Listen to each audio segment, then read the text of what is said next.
As soon as Sung-yoon returns to Earth from the Tower of Trials, he calls his former coach, the same guy who kicked him out of the Hunter Training Center. Sung-yoon wants to take the Hunter exam one last time. The coach just laughs in his face, reminding him that all his previous results were complete failures. He knows too well that Sung-yoon has zero chance, but Sung-yoon insists, even threatening to demand a refund for 7 years of useless training. When he arrives at the Hunters Association, the coach makes sure this time Sung-yoon's failure will be spectacular. He prepares the most difficult opponent possible, and even damages the sword Sung-yoon will have to fight with, all just to show our MC his place. Sung-yoon is given a choice of opponent levels from 1 to 10. In the past, he always chose a level 1 goblin, and still lost because he was so weak. But this time he shocks his coach by choosing a level 10 opponent, the Phoenix. As soon as the test starts, the Phoenix immediately casts a debuff on him, slowing his movement by 25%, and after the very first clash, the sword breaks exactly as the coach planned. But Sung-yoon doesn't panic. With his insane strength and speed, he stabs the Phoenix in the eye with the broken piece of the blade. Then he rips a tile from the shattered floor and throws it with such force that the Phoenix's head splits open instantly. The tile even almost hits the coach, who's standing there absolutely stunned. He still can't understand what the heck is going on. How did this weakling suddenly become so strong?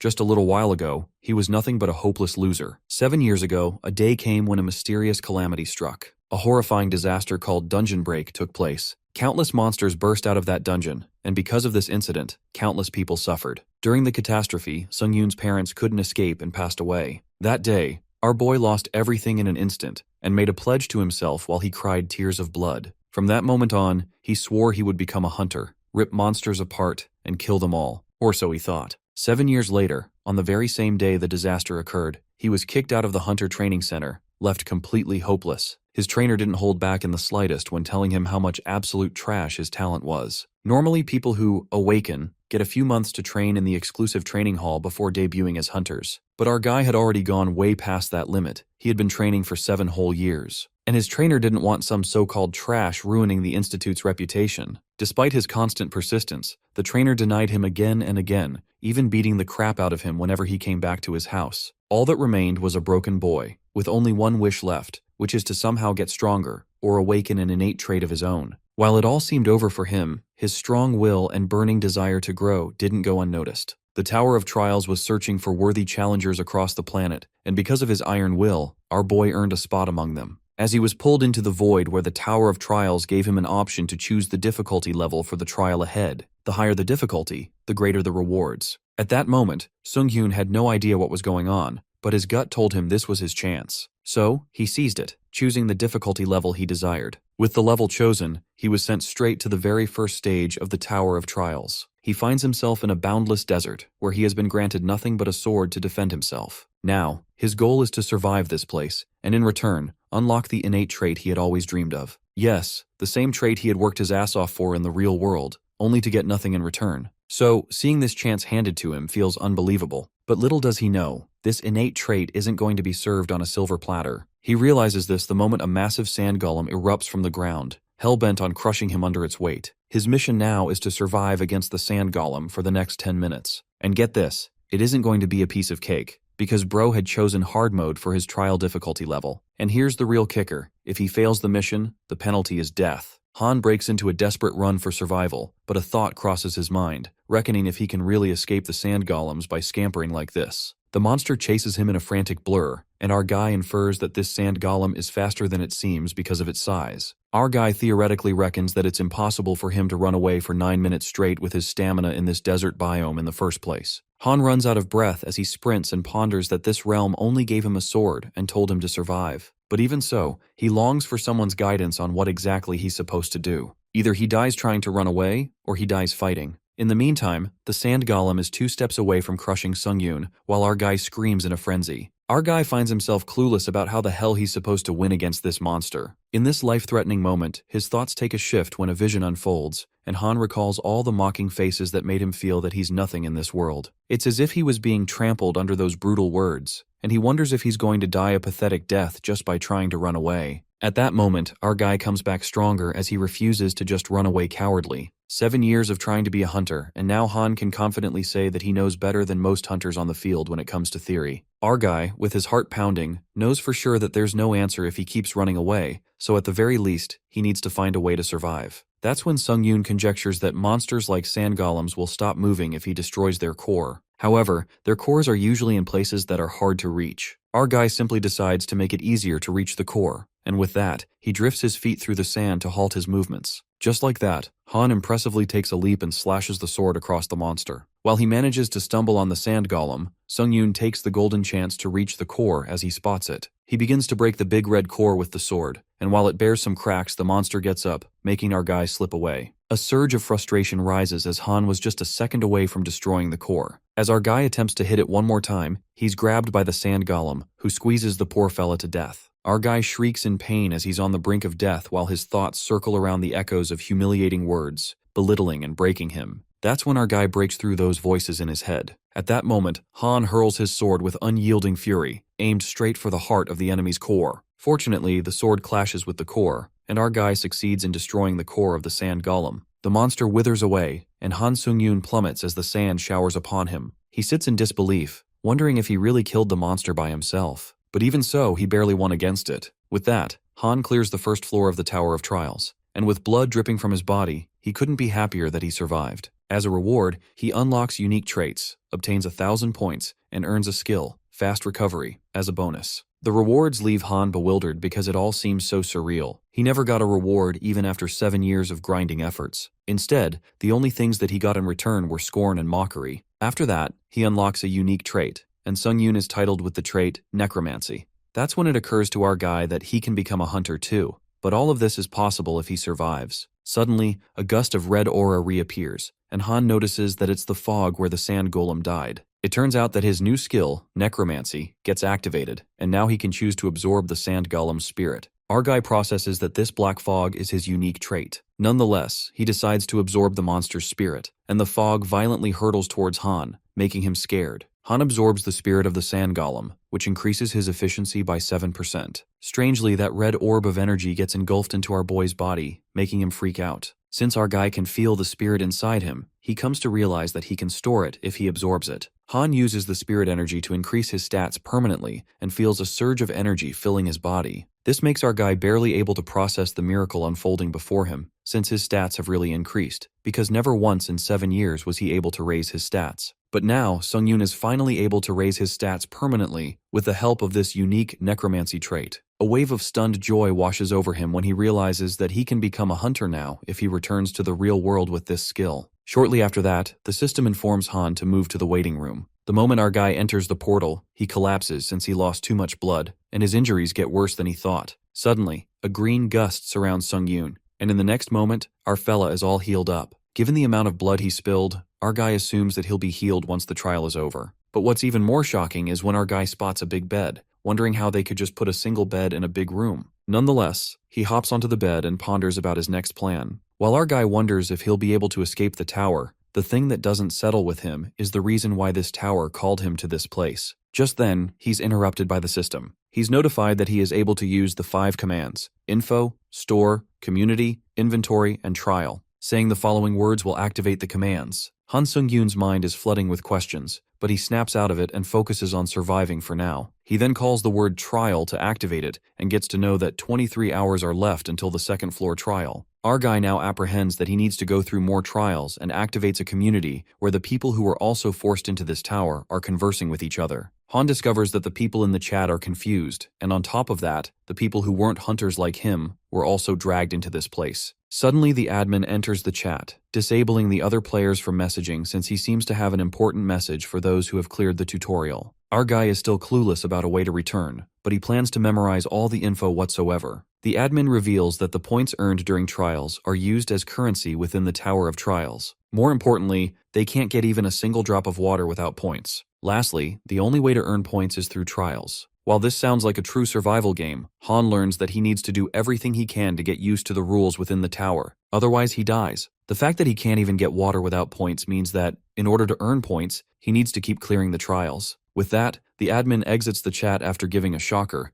and Sung-yoon feels disgruntled since he thought he'd return and be a hunter, but he's snapped by reality. Our guy then peeks at the longsword and opens the store since this weapon isn't enough to survive. After getting a new weapon, Han starts training while contemplating that all the hunters lost their stats when they entered the tower, but he assumes that it should be easier to learn skills that they've learned before. For this reason, Our guy can't seem to forget that he's not on the same starting line as them, who are already hunters. Han gets pumped up as he trains with all his might just so that he can catch up to them. The fire of hard work eventually drains him out as he collapses on the floor, panting. But in a second, all of his energy is restored. Thanks to the healing effect of the waiting room, he can train effortlessly. Just as our guy feels inspired to train for the next trial, his stomach rumbles with hunger. Our guy then scrolls up to the inventory to get something to eat and is only left with 40 points for buying water and stuff. He feels lucky to get those additional points, or else he wouldn't have even dreamt of getting a shield. It appears to be 17 minutes until the next trial begins, and Han realizes that even the chat that was confused is quiet now that it's time to clear the second floor. But a hint of doubt lingers in Sung-yoon's mind as he's uncertain if he will survive again or not. He shakes off that feeling and gets adamant to survive no matter what. Just like that, the trial starts in 10 seconds, and our guy gets teleported to the second floor of the tower, which turns out to be a forest this time. The subject of this trial is to assassinate the orc tribe leader within a given time limit. Our guy finds himself standing on a cliff where he can clearly sight the orc village. A strike of terror runs through him when he witnesses a tribe of giant orcs. But what terrifies him more is that they want him to jump into the swarm of orcs and defeat the tribe leader. After that, Han Sung-yoon musters up the courage as he trudges down and hides in the bushes to watch over the orcs. Normally in dungeons, if there's a guard amongst the orc tribe, then there's also a hunter. Our guy finds it difficult to even win against one orc hunter, but the problem is, there are a lot of orcs. In order to defeat all the orcs, they need at least a party of E-rank hunters to make sure they don't die. Han feels helpless, given the situation, and retreats to come back with a better plan. However, an idea flickers in his mind, and he comes across a way to complete this trial. It occurs that our guy lit up firewood and found enough wood to make more of them. He then stores the firewood in the inventory, and it works. It is then narrated by our main character that it may seem like orcs are lazy pigs, but they're quite a diligent race. They always hunt in the morning and come back when the sun starts to set, so this leaves plenty of time for Han to set up his plan. Our guy figures out that the only way to complete this difficult and numerical inferiority trial is with fire. Later, Sung-yoon waits for the right time to ambush. According to the Hunter Association, the orc guards aren't always standing and return to the village to eat or take a break. That's when our guy takes the chance and throws the firewood near the orcs' village. The fire spreads, and in mere moments, the forest that cloaks the village sets ablaze. While the chaos erupts among the orcs, our boy scampers for his next move. He plans to close off the village with fire so that he doesn't have to worry about facing orc hunters that are coming back from their hunt. Before that happens, Han needs to kill at least 2 orc workers. Just when the orc workers rush to bring water to quench the fire, our guy sneaks up on them and stabs one of them with his sword. After killing an orc worker, Sung-yoon absorbs its spirit, the moment he'd been waiting for. His proficiency then increases by 9%. Suddenly, our guy realizes that a guard orc is standing behind him, and he evades the crushing blow of the orc with his shield. While Han holds up that sword, he uses the stored spirits to increase his stats. Our boy's strength rises, and moments later, he annihilates the guard orc, decapitating it. The skill's fast recovery revitalizes, and our guy learns that absorbing the guard's spirit has increased his stamina. With his stats increasing, Sung-yoon feels confident, because if this continues, the danger of fighting a guard will go down significantly.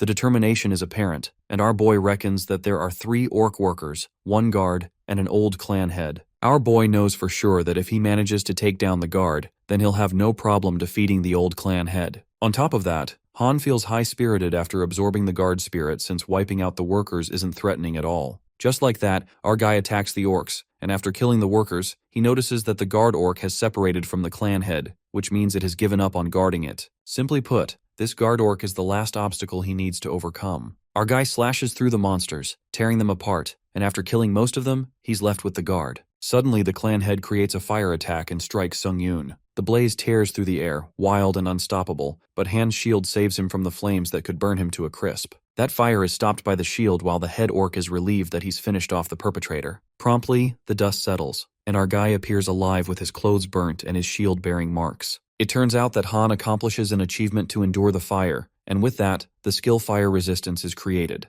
With his new iconic skill, these orcs are now dead meat as anger flashes across Han's eyes, ready to assassinate them. Our guy confronts the head clan and mercilessly chops off both of its hands. The orc screams in agony as the blood spills, and it immediately runs inside the tent. Just then, Han Sung-yoon walks in and witnesses a sight that leaves him staggered. He finds the head orc protecting its children, who are scared to death, making Han realize that these monsters also value their family. The sight triggers a memory when our guy recalls how his parents shouted at him to run away and survive when they were attacked by the monsters. They protected him and died. After that, the little orc pulls out a knife to attack Han, but our guy thinks it's so stupid and bangs his sword's end on the head of the orc. Sung-yoon presumes that even if he becomes a ghost, he'll make sure to cut the monster's bloodlines. Just like that, our guy assassinates the leader of the orcs and completes the second floor of the Tower of Trials. In the waiting room, Han Sung-yoon's shield can't be used anymore because of the damages it endured, but thanks to this, our guy made it out alive. This time it was a close call, and our guy opens the chat to check up on others. However, he learns that most of the members have died. While Han thinks it's brutal, suddenly his eyes snap in shock when he stumbles upon a member's message that says he found a way to return to Earth with his question voucher. Our guy is totally taken aback and activates information,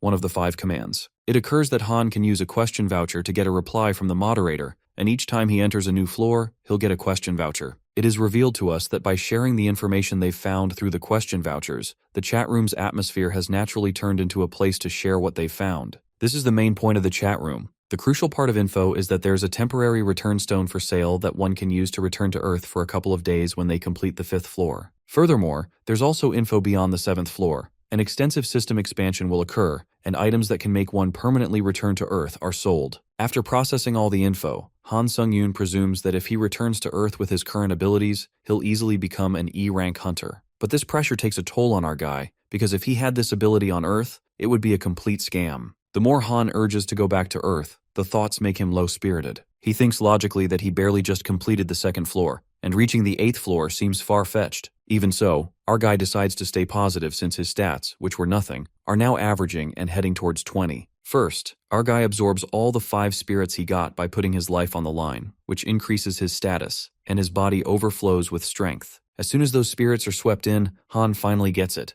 the realm beyond humans they talk about. His strength could be matched to that of a high-ranked monster after he absorbs 5 spirits and runs like a bolt to test it out. Our guy couldn't control his immense speed and bumps into a wall, which makes his nose bleed. It's because of his unexpected growth, so the gap in his physical body is insane. Soon after, Han purchases a big dead tree shield with 2100 points. It's created from a big dead tree, and when Han's stamina drops, the buff is triggered. Our guy thinks it'll be perfect if he uses the reward items from the previous trial from the inventory. He uses the black steel dagger with nice reaction and attack speed, and the assassin's cape that increases all stats by 5 when agility is under 50 and increases speed. Han gets all prepared with his items and plans to get used to them until the next trial begins. With that, he starts relentless training with a strong motive to become strong enough that no one can approach him. Hours later, Sung-yoon enters the 3rd floor of the tower, and the subject of this trial is a duel. Our guy finds himself in a cave and gets notified that the Guardian of Darkness is about to enter. Han braces himself since, like the sand golem, that monster can come from any direction, so better be prepared. The timer ends, and the Guardian of Darkness emerges from the shadows. Even our guy can't sense a single movement of that monster. To our surprise, that monster catches Han off guard when it ambushes him and stabs him in a split second.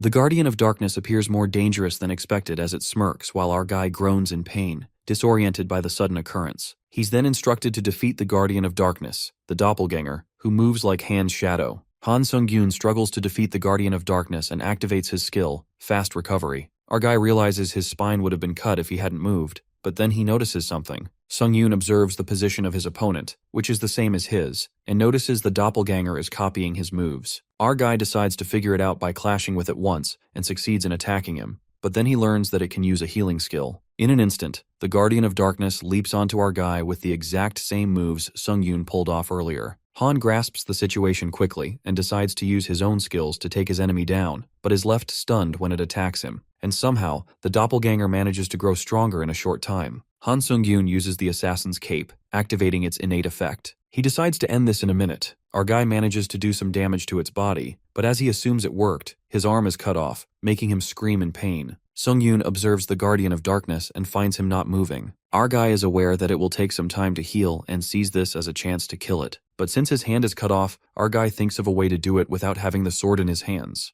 An idea pops into his mind, and even though he thinks it's an insane thing to do, Sung-yoon thinks it's better to die trying than to die in vain. Our guy uses the shield to hit it, resulting in the Guardian of Darkness collapsing on the ground, and using this as a chance, Han Sung-yoon hits it with the shield with full strength. The system congratulates him for clearing the 3rd floor of the Trial of Towers.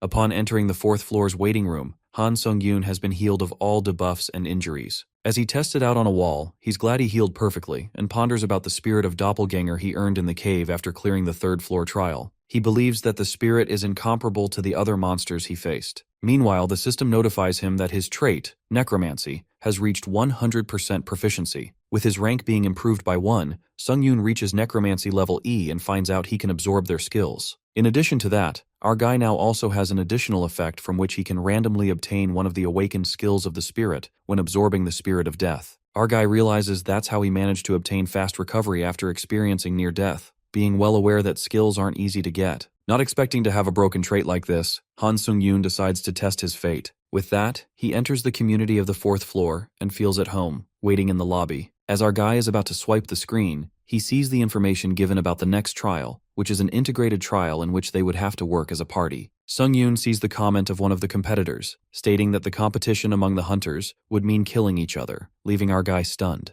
The next trial begins with the system informing our guy about him being matched with another challenger, and they would have to defeat the Goblin King within the remaining time, that is 1 day. With that, the system notifies him about the failure penalty being death, and Han appears in front of 2 other hunters. A girl named Lee Haeon starts with the introduction now that they're a team and lets them know about her specialty in helping the team, being an E-rank hunter back on Earth. The other guy, named Lee Sung-hoon, specializes in close combat and was a D-rank hunter on Earth, which explains his arrogant tone. Our fellow reveals his specialty in close combat as well and lets them know that he wasn't a hunter, but hoped to become one in the world. This grabs Sung-hoon's attention as he gets curious about our guy being an aspiring hunter, making it obvious that he's looking down on him. Our guy is confident that he can play his part, but his teammate mocks him and warns him about being kicked out if he's detrimental to the team. Sung-yoon, being used to this, forgot for a moment about how people treated him back then, but he's also aware of Sung-hoon's skills, hence growing hushed. Our guy is well aware that skills are the only thing that matter in the tower. The system notifies him about the theme of the trial being a 3-to-3 competition, in which they have to work with their team and complete the trial before the other team does.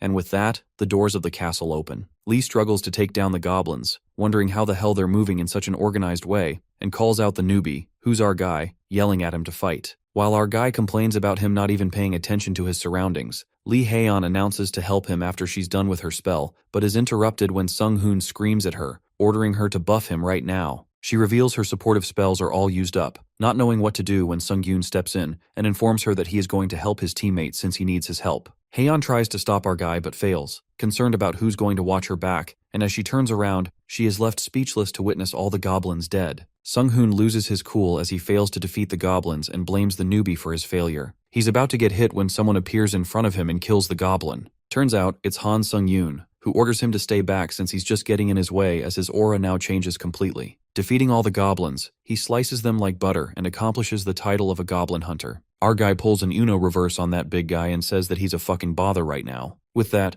Han Sung-yoon goes like the clappers and slices the goblins into pieces. Lee Sung-hoon's jaw drops when he astonishingly stares at Han cutting through the enemy like a phantom wind. The spirits of goblins linger, and our boy senses that they can't see his unique trait, sword energy, so he can easily absorb them. He then absorbs the souls and increases his stats. Sung-yoon also gets to know that one of the skills possessed by goblins is also being absorbed. That skill turns out to be a ranger's knowledge that can widen his field of view, and it'll be easier to see approaching enemies. At that moment, our guy experiences the sight of a goblin and smirks, knowing that he has hit a jackpot. The team meets up, and that incompetent bastard Lee approaches Han and says that the newbie got lucky going against the weak goblins. The guy laughs nervously to hide his scary ass. Our guy cuts to the case and announces that he'll lead and give commands from now on for the party's better efficiency. Han humbles the D-rank bastard with his death glare real quick and asks Lee if he's got a problem. Lee obediently agrees and asks what's there to do besides that. Sung-yoon then orders him to protect the girl hunter Lee Haeon and instructs that girl to continue guiding them from the back. Haeon gladly agrees, and they resume their search. Just like that, our hero flashes through the battlefield and slaughters the goblins. He keeps absorbing the souls of dead goblins, which repeatedly increases his proficiency. It is known that 14 hours are left till the third trial ends. Later, the team keeps walking when Lee Haeon gets suspicious since goblins appear periodically, but now it's strangely quiet. Suddenly, Han witnesses something and scampers towards it. They witness other goblins' minions being annihilated before they even came here. Our guy immediately grasps that the other challengers have gone through before them, while Lee Sung-hoon is shocked to think the other team got the enemy pretty quick. Sung-yoon touches the goblin's blood and finds that it's still warm. Urgency presses upon our guy because now they need to hurry and catch up to them. Otherwise, if the other team defeats the goblin's boss, they will receive the penalty, which is death. Han then expresses that they need to hurry. On the contrary, the other team deals with more goblins, and the leader Lee Sion starts gagging at killing monsters. With a sinister smirk, he slices the head off the last goblin. The team member praises the leader for killing all of them, while Lee Sion rants about how he's doing all the fucking hunting by himself. Leader Sion then asks his member Lee Junho if he's having fun because he's carried, and orders him to open the boss's room door so they can go back. Lee Junho scaredly walks up to the door and thinks he's been fucked up. Suddenly, the system notifies that all members of the Challengers team will enter the Goblin King's Spiral Tower, and the boss battle will begin when only one of the two teams remain. An ominous red aura cloaks them, and they cannot leave the current location from this point on. It turns out that Han Sung-yoon's team arrives at the Spiral Tower. Witnessing that the other team is alive as well, Lee Sion finds it annoying, while our guy informs his team members that he'll fight against them alone. Our fella asks Lee Haeun to give him only an agility buff, but the girl hunter raises her concern since she knows that Sung-yoon is strong. She saw his strength with her own eyes, but still, hunters might be more frightening than monsters. Han understands and agrees to let her know if it gets dangerous. He plans to leave the backup to Haeun if that happens. After the girl increases his agility, our guy strides towards the enemy. Well, our main character is giving Assassin's Creed vibes. He's so cool. As he's walking, Sung-yoon presumes that he's better than an average hunter and has killed more than 30 goblins. While Lee Sion's team braces themselves, our guy flashes towards his opponent, certain that he can do it. Our guy exudes a fierce aura that even scares the shit out of Lee Sion, who hides behind his member Lee Junho like a coward and commands him to use his shield with all his power. Just then, Junho activates an open shield, and a protective barrier enfolds them. However, Han, with his awe-striking strength, iconically breaks through that barrier with his sword, bursting it open. While the other team is bombarded with the shattered barrier, our guy takes this chance and slashes through two of the guys at once. Now he's left to fight against Lee Sion. A few moments later, the battle continues. Sung-yoon and Sion keep evading the blows and striking each other. As their swords clash, our guy senses something peculiar. Han knows for sure that he's more skilled than Sion, but this guy keeps blocking his strikes in a strange manner. Our guy then plans to use more of his strength to find the mystery behind this and ambushes Sion, attacking from behind to finish him off. However, in a surprising turn of events, that guy senses Han's ambush as if he had eyes on the back when he incredibly dodges the strike with his sword. That's when our guy notices Sion's glowing red eyes and gets to know that he can see the path of his sword. But Sung-yoon comes up with a mind-boggling plan when he throws his shield towards Sion to block his vision so that he can no longer use his skill. Sion's vision gets jammed by the shield, followed up by Han, who attacks him as soon as his vision is clear. However, in that split second, our guy stabs Lee Sion and kills him. With that, our guy accomplishes a special task with additional rewards. After our guy brutally kills the challengers, Haeun notices Han's hand quivering as blood drips from it, and she asks him if he's okay. Gloominess overtakes Sung-yoon's face, but he responds that he's fine. Lee Haeun apprehends that our guy must have been shocked since he killed a human. After all, she thought he'd be cold and strong. Nonetheless, with no time to grieve, Han plans to proceed with the boss fight straight away and asks Haeun and Lee Sung-hoon, who are also ready to do the same. In the meantime, our guy gets done defeating the trial's goal, the Goblin King, like it's a cinch, leaving Lee to believe that he's a monster. After that, they complete the trial of the 4th floor, and as a reward for completion, all of their stats increase by 4, followed by an instant acceleration skill as a bonus reward. Lee Sung-hoon moves to the lobby first, and while our guy wishes Haeun a safe return, she says something in return. The girl hunter oversteps and affirms to our guy that he only did what he needed to do, referring to killing humans. She lets out that it was something someone had to do, and if Sung-yoon wouldn't have done it, she would have, for the means of survival. Our guy smiles upon hearing this, and Haeun sends him a friend request. The girl thanks Han since they won the 4th trial because of him, but finds it a little upsetting since she didn't get any rewards.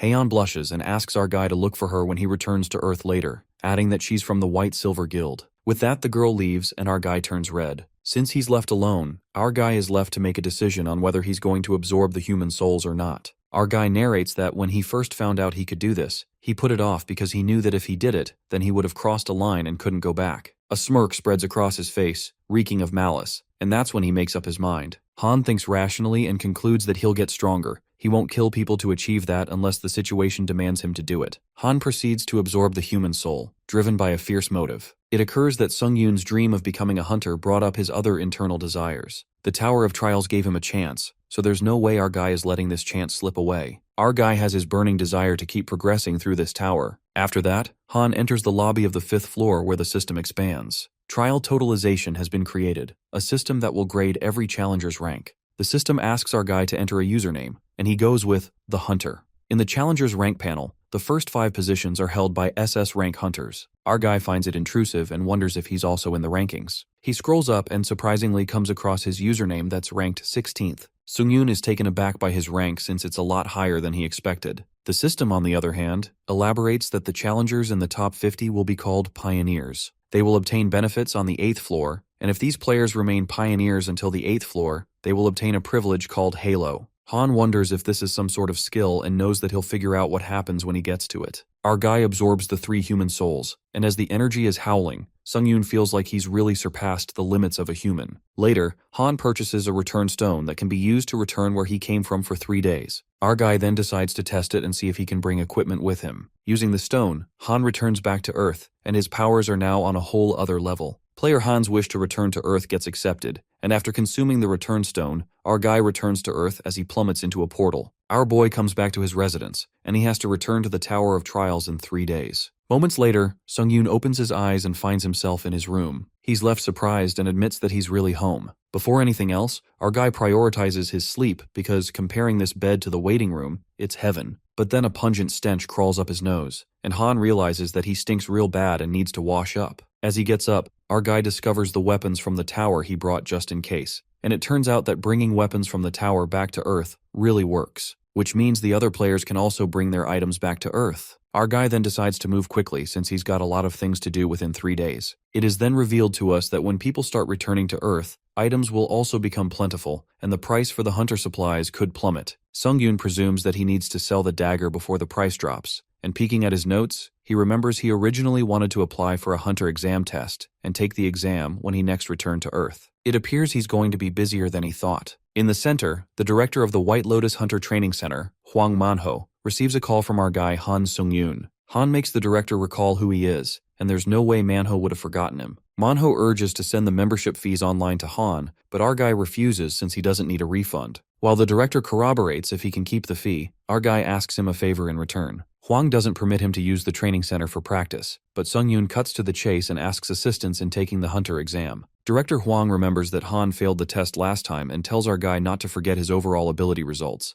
It was rank F, the lowest possible score. Hwang mocks our guy for not having any traits or skills, but Sung-yoon intrigues his interest by saying that he would pay the membership fee. Well, the director seems speechless since our guy agrees to pay the money, so he doesn't have any intention of refusing. With that, Sung-yoon closes the deal and requests Manhwa to help him take the hunter exam today. Later, our guy takes a bath and sees himself in the mirror. His body seems to be in shape now that he's progressed a bit, but Han yanks out of thoughts as he flatters his body since the hunter test has been scheduled for later, so he better hurry. Just like that, Sung-yoon barges out of the apartment, contemplating the ordinary life he always longed for without any humiliation and complexes, that even just seeing his neighbors pass by feels great. Han greets his neighbor, who's a woman, and she immediately guesses that our guy is an older guy trying to become a hunter. While our guy signs off, the neighbor is low-key impressed by his aura, wondering if he was always this tall. Outside, Han tries to find a taxi, but he struggles. He then uses another mode of transportation, which is his strength, as running is a pretty good method since he'll be there in no time. Moments later, our guy arrives at the Hunter Association, where he meets with Director Hwang after a long time. Sung-yoon leaves the director in a mystery when he says he's been dealing with peculiar things recently.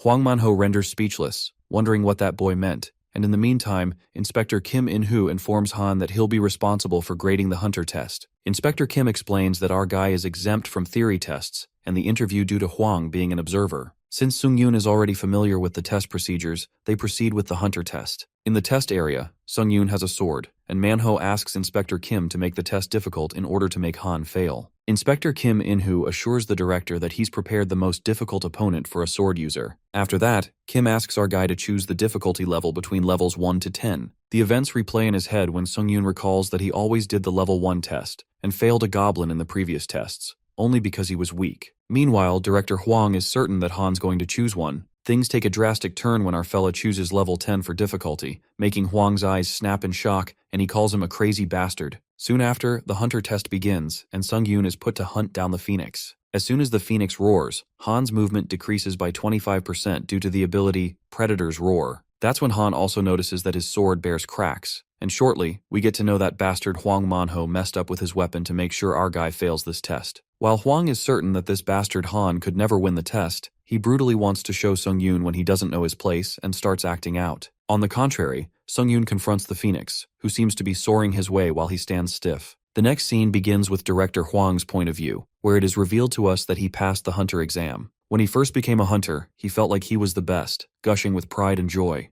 However, the gap between his colleagues gradually started to grow, and in the end, he couldn't catch up, so he gave up. In the world of hunters, being born with talent is everything. At least that's how the world works. Hwang Manho accepted this harsh reality and stopped working hard. He justifies that it's not just him. Everyone does that. The director urges to see Han Sung-yoon's downfall and wants him to give up because he feels inferior to someone who's persistent and works hard. In the exam area, the Phoenix clashes with Han's sword that shatters with a single hit. Incredulity flickers in his head since he's aware that not even a low-grade weapon breaks like this. While our guy understands that his sword was tampered with, Director Hwang smirks maliciously and eagerly waits for Han's defeat since he can't do anything without a sword. In the meantime, the Phoenix glides towards Han, and with no weapon to counterattack, our guy takes this as the perfect opportunity to test out his skill, instant acceleration, he got after the 4th trial. He activates the skill and zooms like a bolt of lightning. Even our boy is impressed by the skill as he finds it better than the movement speed buff from the assassin's cape. Sung-yoon hits the ceiling with brute force so that it cracks and leaps at the Phoenix to stab the broken sword into its eye. However, the monster remains unaffected since the blade was too short, and Han acts swiftly as he picks up a brick from the broken floor and hurls it at the Phoenix. That brick is pitched at a breakneck speed that slices the Phoenix in half and breaks through the metal where the inspector and director are standing. They nearly get killed by a flying brick that hits the wall. With that, the test gets finished, and our guy apologizes to them and laughs it off, but deep down he aimed to throw it at the exact spot.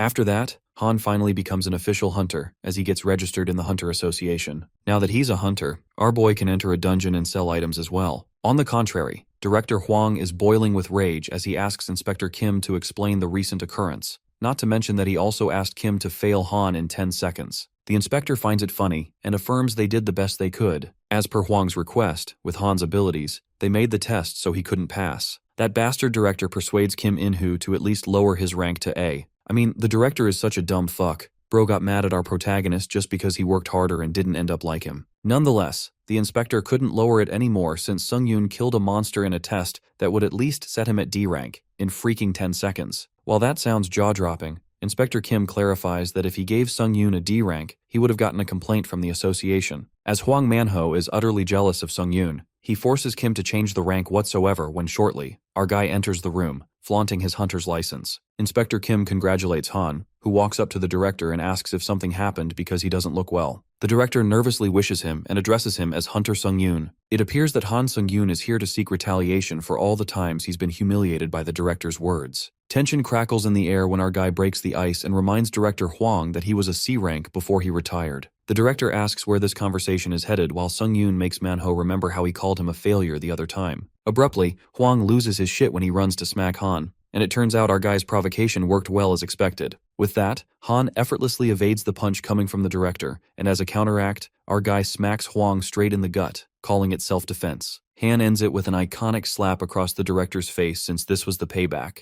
Hwang got his ass kicked real bad as he bleeds, but he's more stunned to think how a mere C rank can have this much power. After that, Inspector Kim offers Sung-yoon to be an exclusive hunter for the Hunters Association. Kim In-hoo informs Han that the salary is a minimum of 1 million won, persuading that it's an offer that he won't be losing in the end. Our guy is shocked at how high the salary is, and Kim justifies it's because they saw Hunter Sung-yoon's potential. At that moment, Han humbles Director Kim real quick when he discovers that he meddled with the test difficulty, leaving the director staggered. Despite that, our guy assures Kim that he won't make a problem out of it, but he clears up that he can't be in a contract with someone he can't trust. Just like that, Han Sung-yoon dramatically tosses Kim In-hoo's card and walks away. 2 days later, in the real world, the rumors about the strange phenomenon, Tower of Trials, spread quickly where hunters have been summoned. Our guy learns that everyone knows about the Tower of Trials. Plus, Han sold the equipment at a decent price and used the 3 days productively. Now that it's almost time, Han will soon return to the Tower of Trials. With that, our guy gets teleported to the tower and is thrilled to feel the pleasure of being able to grow again.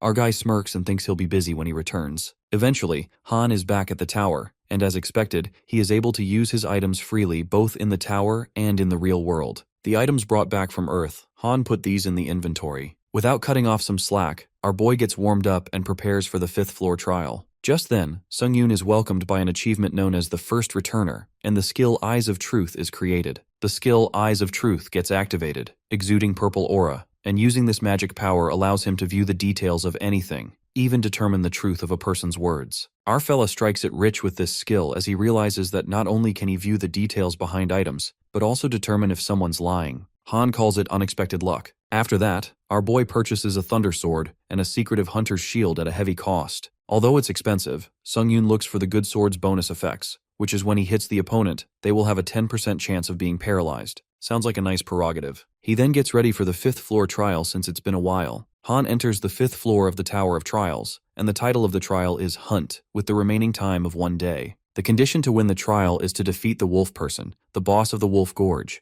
and the penalty of failure is the player's death. Sung-yoon arrives at the 5th floor and is amused to see that he's surrounded by a herd of wolves. Our guy goes in for a feast and starts slashing the monsters, but he feels that they're too weak. Suddenly, a wolf bangs into something big, and it turns out to be giant wolves 10 times bigger than an ordinary wolf. The giant white wolf roars and devours the little wolf, ripping it into pieces. That's when Han feels thrilled, since this is how a trial of towers should be like. With that, the white wolves leap towards our guy, and now that the situation has become fun, he incredibly slashes the monsters with his thunder sword like a freaking maniac. Even our guy thinks he's gradually becoming insane, given how strong he's become. After Han effortlessly wipes out the wolf monsters, his skill Hunter Dagger and Fast Recovery rise to E and D rank. But our guy presumes that the Hunter Dagger skill he got on the 3rd floor is growing slowly, and thinks of getting a new sword skill. He then lets the wolves attack him, and eventually annihilates them all. With this, Sung-yoon's 3rd hunt is over, and he infers that the sword paralysis effect didn't happen as much as he thought it would. He then starts absorbing the souls of plenty of dead wolves, increasing his proficiency to 16%.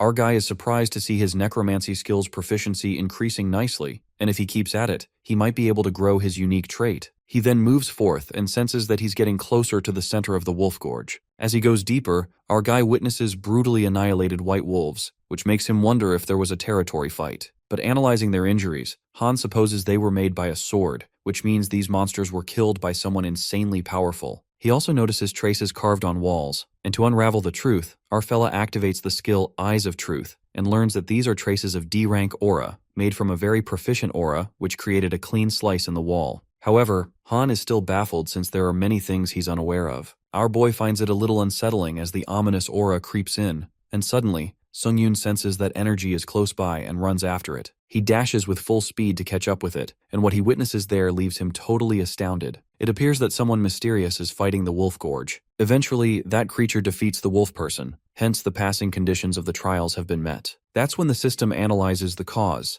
and Sung-yoon gets to know that an intruder has been detected in his trial. The trial's goal gets modified, and our guy is given a new command to kill the interdimensional intruder. Han now confronts an intruder who's an armor knight that came from the other dimension. Our guy takes a little time to process this, and realizes that the Tower of Trials exists in other dimensions as well. Sung-yoon is left in disbelief by the strange occurrence and wonders what's going on. Unexpectedly, that armor knight speaks to our player in a mocking tone, amused that he's still alive, for a measly barbaric challenger from another dimension. The armor knight assumes that it's because Han Sung-yoon is the owner of the trial and demands an answer from our guy. The knight calls him a barbarian and thinks he's scared of the horror of death. Upon hearing this, our guy smirks nervously as he's a bit scared and presumes that this armor guy is not normal. Sung-yoon did not consider the possibility that an intruder might try to steal his trial objective, but he's relieved that he didn't fail the trial immediately. Meanwhile, the armored intruder thinks that Han's sheer terror has robbed him of his wits and decides to let his sword do the talking. With that, our guy braces himself as the fight is about to begin.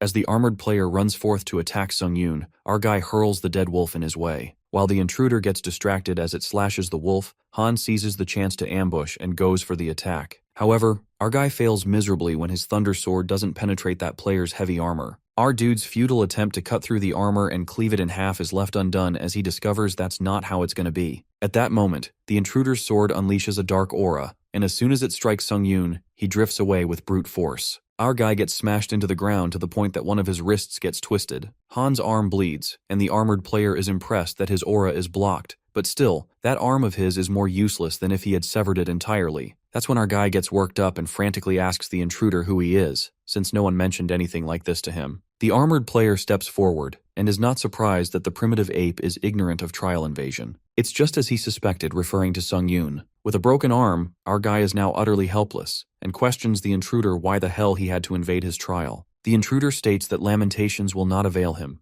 This is simply the way of the tower. He decides to grant mercy to Han Sung-yoon for a swift end to his suffering. Just as the knight aims his sword at Han, our guy hysterically stops him and asks him to reveal what trial invasion is. The intruder sees no harm in it, seeing as Han's death is inevitable. The Armored Knight reveals that trial invasions are one of the functions added to the system from level 8 onward. A player may purchase a trial invasion token at the store to interfere in another challenger's trial. That's how the armored guy invaded our fella's trial. Sung-yoon seems to be flooding with questions and asks the knight to elaborate on what he meant by saying this dimension is more primitive than theirs. Our guy conjectures that the intruder player is from another world, and the armored guy agrees with it. Suddenly, our boy rises and activates his skill Eyes of Truth to see if this intruder is lying or not. Well, it turns out that the armored guy's statement is entirely truthful. After Han confirms the truth, abruptly, the intruder directs the sword at him and gets enraged at Sung-yoon for daring to suspect him of dishonesty. He is not happy at Han's lack of manners, calling him an ape.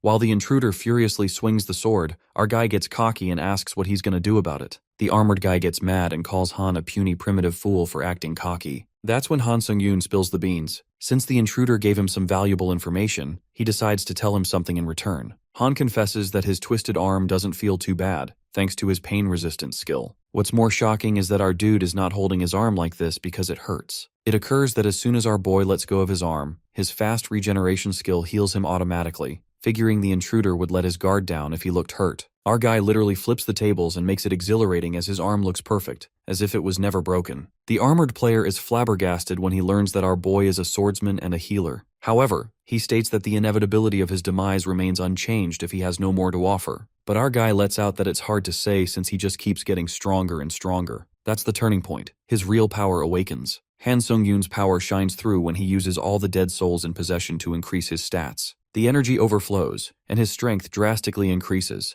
Han keeps intriguing the armored guy, who learns that our guy is also capable of strengthening himself. At that moment, things get serious when our guy activates item skill using the assassin's cloak, Instant Acceleration, which increases his movement speed by 15%. This leaves the intruder in absolute shambles when he wonders how a freaking level 5 player can possess so many skills, calling it nonsense. With that, Sung-yoon fights with the armored guy as their swords keep clanking. The fight seems intense as none of them back down easily. However, the intruder player meets a stumbling block since the difference in dimensions is limiting his true stats. Our guy witnesses that the armored guy is using his dark aura again, and he dodges the sword strike from an inch as it nearly hits Han. The intruder makes an insanely strong comeback as he dashes with crazy speed, while our guy senses that this aura skill is a high-level ability that could do some serious damage. But luckily, Sung-yoon's stats are certainly higher than his now, and he knows he can avoid any killing blows. But the problem is that damn armor on his sword. Han infers that it's a rare item that he can't even cut through at his current level. Having said that, our guy plans to relentlessly strike the armor with his thunder sword and keep chipping away at it. Suddenly that dark aura vanishes when our guy smartly clashes his sword with the armor to create lightning. That's when the real game begins, and the intruder's armor gets struck by the lightning. As the armored guy screams in agony, the system notifies Sung-yoon that upon striking an enemy, the user has a 10% chance of gaining the lightning strike effect. Our guy smirks as this effect enters at the perfect timing. Cade Adrax lays on the floor lifelessly, and Han Sung-yoon is glad that his gamble paid off, hence paralyzing his opponent. The armored challenger groans in pain as he refuses to believe that he lost to a mere 5th floor challenger, wondering how he can have that many skills. Our guy decides to finish him as he lets him know that he's the careless one for trusting his armor and skills. He takes a step forward, but Cade tries to prevent him from killing him and suggests giving answers to everything Sung-yoon wants to know. However, our guy refuses to listen to him and stabs him while he curses him, calling him a barbarian. Even though Sung-yoon is becoming numb to killing, he still feels uncomfortable every time he does it and thinks of it as a problem. The system congratulates him upon clearing the 5th floor of the Tower of Trials, and our guy absorbs Cade Adrax's soul. As his proficiency increases by 15%, Sung-yoon feels relieved as he almost couldn't absorb his soul. Wondering why the reward message is not popping up, our guy is notified about the difficulty of this trial not being proportional to the rewards. The system reveals all the rewards being modified and the skills he just obtained, that is the 3 lacerations, along with 75,000 points as a completion reward and an additional 3,500 points. Sung-yoon's C rank is now replaced by an A rank, and our guy is happy about it as he now knows how strong the intruder knight truly was. Our guy is notified about entering the lobby of the 6th floor with all his injuries and status abnormalities being restored, and his information being updated on the leaderboard. As Sung-yoon opens the inventory, he decides not to let his guard down due to the existence of dimensional invasions. Pondering if he should save his question voucher till he reaches the 8th floor, Han decides to use it anyway. The system instructs our guy to write his question down, and an administrator will answer his questions. Sung-yoon, who's still confused about what a floor invasion is and whether or not he can be alerted as soon as an invasion occurs. The reply arrives in an instant after the question is sent, revealing that a floor invasion is a system where you can invade a challenger's trial when it's within the first 10 classes. However, you cannot interfere with special trials such as a combined trial, and this is a system you acquire on the 8th floor, meaning he cannot use it currently. Our guy learns that this is a climbing breaker and learns that he cannot receive information about this on his current floor. However, a question voucher will be consumed, since only the first part of his question received a reply. Sung-yoon is shocked to find out that a question voucher isn't that powerful at all, but he's glad it didn't get consumed. With that, our guy decides to use the items he got from Earth and opens up the inventory, using Kroken's Magic Tower's restoration box to restore the secretive hunter's shield. The performance exceeds his expectations, and Sung-yoon uses a cleaning stone as he remembers how he thought it was a waste of money until he uses it, feeling embarrassed. Time until the 6th floor trial is 1 hour 12 minutes. Therefore, Han decides to take a look at the trial leaderboard and the community board. On the 5th floor leaderboard, our guy is ranked at 3rd, and this leaves him in shock since he has gone up a lot from rank 16. Sung-yoon wonders if he's getting closer to obtaining the benefit of a continuous pioneer and decides to check what he got when he reaches the 8th floor. The system bombards our guy with notifications about selling a psychological skill that helps a lot with murder and pillaging. Plus, if you have a psychological resistance skill, you will be able to achieve things related to murder, pillaging, and betrayal, as well as receive great rewards. Upon reading the current chats, Sung-yoon sees the argument between two challengers about achievements related to murder. Our guy feels the situation to be full of chaos as he sees the disorderly way of things and wonders what's happening. As he ponders about this psychological resistance skill that is being actively sold right now, Sung-yoon thinks it's the same as a double-edged sword. However, the effect of it negating psychological shock is everything. Our guy knows damn well that by using this skill to erase psychological pain, one will never have any problems. When someone informs him about the bastard who gave them information on the 4th floor changing his name to Princess Sooty, although it's a competition among the hunters, our guy thinks that they are, in fact, saying that they should kill him. Sung-yoon remembers the challenger that screwed up the mood in the 4th floor lobby, as he feels he did that on purpose to make everyone feel competitive. Our guy decides to remember this name for now, and then the system asks him if he would accept the 6th floor trial with difficulty level hard and the objective of the trial being conquering within 50 minutes of time. Pass conditions are to capture one of the surrounding tiles within the time limit, and fail conditions, on the contrary, are the challenger's death or time running out. Rewards for the trial consist of a randomly picked box B, and the penalty of failure is death. Sung-yoon is then transferred to the 6th floor, which looks like an ocean, and is notified about his teammate's allocation being complete.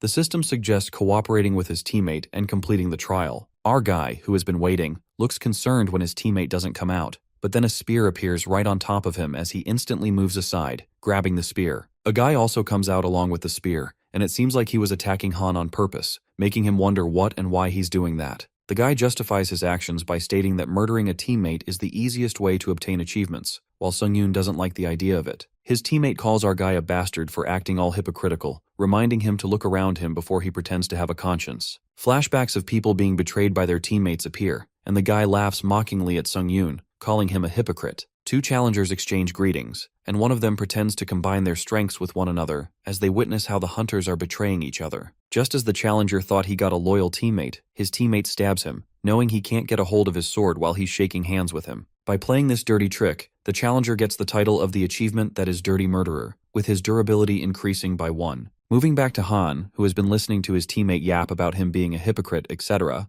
our guy is welcomed by a sudden attack from his teammate, who sees this as a chance to increase his achievements. Our guy effortlessly dodges and attacks his teammate simultaneously while he was not expecting it. Sung-yoon acquires the achievement named Traitor, and his strength increases by 1 while he thinks of his teammate as a weakling. Thinking about the words used for this trial as a special trial or a combined trial, our guy thinks it's no different from an event. Han believes he's lucky if he can get a skill from this amazing event, but he decides not to go out of his way to kill other hunters. However, he also won't ignore the ones who attack him. A challenger uses an iron dome to protect himself as he believes this trial is made for someone like him, who knows how to use water attribute magic. But he's instantly proved wrong when Han Sung-yoon appears on top of him and tries to break the dome. The challenger seems pretty confident about his shield, revealing it's a bulletproof iron form while he curses our guy. The situation takes an unexpected turn of events, and Sung-yoon breaks through the dome, kicking the hunter in his face, making him go flying back as he hits the ground with a thud. Even though our guy is aware that he got a bit too cruel, he thinks it was necessary to put fear into the challengers. Han Sung-yoon does want achievements but doesn't want to commit unnecessary murders, and the system notifies him about capturing the tiles being in process. The system instructs him that if another team steps on the tile, then the capturing of tiles will stop. Therefore, he has to prevent his enemies from capturing his tiles. Our guy has to endure 10 minutes on this tile as he assumes that the high-ranking challengers must have already finished the 6th floor. And since most of the challengers around him are low-ranked, this challenge is way too easy for Sung-yoon. The 6th floor trial made Han Sung-yoon think about a lot of things, like distrusting others, the reality of low-ranking challengers, and the gloominess of the Tower of Trial. But our guy knows that misplaced compassion is real hypocrisy, and even if he doesn't kill the challengers who come at him, someone else will die. The system alerts Sung-yoon about someone trying to invade his tile, which has halted the capturing. Turning around to see a group of 4 guys approaching him, our guy gives off a stunned expression while one of those 4 guys tries to act cocky. Sung-yoon thinks it's pretty obvious that they have created a murderer party to get achievements, and the blonde guy lets him know that he's right. With that, 2 of those 4 guys attack our guy while he activates Heart Solidarity, a trait that is going to share Kim Jin-young's pain with Han Sung-yoon. A bald guy leaps onto Sung-yoon and uses seawater to attack, and our guy ends up touching it, which decreases his strength, agility, and stamina by 10 with the penalty time of 2 minutes and 59 seconds. Not being aware of this penalty, Han believes this to be the worst situation only if he was a normal challenger and gives off an evil smile. Our guy presumes this is the worst. Well, only if he would have been a normal challenger. The smirk could tell Han is ready to kick their asses. The 2 players come attacking at Sung-yoon with their weapons while our guy stands his ground and does appreciate their plan of stealing weapons to lower their opponent's stats as much as possible. However, he makes them realize their grave mistake, which is choosing the wrong opponent. With that, our guy grabs his enemy by the face and smashes him on the ground with deadly strength. The guy's head literally rips to pieces as the blood sheds, leaving all the other Han's opponents terrified as fuck. Sung-yoon acquires the skill 1 hit, 1 kill, and Extinction of the Weak. The skill, Extinction of the Weak, as the name suggests, is rather amusing since if any of the user's stats are higher than the opponent's, the user's strength will increase proportionally. Shortly, a bald opponent attacks Han, calling him son of a bitch. However, that player calls upon death because his stats are lower than the user's, hence activating Han's new skill, Extinction of the Weak. The opponent strikes, but the terror kicks in when our boy evades the attack and drops a kick right into that fatso's face, making his nose bleed. He then ends the opponent by landing a fierce kick on his bald head, crushing him. This blow lands Sung-yoon to acquire the achievement, Merciless Murderer. With only 2 opponents left, our guy strides towards them. The other guy suggests to the blonde player that they should attack Sung-yoon together. However, that blonde bastard mercilessly chops off one of his legs, making him slump in sheer pain. As the player screams in pain, our guy could also feel it since they're sharing the pain, but fortunately, it doesn't deal him actual damage. The only issue appears that this pain is hindering Sung-yoon's movements. Meanwhile, the poor boy shrieks in suffering and calls that blondie a fucking bastard, questioning if he still calls himself a bloody human. That blonde player brutally stabs that boy in the gut. Since they share the pain, our guy could feel it too and struggles to move forth. The blonde bastard warns Sung-yoon to go away, threatening him to go away, or else he's going to slit the idiot's throat, the one who got his leg cut off. On the other hand, our guy still has the strength to move thanks to the pain resistance skill, although it's still hard to maneuver. As expected, Han is left with only one way, and that is to kill the other challengers quickly with the Heart Solidarity. Right at that moment, when the blonde bastard notices our guy coming at him, without any reluctance, he slits the throat of the other player, making Han stop in his movement as sharp pain sears through him. Our guy grasps his neck as if his neck had also been cut open, but he knows for sure, if he doesn't pull that move now, there won't be another chance. Just like that, the blonde player leaps towards Sung-yoon to end him with his sword. That's when our guy turns the tables when he clutches the blade of the sword and iconically breaks it apart. Since the feeling of slitting the throat is so thrilling, our guy decides to make that blondie go through the same thrill. The blonde player realizes that he's screwed big time. With the blade of his own sword, Sung-yoon slits his throat and kills him. After that, Han achieves the Iron Blood Climber and 1500 points. Eventually the limit is reached and they capture a tile. Han Sung-yoon's team survives after annihilating their own kind. The players celebrate their triumph with exuberance, the joy of surviving. On the other end, our guy wonders if it was someone's instigation that so many people started to get murder achievements in the beginning of the trial. Whatsoever. In the end, those who won were the ones who remained a team. Of course, there were exceptions. The players who killed the others convinced themselves that they did nothing wrong. Instead, the ones at fault were the bastards that got killed. Quite ironic, isn't it? Our guy glares at his hand drenched in blood, and believes that in other people's eyes, he must be looking like a monster for killing humans so ruthlessly. With that, they complete the trial of the 6th floor, and a random gacha box is sent in the inventory as a reward followed by 8,000 points. As the player moves to the lobby, Sung-yoon absorbs the souls of dead players, making his unique trait necromancy reach 100% in proficiency. Our guy's trait then upranks to D. Just like that, Han moves to the lobby of the 7th floor and gets to know that he can view his achievements. In the panel, he's able to see all the achievements he has acquired in different ranks. Our guy realizes that the S-rank achievement, which is the first returner, wasn't an ordinary achievement after all. He then decides to look into the details, and under each achievement, he gets rewarded differently. That's when Han learns that murdering people did get him a lot of achievements, and on top of that, when he gets them, he also receives a variety of rewards like skills, stats, and points. Just then, our guy stumbles upon the random gacha box and is taken aback, thinking the reward from the 6th floor is quite ambiguous. He does not get too carried away since he assumes the item will be in the range from F to B rank. Nonetheless,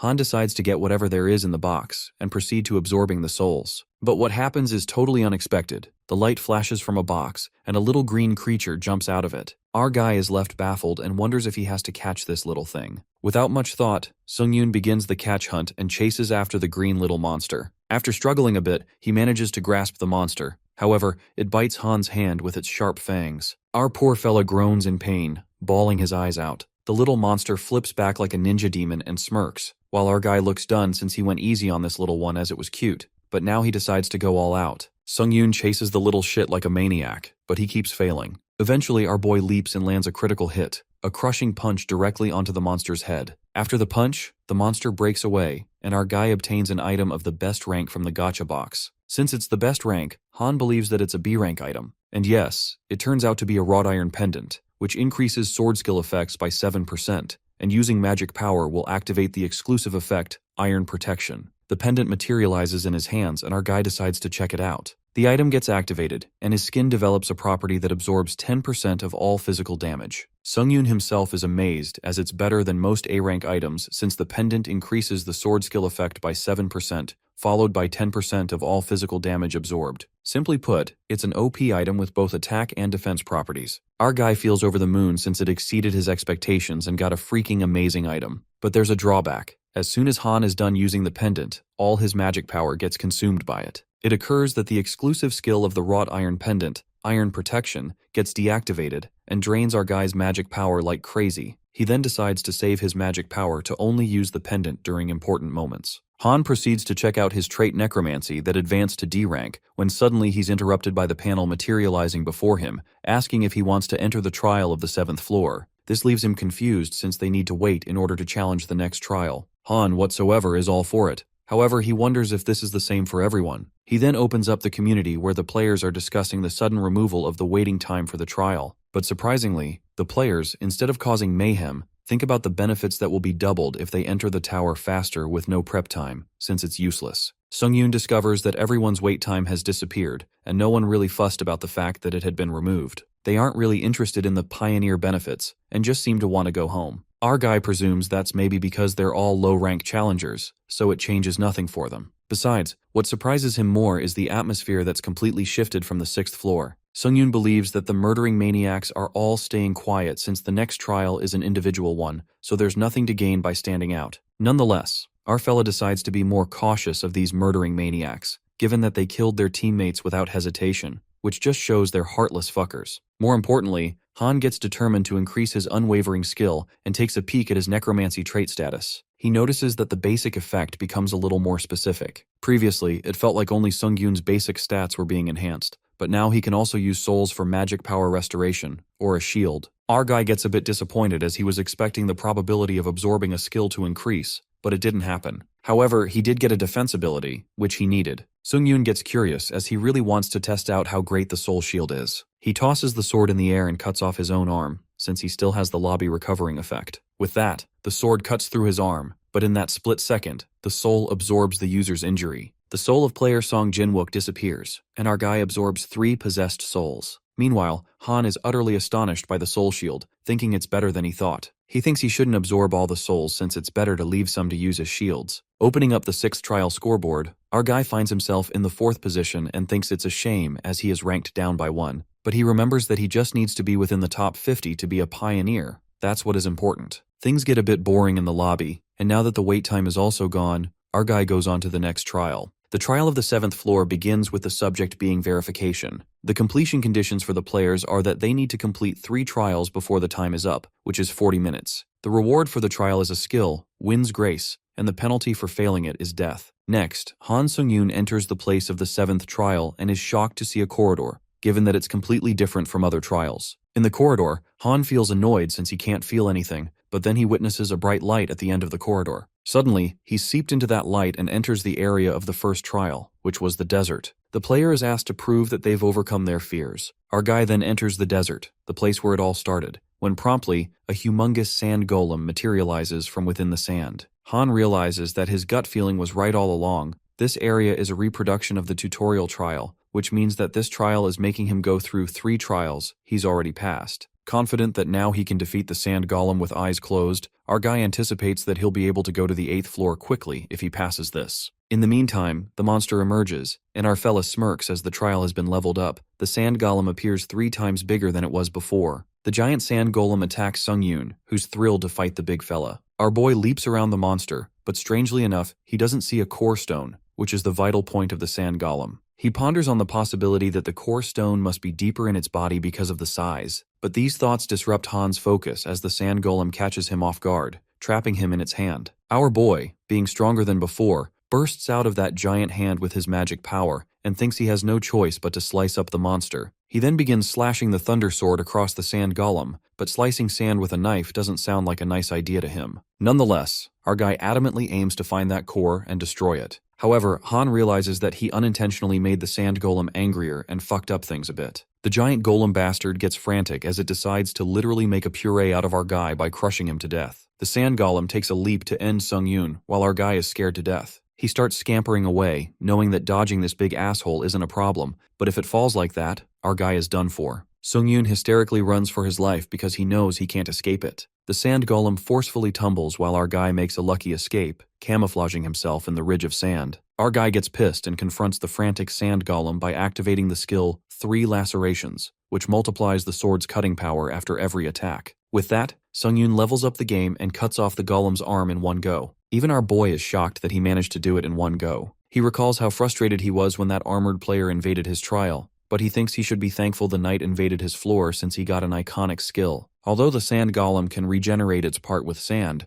our guy plans to continue slicing it up in order to get to the core stone. Just like that, Han becomes a freaking maniac as he relentlessly slashes his knife through the monster. Panting heavily, our guy halts since the monster is persistent and keeps regenerating. He's disgruntled since he couldn't spot the core stone yet despite his efforts. Right at that moment, his eyes widen when he witnesses the sand golem's size reduced 3 times. Our guy wonders when this big fella got this cute. Even the golem blushes since it's the first time being called cute. It is then revealed to us that while sand is the golem's body's main resource, it doesn't seem like it can continuously use it in this environment. That's why it's this small now. A malicious smirk spreads across Sung-yoon's face, and our guy asks the golem to get on the diet with him. The trial is a piece of cake due to the golem's size, and Han leaps toward it, slicing that sand golem into pieces like a lightning bolt. Shortly, our boy finds out the core stone to be on the golem's back, realizing that it was too hard to slice its thick body. Han reckons that it took him 10 minutes to find the core, and since the total time of the 7th floor trial is 40 minutes, he better hurry. Suddenly the golem throws a punch at Han, but our guy evades smoothly, thinking this fella got quicker after the diet. Our guy finds it amusing and wants to play with the sand golem for a little longer, but he's short on time.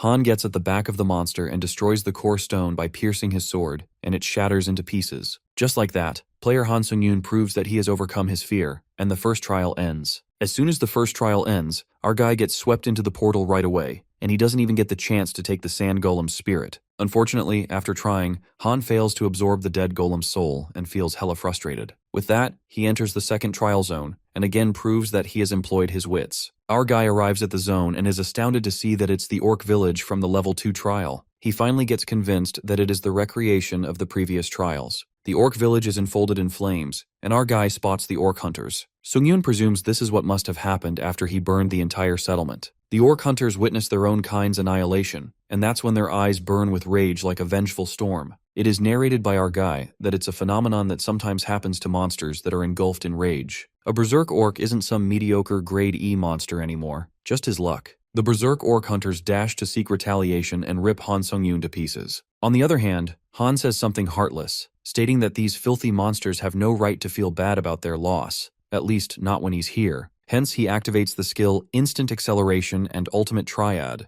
The one-sided massacre begins when our fella slashes the berserk orc hunters, and as he zooms to finish off the last monster, that orc kneels before our guy. It seems to be begging to spare his life, and Han steps forth, knowing exactly that the orc is feeling like shit. Our guy senses the familiarity, the helpless orc knowing that it's powerless while its entire family is being slaughtered. Upon hearing this, the berserk orc frantically attacks Sungyun, and while our guy evades, he smoothly decapitates the monster with a single sword wield. Just like that, our guy flawlessly proves to overcome his fears and completes Trial 2. To avoid the regret of not absorbing the dead golem's soul in the first trial, Sungyun realizes that he doesn't even have a second to waste this time and hurriedly absorbs the dead orc's souls. This time Han manages to absorb all the orc hunter's dead spirits, and his skill proficiency increases by 6%. Our guy reaches 100% proficiency in the skill Hunter-Style Dagger, hence it moves up to rank D, and the same goes for the skill Instant Acceleration. Moments later, our guy enters into the third trial zone to prove that he has left behind all hesitation. Panting, Han thinks this level just won't even give him a moment to breathe. But this time, the trial zone leaves our guy perplexed. The zone turns out to be the place from the occupation from Trial 6. He tries to make sense that the two trials were the recreation of the previous trials, so he was assuming the third would be the same. Han notices that the layout's a little different, and considering the second trial had nothing to do with using his wits, our guy calls himself a moron for expecting the tower to use common sense. He then opens the inventory and drinks the potion of life, regaining his stamina and magic power by 20%. Our boy gulps down the potion and feels the energy surging through him. After that, Sungyun carelessly tosses it into the water, thinking nobody cares about polluting this tower anyways. Just as Han jumps over the rocks, the water springs forth in a frantic manner, making our guy halt in his movements. Our guy is shocked to witness all this commotion just for littering, looking done with this bullshit. He instantly activates Instant Acceleration and dashes at crazy speed. While running, Han presumes the other two recreations followed the same rules as the actual trials, which means to get through this third trial, he has to find the red occupation tile. Till then, our guy reckons that he just needs to avoid the water, and now that he's faster than the waves, he doubts it'll be able to catch up to him. But the overconfidence gets the worst of him when the water rumbles and bursts from the tile that Sungyun's on, making him stumble. The system materializes and notifies that our guy has been doused by the trial of water.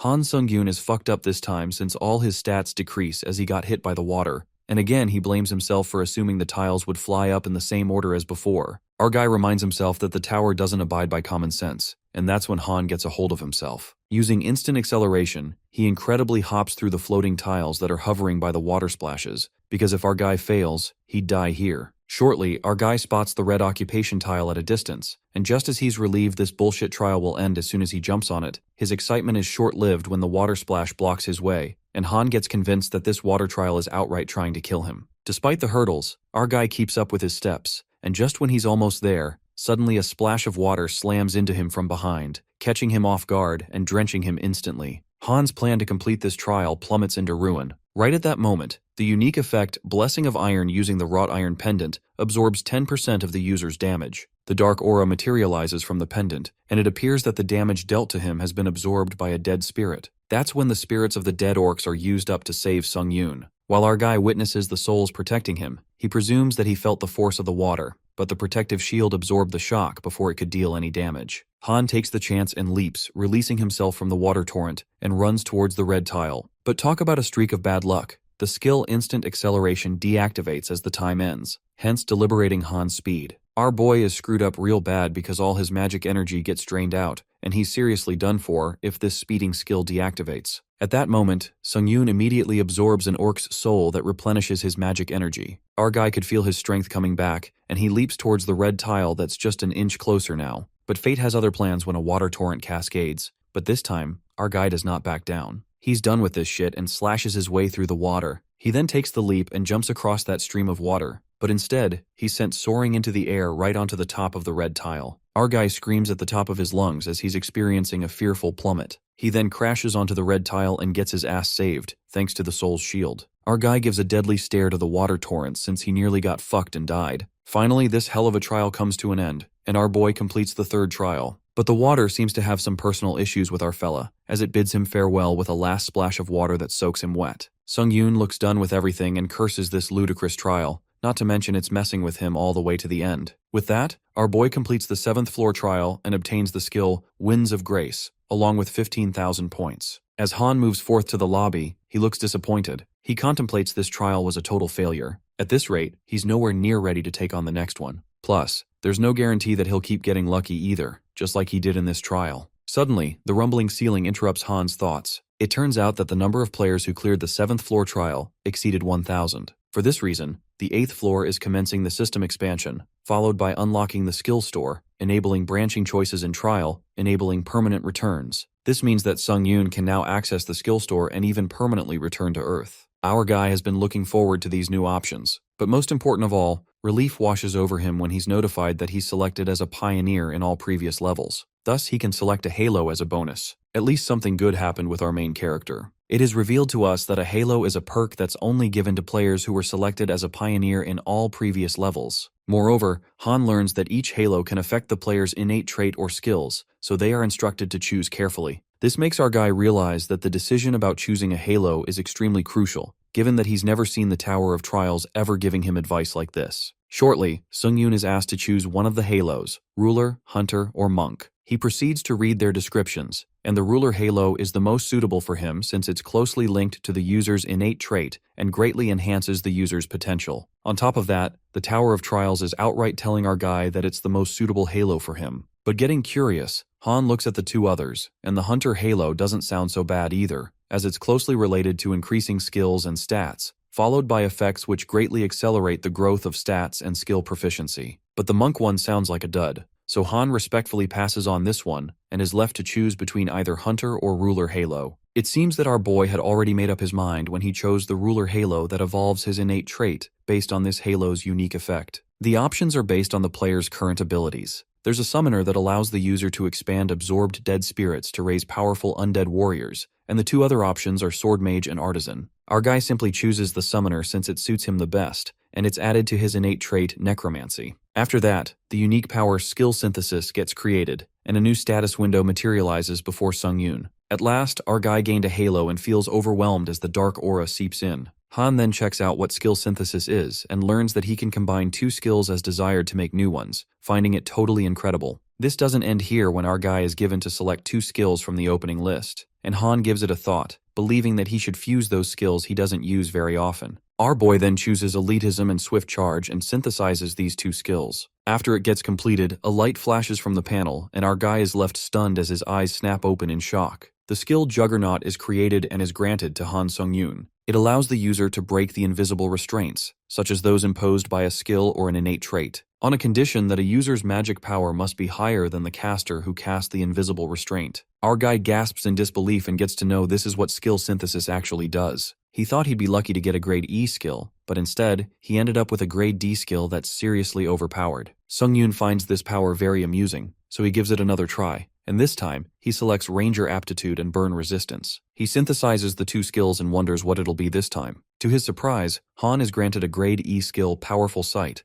that allows the user to partially see in dark environments and enhance the user's eyesight. This time, the skill grade was raised only by 1, and our guy supposes this is how it works. To Sung-yoon's extrapolation, Elitism and Swift Charge have a pretty good synergy, hence the synthesis turned out well, whereas Skills Ranger Aptitude and Burn Resistance aren't that compatible. Our guy regrets that he got a hunch it was an awkward combination. After going through an intricate Halo selection process, Han hops on the bed out of exhaustion. He feels weird now that he's a consecutive pioneer and an aura holder. Our guy lets the pessimistic thoughts get to his head, ruminating if he can really own these achievements, or maybe he just got lucky with his innate trait. Han shakes off these cynical feelings since it's no use dwelling on it and proceeds to check the rewards. The skill, Winds of Grace he got rewarded raises speed by 10% upon saying the skill name. It can be overlapped 7 times. While our guy is already smitten by the speed increment, he's more in love with the fact that he can overlap it 7 times. Simply put, Han can freaking enhance his speed by up to 70% at one time. our guy feels on top of the world, and his thoughts get wilder, like he's in La La Land, getting crazy over the fact that this skill doesn't even require magic energy. He feels like he's conquered the world since this skill, Winds of Grace, has literally no downsides. Sung-yoon then opens the inventory and wears Boots of Swiftness, which enhance the user's speed when they exceed a certain pace. Our boy feels nice since all of the rewards from the 7th floor trial are related to speed. This makes him feel like he's won at life. Han then opens the skill store and is annoyed since everything is so expensive. But still, he needs all the magic-related skills he can get and purchases the skills Magic Circuitry and Magic Resistance. With the Magic Resistance skill, our boy can defend himself against skills like Bind Heart. From before, that led to share the pain of his teammate. On the other hand, the skill Magic Circuitry gathers all the magic energy within the user's body to increase the efficiency of magic usage. Han Sung-yoon uses this skill when suddenly the red energy begins to emerge, and his body feels hot. A radiant light illuminates from him, and surprisingly, Han's body feels light. He walks forth to try it out, and when he pounds his feet on the ground, a majestic rumble of power reverberates across the room. He conjectures that he wasn't able to control his magic energy before, but now that his body has these magic circuitry pathways, his magic energy seems to have enhanced his physical abilities too. Our guy smiles at his other smart purchase. After that, Han gets curious to learn more about the Summon Undead,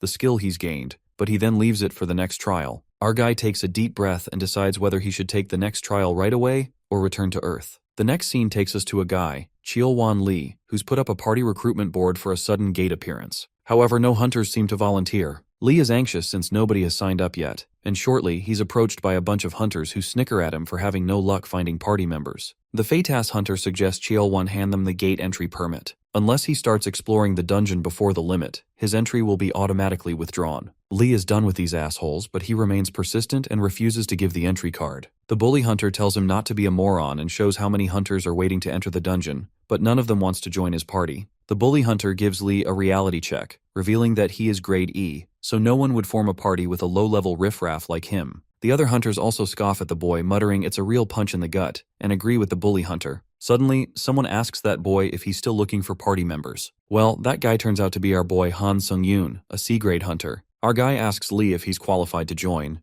and the boy happily nods. Meanwhile, the Fatas hunter doesn't like the sudden interference of Han and grabs his shoulder. He asks our fella if he's cutting the queue, but our boy smirks and straight up tells that bully hunter to join Mr. Cheolwan Lee's party if he's got a problem. The hunter gets pissed off and tells Han he can't talk down to him like this, calling him an asshole. Our guy gives off a deadly stare and warns that hunter to take his hand off his shoulder or else he'll break it. Suddenly, our guy emits a dark aura that scares the shit out of that fat hunter. The aura sends shudders down his spine as the fat hunter wonders what this aura really is. The sidekick of the bully hunter assumes that it's his aura and he's scared the boy away. But the bully hunter sweats and in his head calls his sidekicks morons cause this aura ain't his. After getting scared to his wits, the hunter decides to let it slide since the Hunter Association officials are watching them. The fat guy, along with his sidekicks, strides away quietly. The boy Lee scratches his head in worry since everything is screwed up already. Our guy then calls Lee out and suggests that they should head on since it doesn't look like he's going to get anyone to join. Lee asks him in disbelief if he's suggesting that just the two of them should enter the dungeon. Later they both enter the dungeon and Cheolwan Lee gets alerted as he glances right and left. But our guy tells him not to be so nervous and states that he'll be able to take care of most monsters up to grade D. Lee is surprised to hear this and recalls Sung-yoon saying that it's his first time inside a dungeon. Our guy doesn't exactly lie when he says it's his first time, presuming that the Tower of Trials technically isn't a dungeon. Hunter Lee gets a bit anxious, and not to sound rude, he informs Sung-yoon that exploring dungeons means putting their lives on the line.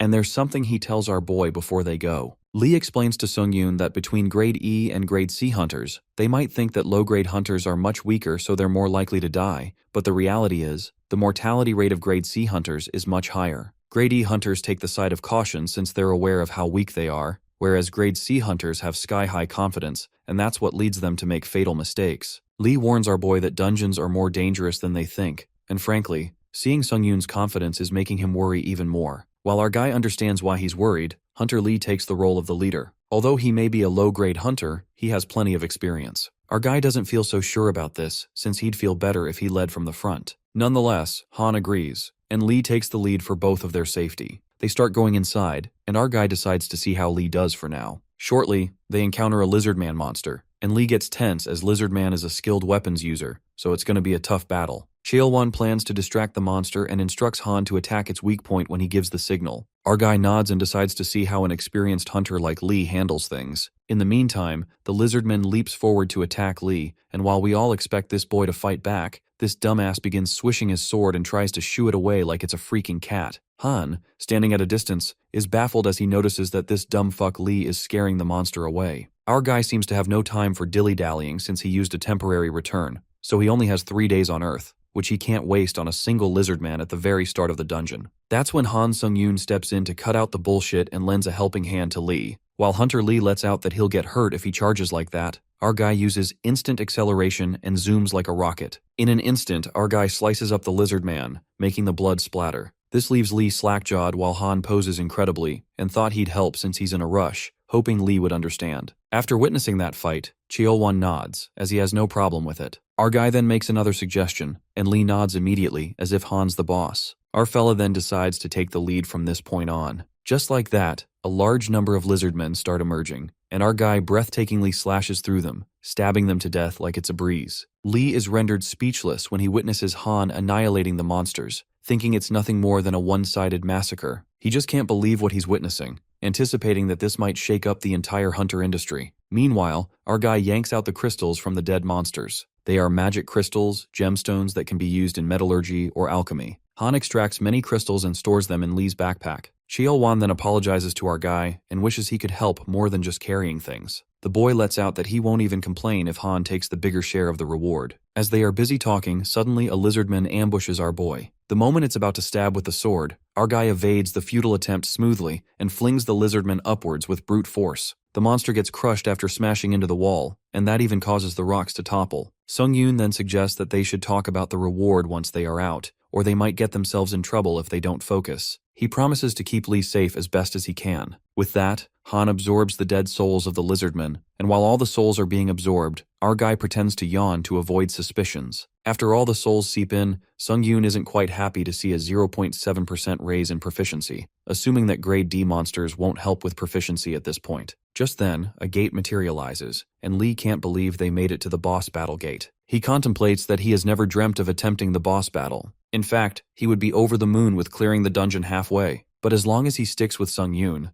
Lee believes that they might actually clear the entire dungeon. Moments later, our guy asks Lee if he's ready to enter the boss battle gate. The boy advises Han to take a break, but our guy is ready to go as well. With that, they enter the gate and witness a Lizard King, as expected. The Lizard King stomps towards them while Lee asks Han how he's going to take this thing down. The boy yells at him to think of a plan or something, but our guy looks chill about this as he responds that he doesn't really have a plan. Well, this is exactly the kind of cocky attitude Cheolwan was talking about. Sung-yoon is surprised by the Lizard King's incredible speed that doesn't suit its size, but our guy can easily match its speed. The Lizard King attacks Sung-yoon, and he goes flying back and smashes into the ground. This leaves his teammate worried sick for a moment since he thought he was dead. Our guy recovers from the damage and believes that it should obviously be this difficult in order for him to test his new skills properly. Seeing the Lizard King's chair damaged, Han feels it's overshadowing something bad, and at the same time, the Lizard King lets out a purple light, which triggers the skill slow movement. All of Sung-yoon's movements start slowing down by 25%, but before that could have happened, our guy activates the skill Forceful Breakthrough, which enables him to have more than twice the amount of magic power than the user of the slow movement skill has. All effects of slowness from all movements negate, but his teammate, Lee Cheolwan, gets affected by the skill the Lizard King used as he pleads to Sung-yoon to save him. The Lizard King, instead of continuing the fight with our guy, leaps towards his weak teammate while Han tries to prevent him from getting there. As our guy realizes he's too far away and won't be able to make it in time, he uses the skill Summon the Dead, resulting in many skeletons erupting in front of the Lizard King. But they are destroyed instantly since they're pretty inadequate. But in that 1 second, Han Sung-yoon uses the skill Wind's Grace, which increases all his movements by 60% and saves Cheolwan while slaying the Lizard King's neck. This results in his stats increasing exponentially due to absorbing the Lizard King's soul, increasing his strength, agility, stamina, and durability by 1 in 5. Our guy also absorbs the Lizard King's skill, Spiritual Eyes. The team leader of the Hunter Association Gate Management Team, Shin Woo-jin, yawns as he waits outside the gates that appeared. Feeling bored, he confirms with his subordinate if something significant happened, but he denies, leaving Woo-jin in deep thought. Knowing that the association's raid team would soon arrive when the advanced hunter party comes out after partially raiding the gate and would finish it by defeating the boss, Shin feels rage since he's from the same association, but his team doesn't get any commissions. He feels jealous of the raid team. His eyes sparkle when he remembers that if the advanced team clears the gate in one go, then his management team will receive a bonus, but he's aware that it's only possible if they have an A-rank hunter. Just as he's thinking about it, Han, along with his teammate,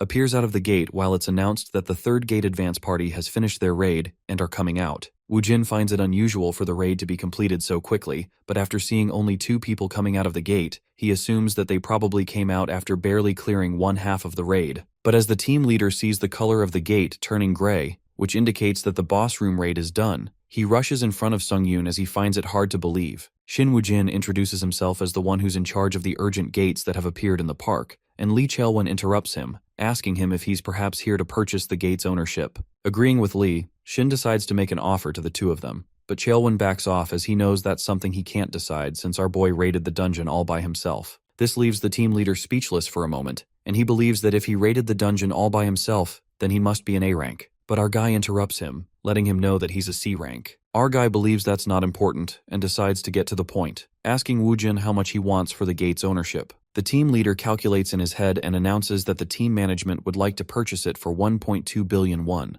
and this leaves Sung-yoon in utter shock. On the other hand, team leader Lee Hae-yeon exhaustingly keeps the pile of books and papers on the ground, feeling tired due to working non-stop as soon as she returns from the tower. Suddenly her phone rings while she wonders who must be calling her at this time, and as she looks at her phone, she's left in shock. Lee Hae-yeon, from the management team for the challengers of the Tower of Trials, is certain that this will bring an innovative change. She remembers the higher-ups making a big deal out of it, as she didn't think winning over challengers would be such a difficult task. Hae-yeon is well aware that she couldn't even get 10 people who chose easy difficulty, and this was enough to satisfy her superiors. The thought of this makes her worry, but then she remembers the guy she met in the tower, who's so strong that him clearing the 4th floor all by himself would not be an understatement. She regrets not making an offer to Han Sung-yoon earlier, but then her phone rings, and it turns out it's Han Sung-yoon's message asking her to meet him if she's returned from the tower. Our guy, who's been sitting in a restaurant, is still in disbelief that he earned 1.3 billion won as he feels unbelievable and great at the same time. Lee Hae-yeon enters the restaurant breathing heavily, and upon seeing her, Sung-yoon calls her out. Seeing her uneven breath, our guy wonders if she ran over here and lets her know that she could have taken her time. Hae-yeon sits in front of him as she looks mad about Sung-yoon not replying to her message and questions him if he knows how long she waited for his reply. Feeling awkward, our guy apologizes as he reveals not having interest in things like that. The girl in front of him asks him to treat her with coffee and a cheesecake in order to make it up to her, while Han agrees nervously. Hae-yeon is curious if he has stopped climbing the tower, but our guy reveals that he plans to continue,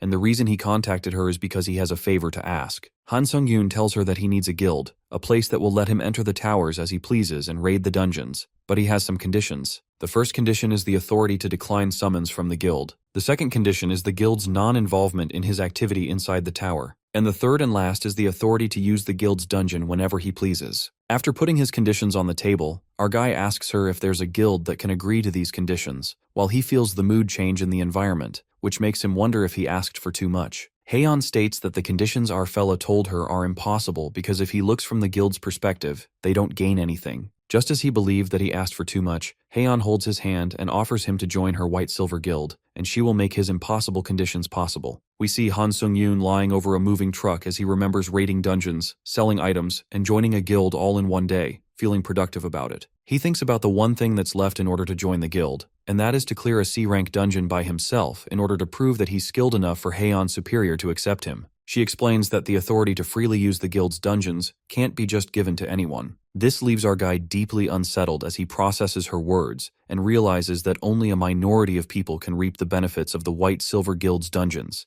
and for that they either have to be a rising star or a hunter that the guild expects a lot from. After thinking for some time, Han requests Hae-yeon to prepare a C-rank dungeon for him to clear. In Uijeongbu Nogyang District, Chunbo Mountain, we see our guy lying over a moving vehicle while he ponders if he should run from there to warm up. With that, Sung-yoon sprints with lightning speed, which results in intense air resistance. Meanwhile, Hae-yeon is busy preparing a C-rank dungeon as she goes to reserve a raid gate in an hour's time, and the guy in front of her recognizes her by her card and suggests she sit under the tent since there's a lot of time. But before she could even sit down, Han Sung-yoon makes a swift entrance, catching Hae-yeon by surprise since he's way too early. Sung-yoon is about to reply when a gust of extremely intense wind blows all over the place, and our guy nervously apologizes and explains it must have caused a shockwave since he ran here way too fast. Lee Hae-on, along with the guy, tries to suppress her shock as she wonders who this guy is, and with that, she lets Han know that she's done with the proceedings. Therefore, he should let her know when he's ready. Han Sung-yoon is ready to start now, and they both enter the gate only to be welcomed by Fields. Looking back at her, our guy instructs her to give him a signal if she feels he's in danger. But Hae-on is wearing an artifact that the guild has given her, Empress's Necklace, which is an item with a shield ability. And even though it's not very strong, it has a stealth ability. Plus, the necklace also attracts aggro, and it might make it look as if she helped him. Therefore, she decides to stay far away. Sung-yoon is relaxed now that he doesn't have to worry about her while fighting, and with that, he activates Spiritual Eyes, which helps him sense invisible enemies. Then deadly demons suddenly appear out of the fields. Seeing the deadly poisonous demons in a C-rank dungeon, Hae-on alerts our guy about this being an irregular dungeon. Meanwhile, Sung-yoon kills all 3 of the demons. This leaves Lee Hae-on amazed beyond comprehension, as she knows that this isn't normal and is glad that her decision wasn't wrong. Han uses his sword, and its lightning effect activates so rarely that he forgets he has it. With that, he clears the vicinity by killing the last demon and lets Hae-on know. Lee Hae-on couldn't believe her eyes, seeing our guy clear the boss room in under an hour, and solo at that. What's even more surprising to her is that this is an irregular dungeon. Plus, the deadly poisonous demons aren't monsters that can be taken lightly, and they're one of the monsters that C-rank hunters are recommended to kill in a party play. Observing his potential, Hae-on believes that Han Sung-yoon is going to grow even more, to the point where he can't be compared to him. Due to all possessed souls being used, Sung-yoon's stats increase, and his strength, agility, stamina, magic power, and durability increase. Our guy assumes the dungeon boss will not pose much danger and decides to enter the boss room along with Hae-on. She finds it a bit strange that they can't feel the monster's presence to this extent, and is interrupted when the monster appears right on top of them, going straight for her. All of this happens in a blink of an eye, but Han Sung-yoon saves Lee Hae-on by carrying her in his arms when she alerts him to look behind him. The monster lets out blue flames and destroys the place, but our guy rushes to a safer spot and lets Hae-on know that he moved them there without her consent since it was dangerous, asking her to understand him. Hae-on reassures him, and our guy decides to finish it off. The management team leader offers him her buff skills, but Sung-yoon refuses and jumps down. Our guy activates the skill Instant Acceleration, and due to the exclusive effect of Fast Boost, his movement speed momentarily increases. Along with that, he uses the skill Wind Grace, which results in increasing his movement speed by 70%. With 3 lacerations, Sung-yoon slays the dungeon boss, Demon of the Blue Fire of Destruction, while he's confused as to who this monster is. They both walk out of the boss room when Hae-on expresses that she wasn't expecting him to clear a dungeon of this level so quickly. With that, she announces that he has passed the test and now can use the White Silver Guild's dungeon. Our guy is glad to hear that when the black-haired girl takes the conversation off topic and tells him that when they are first called to the Tower of Trials, the difficulty they select isn't too important. For those who have good scores on their easy difficulty levels, their later trials slowly become more challenging. Similarly, for those who elected hard difficulty, if their scores aren't great, they can change their difficulty level to easy. The point is, when they consider these principles, just like how Sung-yoon did, he achieved such overwhelming success despite his ranking in the Tower of Trials being amongst the top 50, which means his difficulty is probably deadly. Hae-on explains her point and tells him to be careful because she wants to accompany him and see him grow over the years, and this confession leaves our guy in shock. Sung-yoon, who's been sitting on top of a tall tower and is busy eating an apple, gets a system notification that he's going to return to the Tower of Trials in 5 minutes. Thinking about how busy he has been for the past 3 days,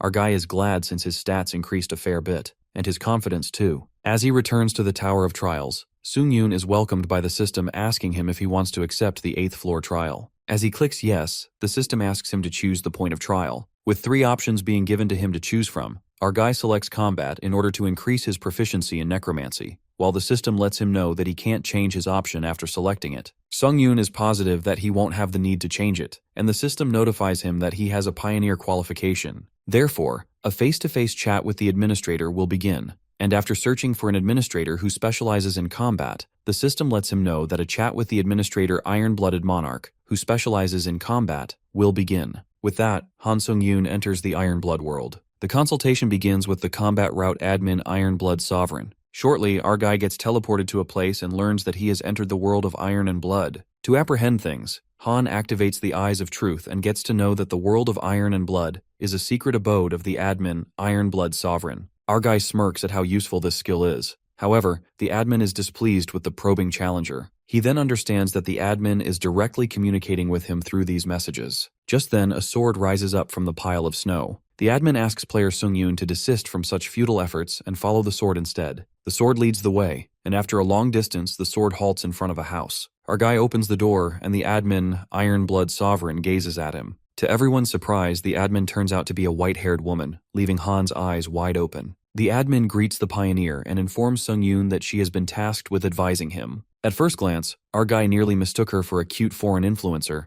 but come to think of it, she's an admin that rules over the Tower of Trials. Sung-yoon gets a bit nervous when suddenly the admin materializes right near him, so that their eyes meet with each other. Our guy low-key freaks out as the admin gets too close in a blink of an eye, the fact that he didn't even take his eyes off her. The admin then grabs a bottle, and she was wondering what manner of savage would show up, but she's surprised to see our guy who seems as normal as they come. While Han asks her if she knows who he is, the woman reveals that she knows him indeed, and compliments his feats during the level 4 trial. As she pours the drink into the glass, Han curiously asks her if she's been watching his trials this entire time. But the admin confesses that she only watches it through the leaderboard, since they have no way of directly observing the challenger trials below level 8. Upon hearing this, our guy appears shocked, and judging by his face, the admin assumes that Sung-yoon is under a misconception of sorts. She clarifies that administrators of the tower are neither gods with the power to do as they wish, nor the absolute rulers of the tower. It would be more accurate to describe them as servants of the tower. As such, Sung-yoon has nothing to fear from her. Since she serves the tower, she cannot harm him in any way. Now, putting the idle chit-chat aside, the admin tells him that this consultation is a perk provided for his benefit, and he can ask anything that piques his curiosity. Han figures out that it's the truth since he doesn't feel any hostile intent from the admin. In that case, our boy asks her what this consultation is about exactly. The admin answers that it's a perk granted to pioneers to satisfy their curiosity directly with an admin.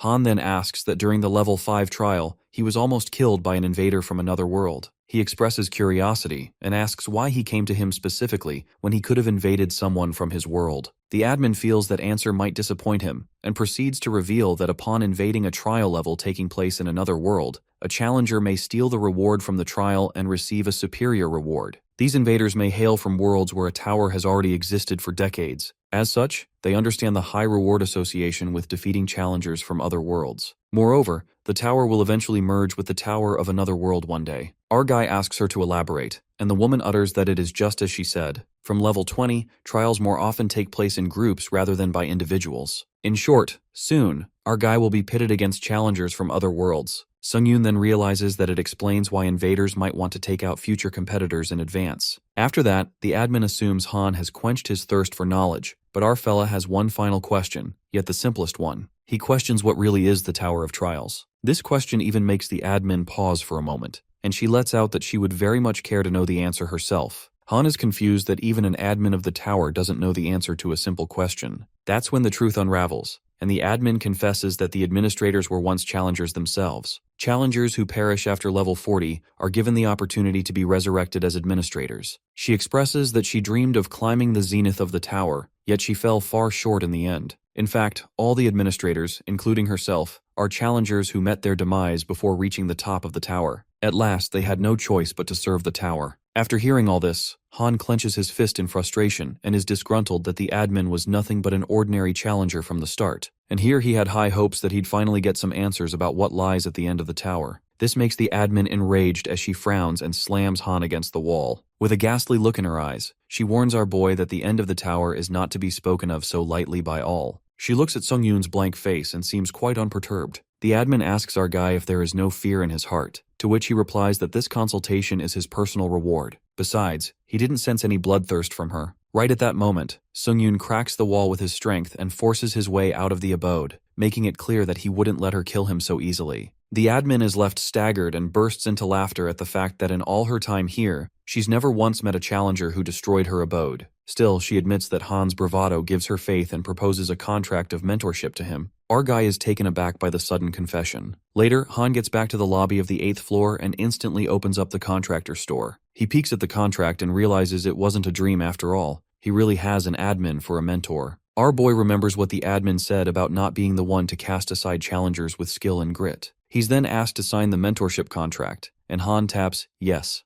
Our guy now has access to the contractor store and the use of the special points. All his stats increase by 1 as a special contractor reward. The admin enjoyed their time and wished to meet Pioneer Han again. Han then opens up the category powers in the store and sees the list of 3 powers. Our guy wonders if these powers are different from the unique power he got from level 8. But first, he decides to check the other pages and is denied access. He will be permitted access from the level 10 lobby. This means Sung-yoon can only see the 3 powers for now. The power, Iron Spirit, an A-grade skill that increases proficiency growth rate by 2.32 for all weapon skills. Power Lord of Winter, which temporarily increases stats in cold environments. And lastly, Power Clear-Headed, that allows the user to make rational decisions under all circumstances. Our guy doesn't see anything special and thinks he should just gain more SP for the time being. Whatsoever, he decides to purchase the Power Clear-Headed, since this power will help him think clearly even at the worst times. He hopes the power lives up to its name, and it's probably best that he raises his chance of survival by even a little bit instead of biding his time. After all, who knows, he might face another invader trial. After that, Han proceeds to go for the 8th trial, and its subject is eradication. The trial objective is to defeat the lich responsible for summoning the skeletons. With that, our guy enters the trial and is left flabbergasted when he witnesses himself standing on a cliff with countless skeletons in his sight. Han tries to process, and it's obvious that the skeletons have outnumbered him. But this doesn't really affect him as he's ready to take them all out. With that, our guy plummets into the sea of skeletons, and is more relieved when he figures out these skeletons can't even put a dent in his armor. Then begins the skeletons' massacre when Sung-yoon slashes their heads off and their bones scatter. While our guy slices his way through these skeleton bastards, he thinks they'll need something stronger than skeletons to beat him. But Han gasps with disappointment at the fact that his skill proficiency only increases by 0.08 when he kills a skeleton. The crumbling continues, and our guy is convinced that he won't be raising his skills in this trial, so he just gets it over with. Suddenly, a voice reverberates, asking who dares to wreak havoc in his sanctuary. Han senses that it's coming from a distance, and he summons the undead skeleton soldiers in his possession that wipe out the leftover skeletons. Even our boy is surprised and concludes the skeleton soldiers might be lousy enemies, but they sure are useful to have on his side. He then leaves them to it and goes to take care of the boss. Han leaps upward and activates the skill Wind of Grace, increasing it by 60% and even using the speed of the magic boots. With plenty of speed boosts, our boy soars at ludicrous speed, and with the castle in sight, he discovers where the skeleton boss is. Han confronts the Skeleton King, who gives him a deathly glare and is quite infuriated at a mere mortal's boldness to intrude upon his sacred sanctuary. The king opens up the book to cast spells to make Sung-yoon pay a heavy toll for his impudence. That's when giant titans emerge, and our guy notices that these monsters are as strong as the sand golem. The Skeleton King expects our guy to be scared shitless at the extent of his folly. However, Han chooses to be cocky and provokes the king by asking if he doesn't have anything stronger to throw at him. Our guy says he'd be disappointed if this is all the king has got. He smirks like a villain and pulls out his dagger. The Skeleton King simmers with anger at the humiliation and calls Sung-yoon a foolish mortal, for his loyal guardians will tear the insolent mouth of his to shreds. The Titan monsters frantically stomp their way to crush our fella. Our guy activates the instant acceleration and decapitates the monsters in a flick. In the blink of an eye, Han slashes through those monsters and gets closer to the king, ripping its legs apart. Before that, a subtle joy gushes through him when his skill proficiency increases by 1.2 after absorbing the souls of the Titans. At least higher-level undead give him more proficiency points. The Skeleton King, who was talking big, is now lying helpless on the ground and questions Han on what manner of savage beast he is. In the king's imagination, our guy grins diabolically and scoffs at the lich that got too cocky. Han then steps forth to end the king, but then his eyes land on the book, recalling how the lich seemed to be able to control the monsters at will somehow. An evil thought flickers in his mind when our guy plans on using the lich's skill to farm his proficiency. After that, Sung-yoon asks the lich if he can summon more of these guardians. The king wonders why the mortal needs to know, while our guy thinks they're done here, given that the lich can't summon. However, the lich warns him not to get closer and confesses that he can summon. Han asks how soon he can summon those guardians, and the king responds that he can summon them in minutes after they perish. Han discovers that he can summon even more right now and commands the lich to summon the monsters again. The king appears baffled since his guardians couldn't even put a scratch on a warrior of Sung-yoon's caliber. Our guy gets tired of the shit talk as he aims the sword at the king. The king immediately opens the book to save his ass and summons all his guardians at once. The pages flick and the monsters emerge. Our boy annihilates them at once and the king will suffice. However, Han lets the lich know that they're just getting started and asks him to recall his skeletons that are still standing and use that energy to summon guardians instead. Our guy torments the king as he flounces the sword at him to make him work. Later, the endless slashing of monsters continues, and the poor lich is sucked to the bones, wondering for how long he will endure such torment. While the lich is regretting his life decisions, our guy, being the savage beast he is,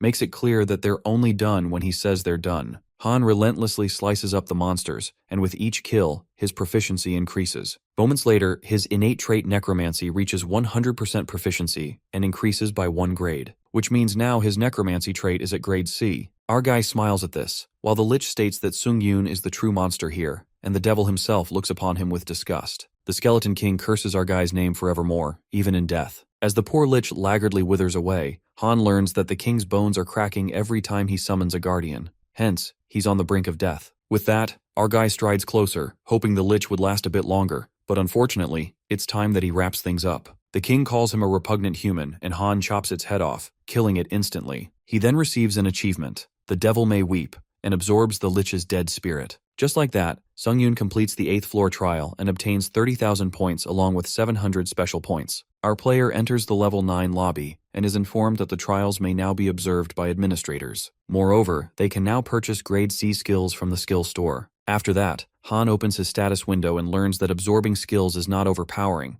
Instead, he can now even absorb skill proficiency. On top of that, upon absorbing a dead spirit, our guy gets to know that the exact chances of absorbing a skill from a spirit are 20%. About the level 8 trial, Han felt like it was pretty anticlimactic, but there's no telling what level 9 will be like. So he decides to be ready for whatever comes next. Han then looks at his dagger that will last him a while longer, but the problem is his shield and weapon skill. It turns out that our guy has reached his limit with hunter-style dagger and needs a new sword-fighting skill to switch to. For that reason, he enters the skill store and doesn't find any decent sword-fighting skills. Well, if he can't buy one, Sung-yoon decides to make one. He purchases basic sword-fighting skills that raise his ability to use all types of blades. Soon after, he thinks of leveling up the hunter-style dagger using skill synthesis. But first, he needs to consider which skills it's compatible with. Out of all the skills he has available right now, basic sword fighting is probably the best fit. Han uses the two skills, hunter-style dagger and basic sword fighting, to synthesize, and since these two skills are not the same grade,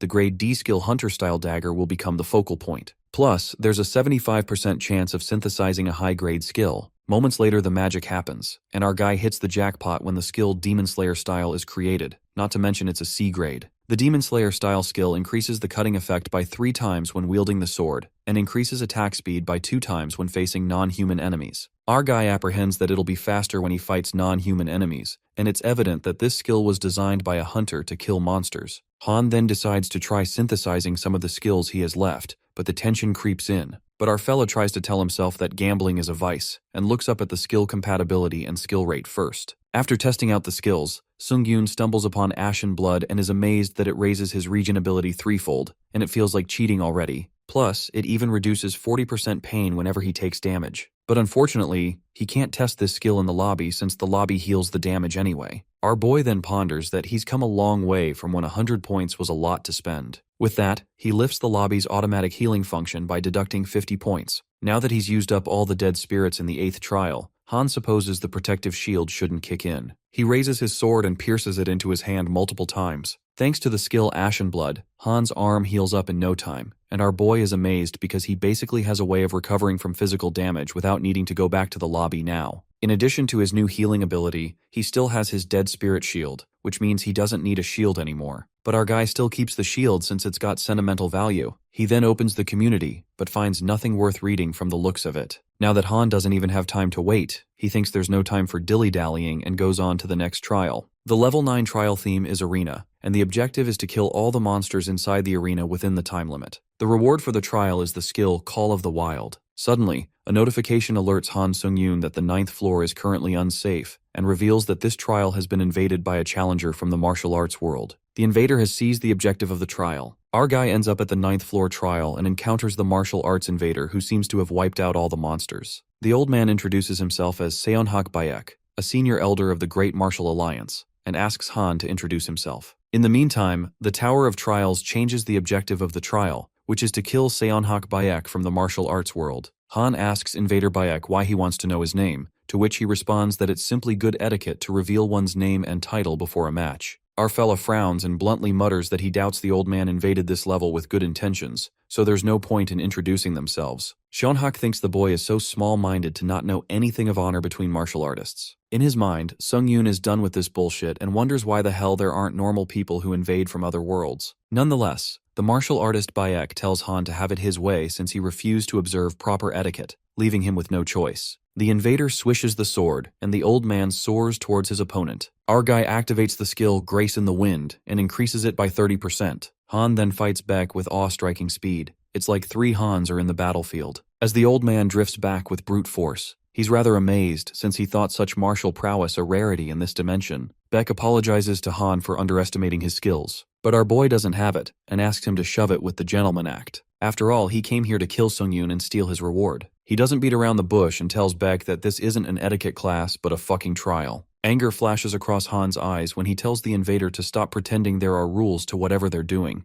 concluding that hypocrites make him hella sick. After hearing such things, the old man is offended and figures out that warriors of Han's world see neither rhyme nor reason. With that, a jolt of power gushes through Seonhak Baek, and he bids our boy farewell, addressing him as a nameless warrior. The dark energy cloaks the place and bursts out like a wrathful force. Right at that moment, the panel warns Sungyun that the enemy's innate trait Swordshine has shrouded his vision for 5 seconds. 5 seconds are enough to rip someone to pieces when he's completely defenseless. Our guy is thrown into panic when he can't see anything. Han Sungyun activates the skill Magic Resistance, which decreases the duration of sight impediment, the invader's skill. He then activates the skill Third Eye to detect an attack from outside the visible range. That's when Han detects the sword that nearly pierces through him from the front. Fortunately, our guy manages to dodge that attack as the sword brushes against his shoulders and past his hair. As 5 seconds pass away, Baek's skill Sight Impediment is terminated, and Sungyun is able to see his opponent. Our fella activates the skill Ashen Blood, and relief washes over him because the old man almost got him there. Invader Baek, on the other hand, is staggered and asks the nameless warrior how he sensed his movements. Our guy then uses the skill Grace of Wind, which increases by 50% and makes a stronger comeback. The tension hangs heavy in the air as their swords clash with each other. The fight gets intense as they strike each other.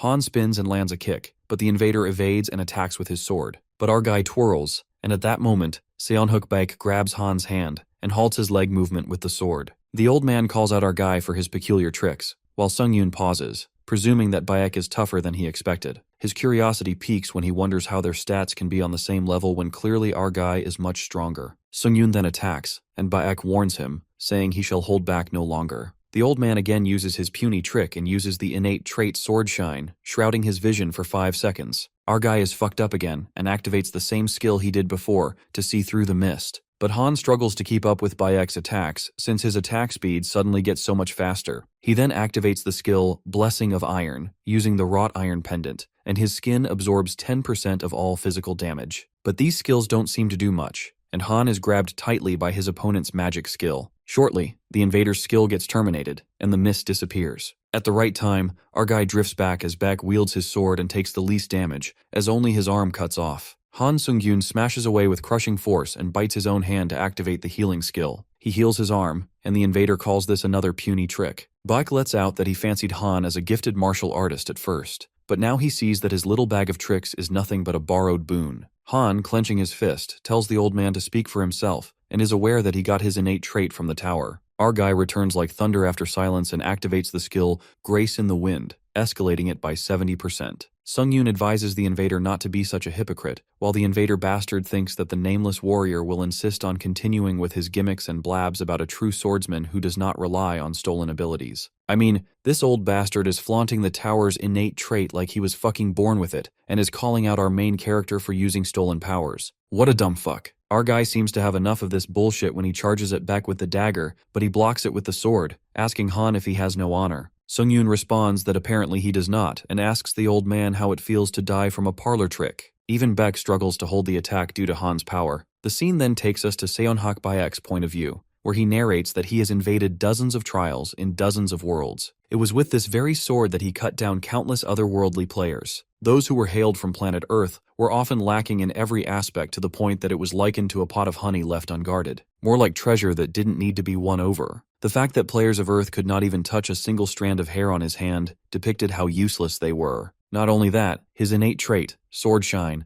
blinded his foes and allowed him to defeat them in a single stroke. At least until now, this trial invasion would have been the same, but things seem to be going south. Baek's distraction gives our guy a chance to attack, and he manages to slit the dagger through his hair. The old man's hair streams down, liberated, caressing the shoulder. Our guy finally manages to draw some cuts on Baek's face as the blood drips. At that very moment, several admins show up on the panel and are impressed by player Han Sungyun, showing their interest. However, the martial artist invader couldn't take this when jealousy speaks through his face, and he furiously uses the skill 2 birds 1 stone, increasing his speed by 2 times. The old man literally activates all the skills he possesses just out of spite. The invader exudes a fierce aura, and a snickering giggle escapes Han's mouth when he repeats the invader bastard's words that the skills were nothing but trivial tricks. Quite ironic now that he's using all of them at once. Both of the opponents spiral out of control, and the system notifies that trial invasion penalties are in effect, decreasing their stats by 8 points. Some skills are currently unavailable. Seonhak is screwed up as 2 of his skills get forcibly deactivated. Soon after, the old man activates his innate trait Swordshine,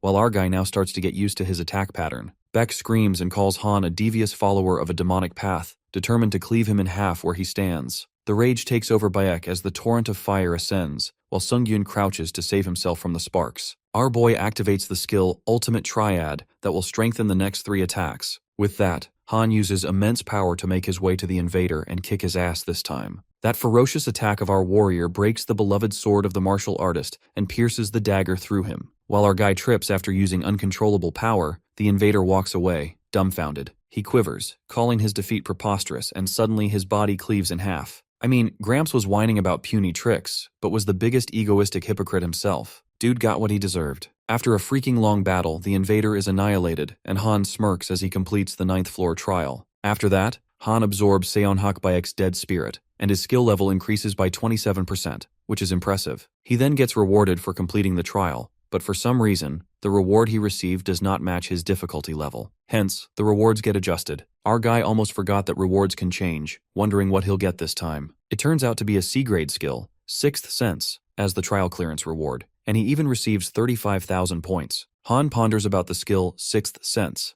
That's a slightly higher grade skill than the original reward, Call of the Wild. Our boy then proceeds to move to the lobby of the 10th floor to look more into it, when his path gets blocked as multiple panels materialize before him. The admins of the tower applaud his performance. Han then stumbles upon the message about his trials being observed by admins, and to sum it up, he managed to impress a bunch of admins in that last fight. Since it's about as much recognition, our guy feels like he deserves to feel some pride at least. Just then, the admin, Lord of Iron and Blood, is displeased by the excessive attention showered upon their contractor, Han Sung-yoon. She also advises her contractor to refrain from hubris. Unexpectedly, the admin, White Crane, shows up and wishes to add power to his contractor-only store. Han's eyes widen with shock as he couldn't believe that White Crane was giving him free power. That's when the admin, Lord of Iron and Blood, her contractor, begrudgingly allows our guy to accept the power. Han hopes there are no strings attached, but his admin advises him that the other admins may gift contractors with powers to earn their power. This raises suspicions in our fella's mind.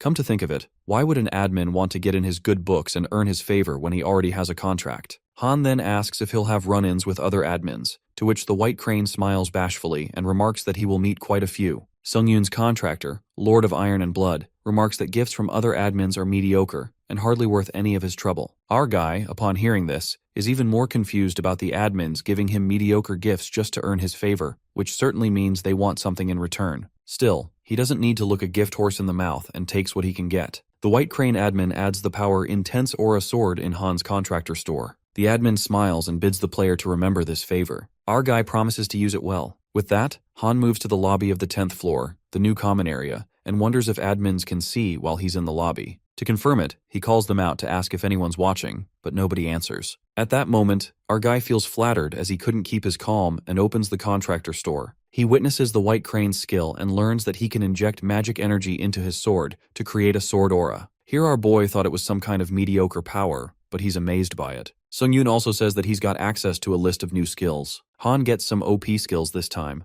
Power Total Rejuvenation can strengthen the user's skeletal structure into combat force. Power Iron Blood Sword allows the user to summon a magical sword of iron and blood without using the user's magic energy. Lastly, Power Touch of Death raises the effectiveness of necromancy and black magic twofold and mildly decomposes the enemy's body. Even our guy agrees that these skills are serious game changers. But sadly, since he's low on SP, for the moment the only power he can buy is either Bodily Rejuvenation or Intense Sword Aura. Our guy thinks hard whether he should buy it or collect more SP. He ruminates that the old man Seonhak from level 9 was an absolute beast to fight against, so if he wants to survive enemies like him, he needs as many powers as he can. With that, our guy purchases the skill Intense Sword Aura and activates it to test it out immediately. Han wields the sword, and his ultimate triad skill infuses magic energy into the sword as well. But this feels completely different. Our boy surmises that the ultimate triad forces an explosive wave of magic through the sword. whereas a sword aura allows energy magic aura to flow gently through the sword like a river. He uses the skill for quite a time,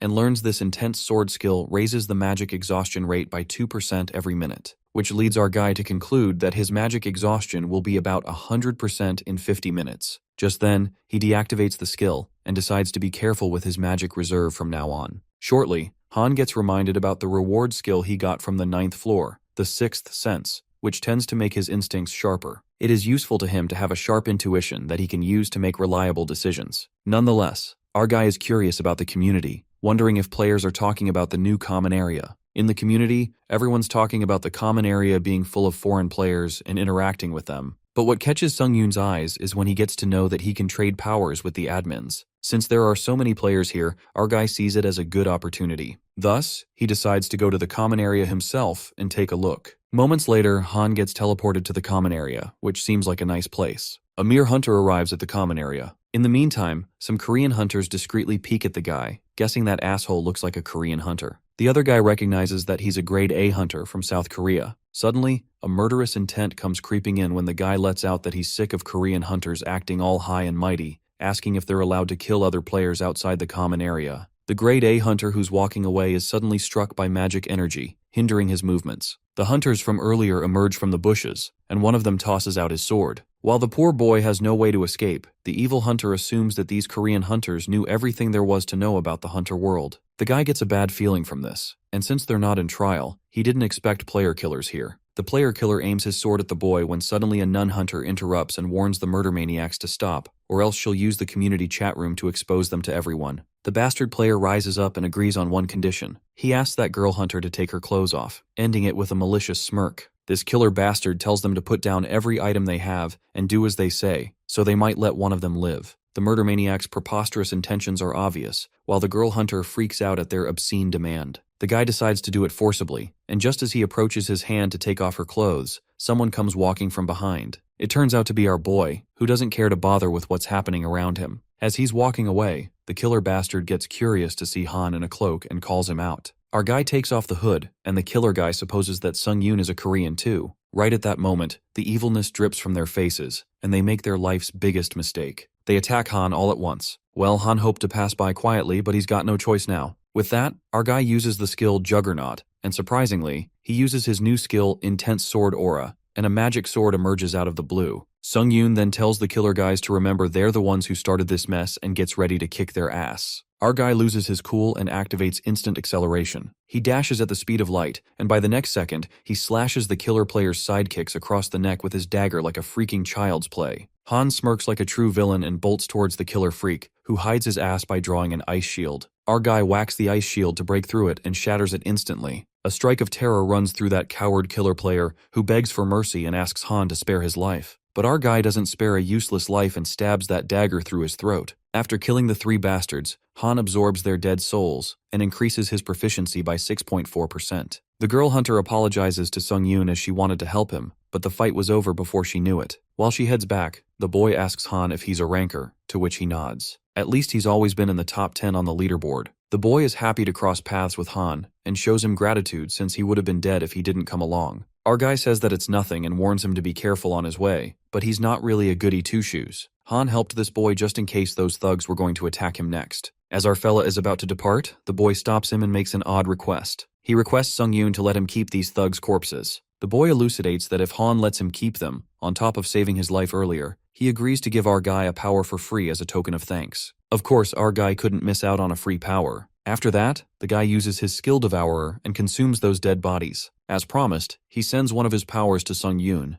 and the power appears to be Wings of Steel that gets added into our guy's contractor store. Han couldn't be happier to have another power in his bag. The boy then mentions that the skill he sent Han lets him summon wings that attach at his back and allow him to levitate. Our guy assures him that he'll put it to good use, and low-key, he can't wait to try this new power in the lobby. Meanwhile, the admins fight over Han Sung-yoon as everyone tries to win his favor. The Lord of Iron and Blood expresses her displeasure at those who covet her contractor. Our guy is baffled to see that all this fuss is because of him. But judging by how eager admins are to fight over players, Han gets convinced that there must be something they want from them. Knowing he'll find out about it sooner or later, our fella proceeds walking to the common area along with the hunter guy. On the way, the boy explains to Han how the common area is divided into an arena, an auction house, and the casino. He further reveals that so far there are 3 other worlds that have invaded trials in their world, called Ares, Murim, and Kallion. Challengers from Ares seem to follow some kind of knightly code. Challengers from Murim are similar, but they're a little more aggressive. Whereas Kallion is home to different species such as elves, fairies, and beastkin. Upon hearing this, it occurs to Han about the 2 invaders he encountered. The Black Knight was from Ares and White Crane was from Murim. While our guy is surprised by his information on the other worlds, the boy smiles and reveals that he used his questions to find out as much as he could. Later, they arrive at the common area and the boy hands Han his business card just in case. But our guy is utterly shocked to find out that this guy is a team leader under the Association Challenger Management Team. With that, they enter the common area, which seems to be bustling, and the boy looks kinda hyped up. He informs Sung-yoon that he's headed to the auction room, while our guy smirks, revealing that he's heading to the arena. Moments later, our boy enters the arena, which looks more like arcade games, and there's a sense of thrill that fills the place. The admins fondly reminisce about the past when they see the arena, and are deeply excited by the passionate energy filling the arena. Sung-yoon then finds himself a seat and the arena system gets activated. Our guy is asked to select either bets or duels, and he presses the help button. It is revealed that the arena is divided into bets menu and duels menu. Upon selecting bets, the players can bet points on duels between other players. They may win or lose points, depending on the outcome of each duel. Our guy then apprehends that the people earlier were watching their bets unfold. On the contrary, upon selecting duels, they may engage in combat against other challengers for a prize. Each player is notified of their opponent's leaderboard and real name once they agree on the duel. Lastly, a duel can be held with a prize on the line, such as a power or a skill. It is also known that players will be teleported to the Colosseum for a mutual combat once the duel is made. Simply put, the arena system is all about the prize on the line for the duel. In that case, our guy looks up to the players to see if anything catches his eye. On the other hand, the hunters in the arena are obsessing over the hunter Catherine, the Inferno Witch, who happens to be in there. The players are fascinated to see such a cutie from the States in real life. Meanwhile, Catherine Bennett struggles to find a decent player for a duel who has guts, wondering if her record keeps putting everyone off. She bets more challengers would duel with her if the number of wins were hidden. Bennett seems to be in the 6th rank on the leaderboard with 17 wins in total. Even the admin Master of Flame scoffs at the display of cowardice, and Catherine couldn't agree more that this place is filled with scaredy cats. The boredom nearly gets her, and as she's done wasting her time at the arena, a notification makes her turn around. It turns out to be a duel request from our boy Sung-yoon with 0 wins in the duel. Catherine is impressed by this newbie's bold move to challenge her for their first duel and smirks. She then accepts the challenge and enters the Colosseum. The opponents face each other, and Catherine likes Han's gallantry to choose her as his first duel opponent. Nonetheless, the duel begins, and the girl gets cocky when she advises our guy to think of this duel as a learning experience. The fire magic emits from her, and Bennett activates the skill, Birth of Fire, creating a giant flare of fire that chases Han. Our guy evades the blazing attack, and while Catherine acts arrogantly, thinking it's over, Sung-yoon flips things 360 degrees when he activates the skill Sword Chi Master, and jaw-dropping, it slashes that giant fireball in a split second. Catherine is staggered by the sight, while our guy scoffs at her words for calling this duel a learning experience. Now Han shows who's the real boss, and is the one who gives her the learning. The next scene takes us to a serene place where we see an administrator observing Han Sung-yoon's fight through her water mirror. She's amused to see that our guy has already become adept with the sword aura. She smiles and thinks it was a stroke of genius to grant Sung-yoon rather efficacious power, and from this point on, she ought to build a rapport with him faster than the other administrators. She covets that maybe player Han is perhaps the one who could remedy her failures and fulfill her dream at last. In the Colosseum, Catherine attacks our guy with multiple blazing balls soaring his way as Han evades, using instant acceleration. He flings upward and slashes the fireballs. As our boy soars away, his assassin cloak gets caught in the fire and nearly burns his entire cloak. With that, Han plummets to the ground and presumes that without skill, grace, and the wind, the special effect from the cloak was barely enough to keep him afloat. But the trouble doesn't end here when Catherine gets well prepared with her power of flames, determined to see how long he'll last. Meanwhile, the Lord of Iron and Blood watches Catherine's encroaching flames in amusement. The other admins are also fascinated by her flame power. Our guy, on the contrary, wields his dagger to slash the flares of fires with the power of intense sword aura. By every minute, the magic exhaustion increases as Han utilizes this skill. He feels like this fight will get tougher if it keeps dragging on.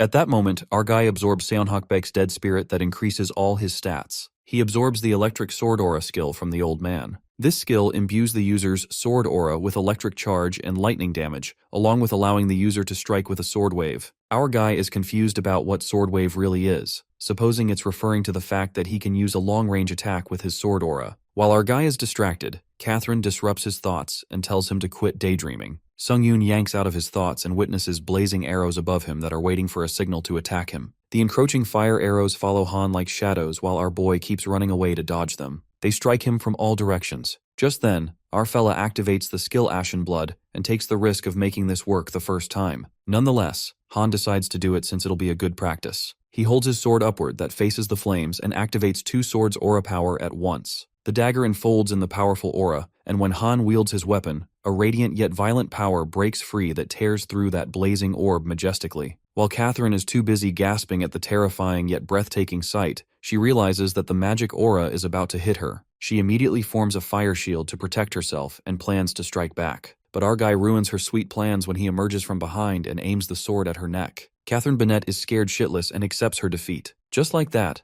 the player Catherine concedes defeat and Han wins the duel along with a grade C skill, Gale Force. Our guy then returns to the arena and is amused since he took Catherine on as a light practice for using his sword aura, but she turned out better than he expected, not to mention she burned his cloak to a crisp. He then decides to make note of her name and peeks at the new skill he's got. But it appears that our guy gets scammed since the skill Gale Force is only for stabbing. Our guy peeks at his score and gains a win, but he's only getting started. Sung-yoon goes on to his next duel with Yuji Uwaki, who's 11th on the Japanese server leaderboard. As the duel commences, Yuji lets out that he was looking forward to facing the third best player in Korea, but he mocks our guy real bad, calling him a weakling dressed like a bum. But Han scoffs at his foolish words and Yuji appears pissed. Our guy finds it hilarious that they both were thinking the same thing, and the Japanese player twitches and abruptly attacks Han with the spear, calling him an asshole. Sung-yoon nearly gets killed by the unpremeditated attack and apprehends that it's the standard on the Japanese server. Inside his mind, Han Sung-yoon chuckles as he boasts that he's become pretty overpowered. He low-key ridicules Yuji Uwaki for being the 11th best player in Japan, proudly admitting that this feels like a cakewalk to him. And to our surprise, his condescending aura gets the best of him, and Han takes it too far when he purposely pierces his dagger through Yuji as blood spills. The guy suffers from an untenable amount of damage. Just like that, our guy wins the duel like a walk in the park. The smirk says it all, and Han welcomes his opponents to the skills buffet. One by one, our guy relentlessly defeats his opponents like swatting flies. This even earns him a title of Master Duelist. The scene then switches to the Murim, Central Plains, the world of the martial artists. There the servant informs his young master about the demise of Great Elder Seonhak Baek.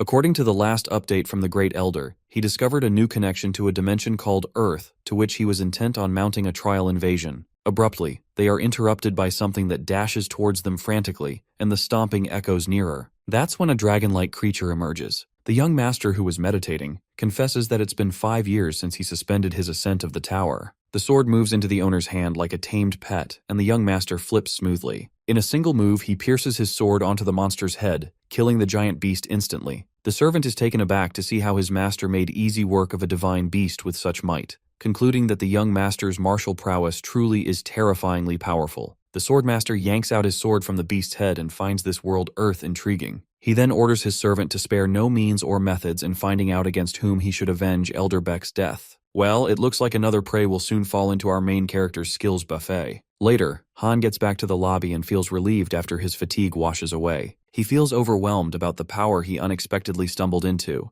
the Wings of Steel, a power that lets him fly through the air. Even the thought of it makes Han feel giddy. Unfortunately, this skill costs 500 special points, and it's a shame that our guy is out of SP right now. So he proceeds with his next thing, which is synthesizing some skills. This time, Sung-yoon synthesized the skills after an hour of careful planning. The skills he created include Defense Shield of Retribution, Movement Speed, Silent Shadow Steps, and Attack Speed Wild Sword Flurry. Besides getting 2 C-grade skills, our guy managed to nab a B-grade skill, Shield of Retribution. Our guy activates the B-grade skill, only to find out how remarkable it is. Soon after, Sung-yoon enters the 10th floor trial, and the trial's objective is to prevent the resurrection of the Abyss-stricken Lord within the time limit of 3 hours. The reward for clearance is a skill proficiency potion, and the penalty for failure is death. This trial turns out to be a team assignment, and the system assigns teammates based on leaderboard rankings. It unfolds that the top 4 players in the leaderboard are merged into a single team, entailing rank 1 player, Kim Seung-hoon, rank 2 player, Chun Seok-oh,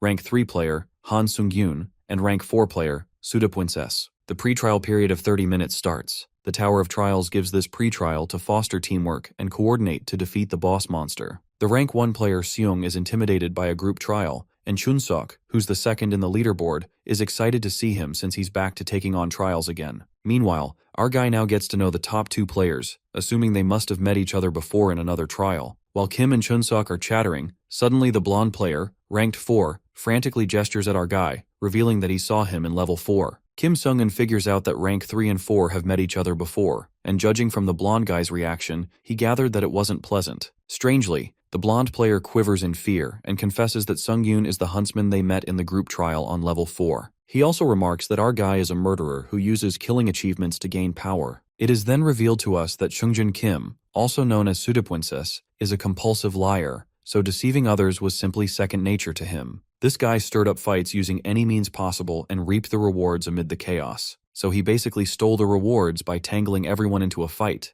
That was his chosen method for survival. Even in the unfamiliar world of the tower, he found his propensity for deception to be just as effective. Nonetheless, the admin False Clown grins and guffaws at contractor Seungjun Kim's conceit. The admin's vibe surely goes well with the evil, conceitful Pseudo-Princess. While our guy could sense the devilish intent from that guy, Pseudo-Princess presumes that he's caught Han off guard, given his reaction, and plans to push them a little more. The blonde guy, using his devious means, accuses Han Sung-yoon of slaughtering his own teammates in cold blood. Our boy finds this ridiculous, and as he tries to speak something in his defense, Kim Seung-hoon summons his weapon and accentuates that a solid team of 3 is better than a divided group of 4. Rank 1 player makes it clear the trial can't be taken lightly and asks which one of them is telling the truth. Kim concludes that the one who lied will be eliminated. The tension crackles in the air, and our guy surmises that if things go sideways, in the worst-case scenario, he'll have to fight all 3 of them at once. Right at that moment, Chun-Soko steps in as a real game-changer. He acts as the only sensible player, and given that Pseudo-Princess has met ranked 3 hunters on level 4, Chun-Sok switches it up on him and infers that Seungjun must know the huntsman's real name. Rank 2 guy is a literal genius when he traps Pseudo-Princess in his own deceitful game and makes him recall that the nickname system only came into effect at the level 5 lobby. In that case, as long as Seungjun knows the hunter's real name, they can be sure they've met before. But Pseudo-Princess's cockiness kicks in, and he confidently reveals the hunter's name to be Cheolmin Lee. The guy is diabolically insane and gets convinced that there's no way to prove anyone's identity in this place. Chun-Sok addresses our guy as Cheolmin, asking if he has anything to say. That's when the tables turn, and Han pulls out his hunter's license, thinking it's beyond ludicrous. A sense of relief washes over Sung-yoon, feeling glad that he mistakenly bought this after he returned to Earth. Our guy reveals his real name, while Pseudo-Princess is frozen in sheer shock. Now that things are coherent, Kim Sung-hoon knows who he should eliminate. Even the admins mock his unconvincing deceit and enjoy the outcome of his pathetic nature. The irony that the admin, Messiah of Lies, called him pathetic is just hilarious. Seungjun is screwed up big time, but our guy interferes and appreciates rank 1 player Seunghoon's offer, but our guy insists on taking care of this himself. Han lets out that he's pretty pissed off right now, and Seunghoon leaves him to it. On the other hand, Pseudo-Princess wonders if he's going to fight one-on-one, but the malicious intent creeps in when he presumes that he's made a bad impression on the other 2, but he can still kill this moron Sung-yoon. This way, they will have no choice but to let him live since they don't want to risk taking on a 4-person trial with just the 2 of them. Pseudo-Princess grins evilly, while our guy is amused by the story he just made up and assumes that Seungjun will take accountability for his words. But the cocky blonde guy doesn't take this shit and lets out that all he has to do is survive. Pseudo-Princess opens his magic book to use the powers and clarifies that Sung-yoon's not the only one here who can fight. The blonde guy uses Swamp Spirit's tendrils to coil around Han's feet that slither up his legs. However, our guy breaks through them in an instant with the magic resistance skill. As our boy soars towards that bastard, rank 4 player finds it annoying that Han had an anti-magic skill. Pseudo-Princess activates a shield, and as it clashes with Sung-yoon's sword energy, the ground rumbles and bears crack. The fight looks intense, and the first-ranked player thinks it's best to keep their distance, while Chun-Sok is fascinated by the good view of the fight. But Sung-hoon has enough of his whining and drags poor Chun-Sok away from the fight, who bawls his eyes out. On the other side, rank 4 player shoots multiple encroaching magic orbs at his opponent. Our boy evades them flawlessly and lands a deserving punch right into Blondie's guts. The boy drifts away, but he snickers and deviously makes the huntsman become his prey. Our guy then looks behind him and witnesses charged magical orbs, making him wonder if they are the orbs Seungjun shot at him earlier. Right at that moment, those magical orbs descend in a torrent of lightning that strikes directly at Han, while rank 4 dude gets his hopes up high, thinking it serves that asshole right. However, his eyes snap open in shock when Han appears unaffected and activates the red shield, the new skill, Shield of Retribution. The shield takes the damage, and our boy asks Sudipwincess what's the matter since they just got started. Well, our bro really bout to hit him with the Uno reverse card. Seongjin is thrown into shambles when he witnesses his spell getting blocked so effortlessly. Our guy chases that deceitful bastard who hides away like a coward, but Han insanely slashes through the rocks just to find him. Meanwhile, as this continues, rank 2 player Chun Sok asks Sunghoon if he's heard about player Han Sung-yoon. Kim Sung-han apprises that he does not recognize Han from the hunter rankings. While Chun Sok conjectures if he hasn't heard of Sung-yoon, then it means that he wasn't even a hunter in the outside world. The rank 2 player wonders if it is even possible for a civilian to get this powerful. Sung-in finds it practically impossible for anyone other than top-ranked hunters like themselves. But what's even more shocking to him is that this is not even the full extent of Sung-yoon's strength. The rank 1 player even dwells on the possibility that player Han Sung-yoon might be on the same level as him. This leaves Chun-sok quite shocked as bro Sung-hoon rates Han this highly. Even so, Chun-sok lets out that Han fella is 2 tiers below him on the leaderboard. That's when Seong-han reveals that it's only speculation, but it's possible that Sung-yoon was unlucky with the teammates assigned in the group trials, which means that this dude's abilities were massively underestimated. On the contrary, our monstrous main character finds Sudipwincess from the rat hole and rips the dagger through his arm. The blonde guy screams in pain as blood streams down his arm, while Sung-hoon, who's been observing their fight, finds it astonishing that Sung-yoon took down his opponent without killing him, and made it look easy too. Sudipwincess gets put in his place real quick and gets the test of his own deceiving morals. He begs for mercy and manipulates our guy into thinking that they won't be able to complete this trial without him. His lies seem so real again when he tries to convince his teammates that this tower won't let them pass this trial with one person missing. Sung-yoon turns out to take advice from his 2 teammates, but they tell him to decide as he wishes. At that moment, Sungjin Bastard takes this chance and strikes the sword towards Han. But our guy escapes it somehow, like he saw it coming, and that's when he loses his cool. Han runs forth to stab his dagger but slashes Seongjun's magic illusion. The blonde guy dashes back and activates his unique skill, Last Surprise, that raises all his stats by 10. The rank 4 player regrets it as he wanted to keep one last trick up his sleeve and goes berserk when he calls Han a piece of shit and wants to kill him. The magic spell summons chains that try to burst forth Han's Shield of Retribution. Just then, our guy uses the skill Grace of the Wind and increases all speeds by 40. The chains wreak havoc as they strike down. Our guy remains unscathed and clarifies that it would be safer to take on the trial with just the 3 of them than with a scumbag like him. The only thing Han wants to hear from Sudipwincess was that, and upon this, that liar bastard lashes out at him. The scene crackles with intensity when Sung-yoon releases all the accumulated damage using a Shield of Retribution, and a blinding flash appears that marks the end of Kim Seongjun. This is what a liar like him deserved after all. After that, our guy takes his skill, the Vampire Count's old tailcoat. Well, he needed that one since his cloak was burned. It's a special tailcoat that creates a blood-red protective barrier using either stamina or the user's blood. Secondly, our guy also gets the Sanguine Demon Sword, and its blade bears a bloody aura. It facilitates the circulation of demonic chi through blood meridians. Han thanks Sungjun for the sword at least, and promptly, Kim and Chun-sok jump down to meet with him. Chun-sok is obsessing over how incredible our guy was out there, and Sung-hoon deduces that it's over now. After that, they are informed to prepare for the imminent trial as pre-trial ends soon.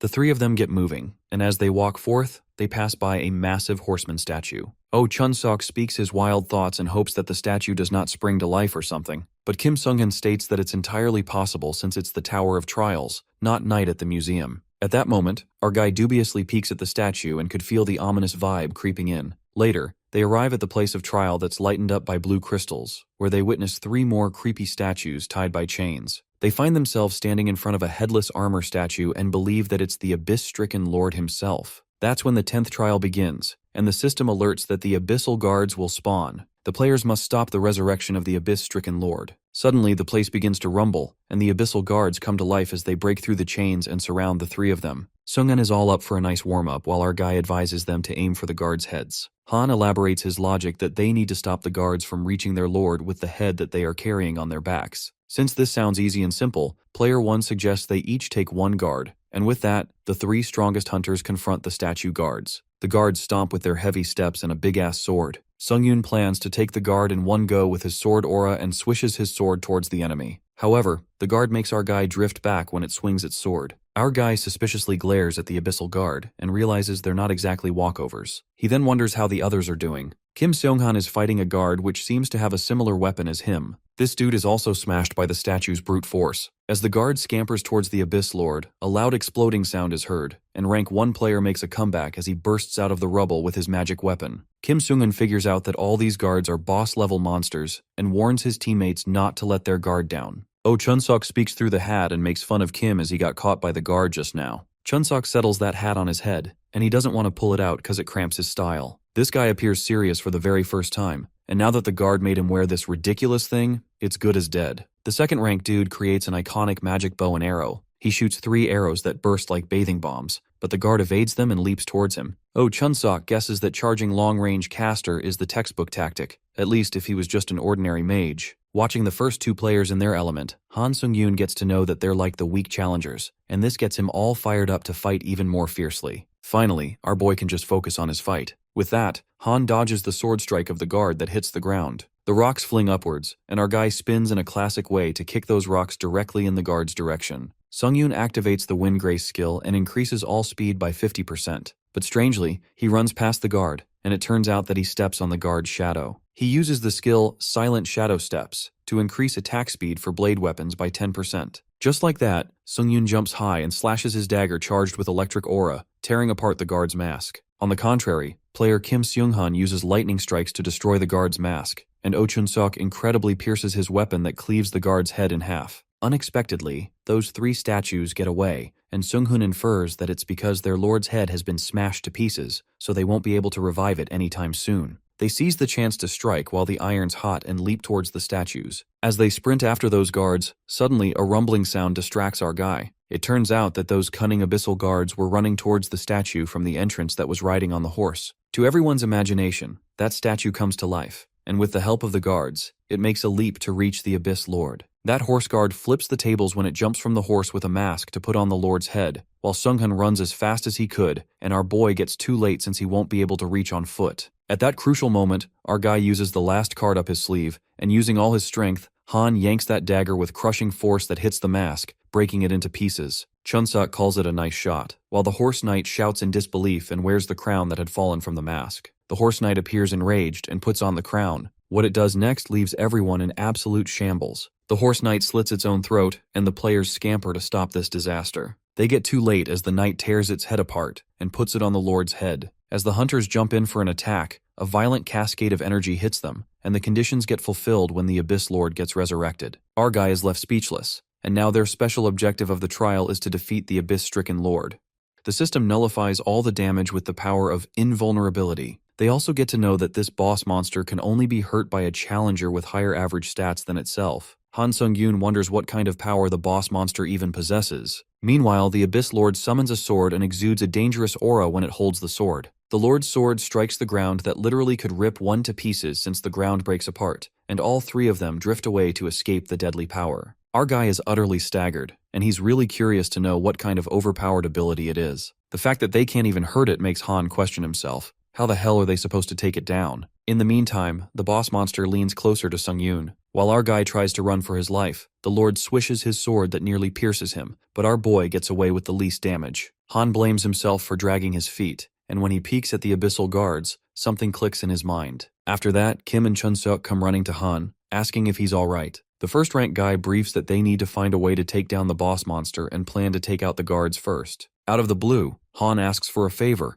and asks his teammates if they can keep the boss busy for a while. But Seong-han finds it illogical since the boss will be impervious to damage, so certainly it's more efficient to use their time to get rid of the guards first. That's when our guy spills that he has an idea to put that abomination down for good. Kim looks into Sung-yoon's determined eyes and takes his word for it. But the guy makes it clear that they won't be able to hold out the boss monster for too long, advising Han not to drag this out. With that, Kim and Chun-sok leave to distract the boss monster. Our guy is left to take care of the guards who are stomping his way. On the contrary, Sung-hoon uses his power lightning strike, but it doesn't even scratch the Abyss Lord. The boss monster spirals out of control when it activates the power Lordly Grace, which makes them bow down to the Lord and refrain from any movement without permission. It looks like the 2 top players are doomed as they're not allowed to move until the Lord says so and tumble to the ground to bow down to him. The Lord strikes the sword, and the power reverberates. The terrifying power writhes with rage and approaches their way, while Chunsok and Kim are helpless, unable to dodge the attack. Kim uses magic resistance to partially undo movement restrictions, and stands in front of Chunsok to protect him. The rank 1 player takes the damage as the energy strikes him. He coughs blood and falls into Chunsok's arms. Both the players have no power to survive the crushing power of the Lord. Chunsok carries his fellow friend who's on the brink of death, while the Lord aims the sword at them to annihilate them. The tension hangs heavy in the air, and just as the sword is about to crush them to death, our guy arrives at the perfect time and saves his teammates with the shield of retribution. Han apologizes for keeping them waiting and absorbs the dead souls of guards he's wiped out. All his stats increase permanently, and Han releases all accumulated damage using the shield of retribution. Our guy activates the sword aura skill that makes his sword glow with awe-striking power. He then takes a leap and slashes his sword in a frantic manner, and its aura strikes the boss monster, cracking his body. The boss monster screams and activates his lordly grace to refrain everyone from any movement without permission. Our guy surrenders under the Lord's power as he bows down. He grits his teeth in anger and activates 2 skills, Juggernaut and Magic Resistance. His skill fully undoes all movement restrictions. Our guy incredibly breaks through the Lord's power, and this alone makes 3 of his skills, Juggernaut, Magic Circulation, and Magic Circulation, increase to a higher grade. The Lord counterattacks with his sword, and our guy grins like a psycho as he saves himself with the shield. Even he himself thinks that he's in actual danger for once, and yet he can't stop smiling. Actually, Han knows the reason for that. It's because he wants to win. Just like that, our guy fearfully jumps into the mouth of danger and relishes the challenge of becoming stronger. It's a primal desire that burns inside his soul. Meanwhile, Chunsok is talking with brother Kim and asks if he's watching Sung-yoon fight because that dude might be the real deal. Kim Sung-hun, being the top ranker, feels odd to be watching the battle from the sidelines for once, but still they ought to congratulate Han. Kim admits that our guy has certainly earned his way to the top of the rankings. On the battlefield, the vibe is intense as the Lord's deadly power tries to burst forth the Shield of Retribution, but it's all part of Han's plan when the Shield of Retribution reaches the maximum damage accumulation. Our guy risks his life as he plans to shrink the shield blast's range so that the damage output will be as concentrated as possible. That's when our guy releases all the accumulated damage using his shield. Han Sung-yoon grins diabolically when he uses the skill Grace of the Wind and increases all speed by 70%, completing the overlapping status. The skill fully overlaps, and along with that,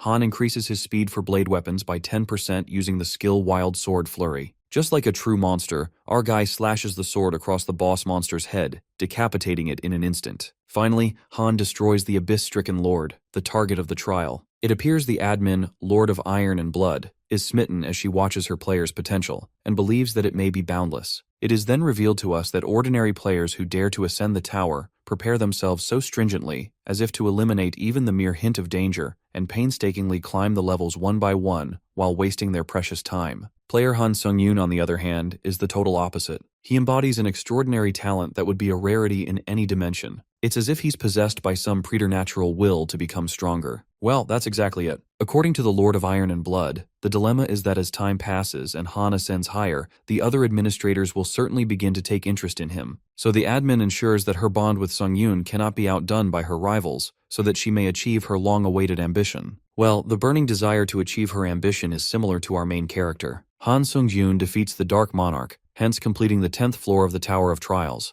and a potion for increasing skill proficiency is sent to his inventory as a reward for completion. Along with that, our guy obtains 60,000 points, 1,000 SP, and an additional 1,000 SP as a reward for completing. Since Sung-yoon contributed the most in the special task, he obtains a great number of SP points as a reward for the special task, and our guy is happy with the additional rewards. Chunsok is beyond shocked as he wonders how Sung-yoon did this, and our guy reveals to him that he had a skill he was able to use and got lucky with it. Sung-hoon points at Sung-yoon as he admits that he has surprised him in many ways and decides to talk about this in detail later after he sends our guy a friend request and heals his wounds. Challenger Kim Sung-hoon and Oh Chun-seok send our guy a friend request, and with that, they part ways. Since more than 1,000 people have completed the 10th trial, system expansion will now begin, and the category Dimensional Travel is added to the store, with which Han Sung-yoon can now travel to other dimensions. Our guy assumes that the system means he can travel to places like Ares or Murim by dimensional travel, but he believes it's suicide. The system notifies him that an administrator's observation domain and interference domain have extended to Earth's dimension, which means he can now converse with an administrator in the lobby and is able to go to the administrator's territory and make additional contracts respectively. However, the system warns him that only one additional contract can be made, and it will be restricted after the contract has been created, but he can terminate the additional contract anytime. Our guy thinks deeply about it for some time, but then decides to organize the things he got from the 10th floor. Firstly, a potion for increasing skill proficiency, and upon consumption, it can increase the proficiency of the skills by 20%. As our boy consumes the potion, it is asked of him about the skill he would like to choose to increase his proficiency in, and our guy chooses Wind's Grace without another thought. The system confirms his choice, and the proficiency of skill Wind's Grace increases by 20% and reaches 100%, hence increasing its rank by 1. After that, Sung-yoon absorbs the soul of the Dark Monarch, and his stats increase permanently with his strength, agility, stamina, magic power, and durability. Our guy also obtains a new skill, mana management, which is an amazing skill. Han Sung-yoon is interrupted when administrators White Crane Swordmaster and Iron-Blooded Monarch invite him to their territory at the same time,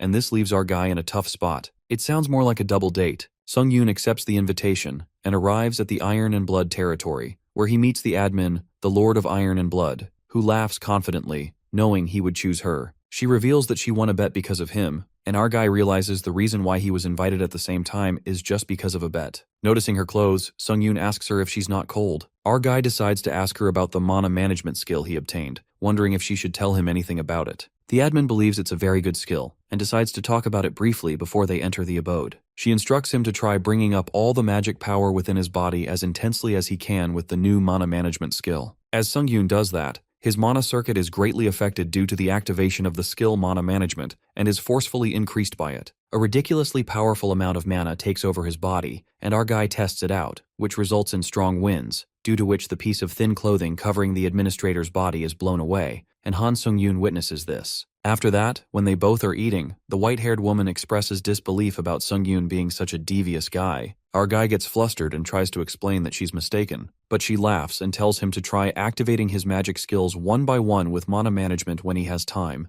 and as his understanding about the skill increases, it will lead to each of his magic skills leveling up. Han is confused as to why she called him, and asks her if she's aware of the system expanding when he entered the 11th floor lobby, to which the admin reveals that she can come here without the tower. Furthermore, she reveals that's not the reason why the interference domain was added, but the real motive is so that admins can actively nurture their challenger. When our guy fails to understand what she means, the Iron-Blooded Monarch decides to show him and uses interference domain, hence gifting the challenger with an authority, a new authority of Iron-Blooded Sword that has been engraved in our boy's soul. Feeling overwhelmed, our guy asks her if she can give authorities out like that, and the admin refuses strictly, leaving Han confused. The white-haired monarch believes she's done enough for the tower to do this, but Han fails to understand why she's helping him so much and choosing him. That's when the admin confesses that she sees potential in him and explains that administrators are rewarded for nurturing their challenger. But the motive isn't positive, and they're actually just investing in their challenger because of their own earnest wish. Sung-yoon wonders what an earnest wish is, but before they could continue,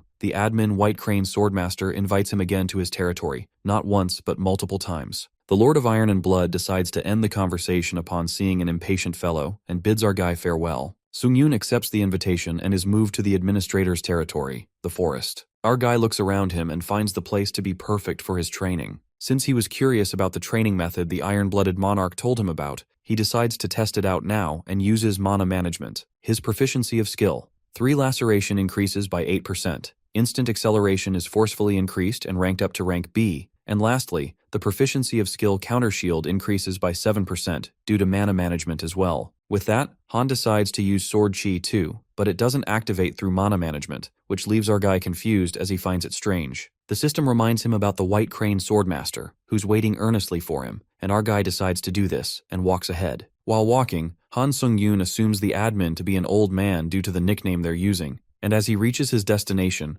a white-haired beautiful girl awaits him, introducing herself as the admin, White Crane Swordmaster. Our guy is left wonderstruck, and White Crane wonders if there's a problem. But Han assures her that he's just fascinated, since he's seeing the admin he has communicated with through messages. White Crane offers him to sit as they talk, and Sung-yoon feels so refreshed after sitting down, as he now understands why she sits here instead of a chair. The admin reveals that she watches over him from here, ever since he fought Baek Soon-hak to the death on the 9th floor. Sung-yoon asks her why she would give her authority to a challenger she met once, as he thinks it's a waste. But the pretty girl strongly disagrees with him and believes that he needs to understand his worth accurately. Furthermore, she reveals that the great Elder Baek couldn't achieve Lightning Sword Chi even though he once was a great swordsman in Murim, and he lost a portion of his strength when entering the tower. Therefore, she believes that defeating a challenger like him is a great achievement. With that, she also reveals that she's the one who was contracted with Baek, so there's no need for our guy to deny it. This leaves Han Sung-yoon speechless as he assumes that she might have a grudge against him, but the White Crane Swordmaster interrupts his thoughts as she tells him not to bring the mood down and that he was just an easy challenger to earn points. The administrator lets him know that she's made contracts with many challengers before, but has never invited a challenger here, except for Sung-yoon. With that, she straightforwardly offers him to make an additional contract with her. Our guy is curious about what benefits he will receive if he does what she says, and she lets him know that if he agrees, she will make him the administrator White Crane Swordmaster's disciple. When Sung-yoon asks her for further elaboration, she explains that an administrator can only appoint one disciple in their life, and being called an administrator's disciple in the tower means you have formed a special contract. Also, challengers who are disciples are able to purchase all authorities of that administrator. Upon hearing this, Han Sung-yoon is shocked as he realizes how important a disciple contract is and thinks about the iron-blooded monarch, who didn't even explain this to him, even though our guy is her disciple. Sung-yoon tells her about the additional contract being terminable anytime, and asks her why she is doing this once-in-a-lifetime contract when it's so disadvantageous to her. The administrator lets him know that she's doing this in order to fulfill her earnest wish, just like the iron-blooded monarch, and it's because she needs the sharpest sword, the best sword that won't bend or become blunt. She believes that Han Sung-yoon has the potential to become the sharpest sword. Our guy, on the contrary, is confused about the word earnest wish, since the iron-blooded monarch said it too, and he couldn't stop himself from asking the administrator what an earnest wish is. White Crane Swordmaster elaborates about what an earnest wish is, revealing that an administrator's earnest wish comes from their past regrets, which stem from their memories, and simultaneously it's an authority granted by the tower to the administrators. Like the Tower of Trials, it's a trial that can only be given to the challengers who are contracted with admins, and when it comes true, the challenger will obtain a reward. She lets him know that if her earnest wish comes true, Han Sung-yoon will be able to change the past, and this leaves our guy in utter shock. Our guy is in disbelief as he wonders if something as impossible as this is even possible, but the administrator believes that he will get to know if her words are true or not, since he has been climbing the tower. This response satisfies Sung-yoon, and he has another question which he hesitates to ask about at first, but then asks anyway. Our guy asks her how much he has to climb in order to make her earnest wish come true, and the White Crane Swordmaster feels shy while telling him that it would be the lobby of the highest floor of the Tower of Trials. At last, the contract has been achieved,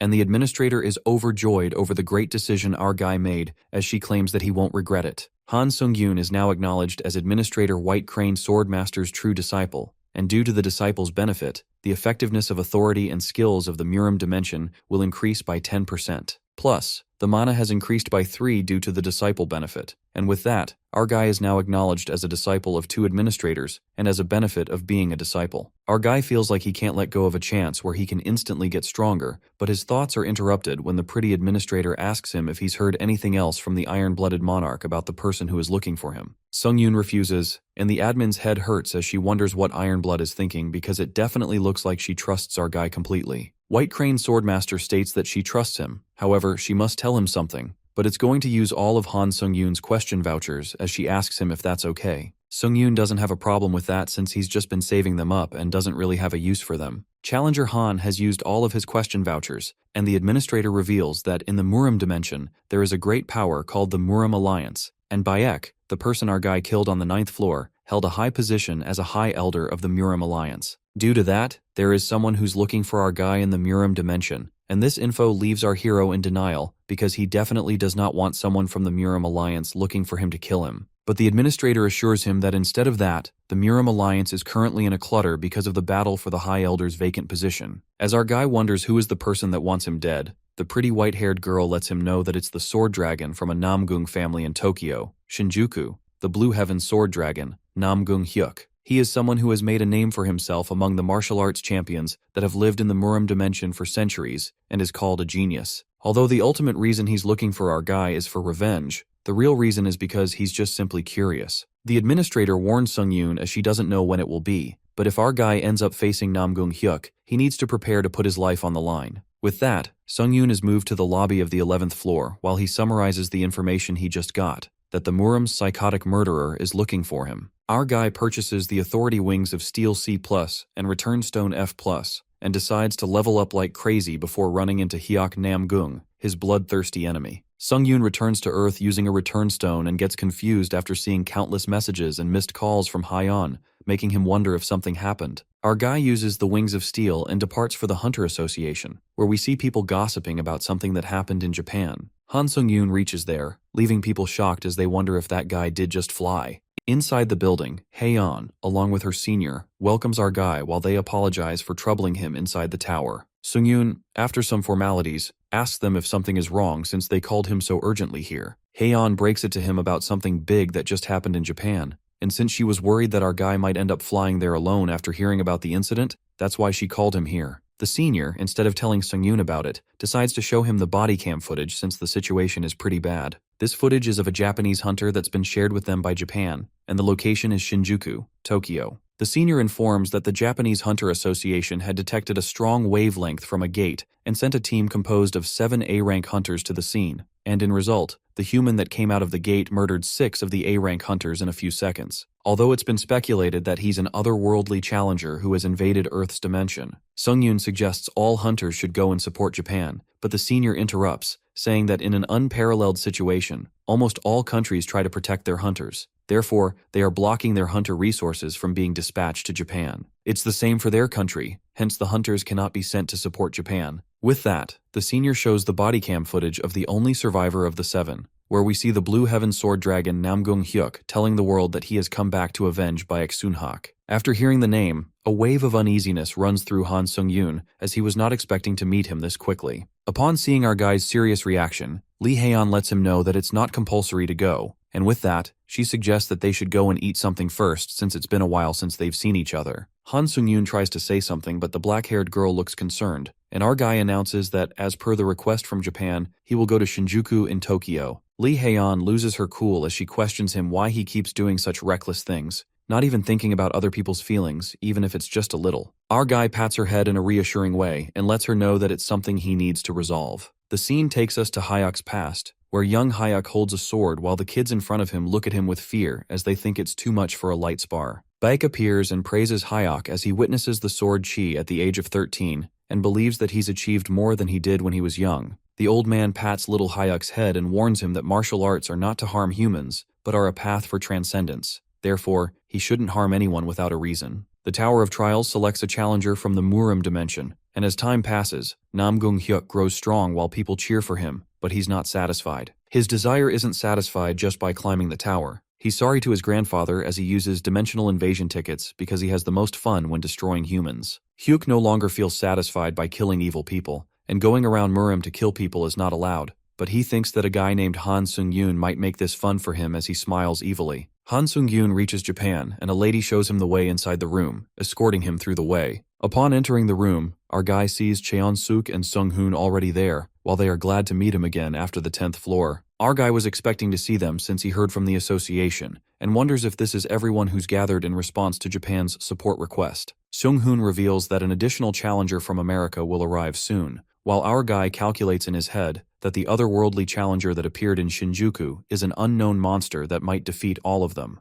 Therefore, it would be great if the challenger from America is strong. Turns out, the challenger from America is Catherine, and Sung-yoon is speechless to see her for a moment, while the lady wonders if those two have met each other already. Han Sung-yoon reveals that they met in the tower for a moment, but Catherine sulks, not wanting to meet him like this, while our guy wonders if there's another way she wanted to meet him. Catherine argues that she wanted to meet him in a more normal way, and Sung-yoon believes if they didn't meet in a normal way in the first place, then how would they meet normally now? As they both argue, Sung-hoon confuses it for a couple fight, but our guy strictly refuses it as he uses the word never, which pisses Catherine off. The lady who showed Sung-yoon the way earlier introduces herself as the president of the Hunter Association in Japan, Ari Chika. Our guy is shocked to hear that she's the president since she came to the airport herself. Therefore, Sung-yoon thought she's just an ordinary employee. Sung-yoon believes that this shows how desperate Japan is but is interrupted when Ari says that no more support for Japan is expected. Since the situation is a lot worse than she thought, she thinks they are regulating hunter support. Chun-suk is beyond shocked as he says that even if they're regulating their hunters, to think that there are only 4 applicants out of everyone in the world is insane.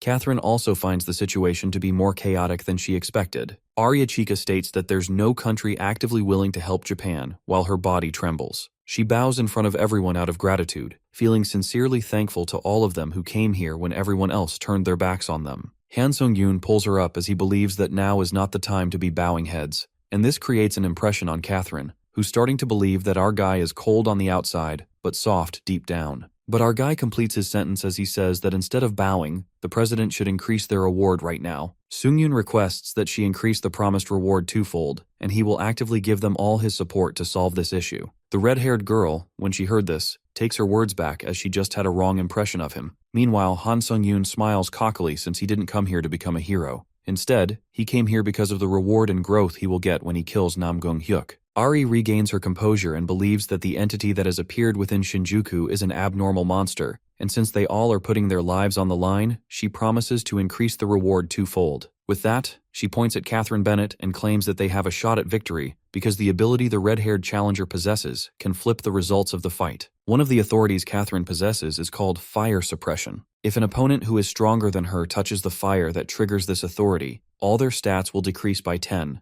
and a random portion of their skills will become sealed. Using this authority, they can achieve victory if the enemy touches it. Han Sung-yoon thinks that they need to create a situation where Miss Catherine can activate her fire suppression. The news reveals that China's S-rank hunter Zheng, who went to Shinjuku as support, has just met the otherworldly challenger, although it seems like they're conversing. Namgung-hyuk asks the S-rank hunter if he's Han, but the guy reveals that he's a Chinese dude, Zheng. Before they both could continue their conversation, Jamun punches Hyuk in the face, and the fierce martial arts fanatic realizes that his opponent is a martial artist as well. Their fight begins while Han Sung-yoon and all the others witness this from the plane as they complain why that Chinese hunter is acting on his own. Sung-yoon asks Catherine if she can land properly even if they fall mid-air, while she wonders what he means. Our guy says that he has a good idea, and the red-haired girl does have a skill that negates all the damage when she falls. Sung-yoon believes if this works, then they would inflict a lot of damage to him in one go, and in that moment, he instructs Catherine to activate her authority. Without explaining further, Han Sung-yoon apologizes in advance and grabs Catherine as they jump from the plane and uses wings of steel. Chun-sok is happy to see that our guy has not changed one bit,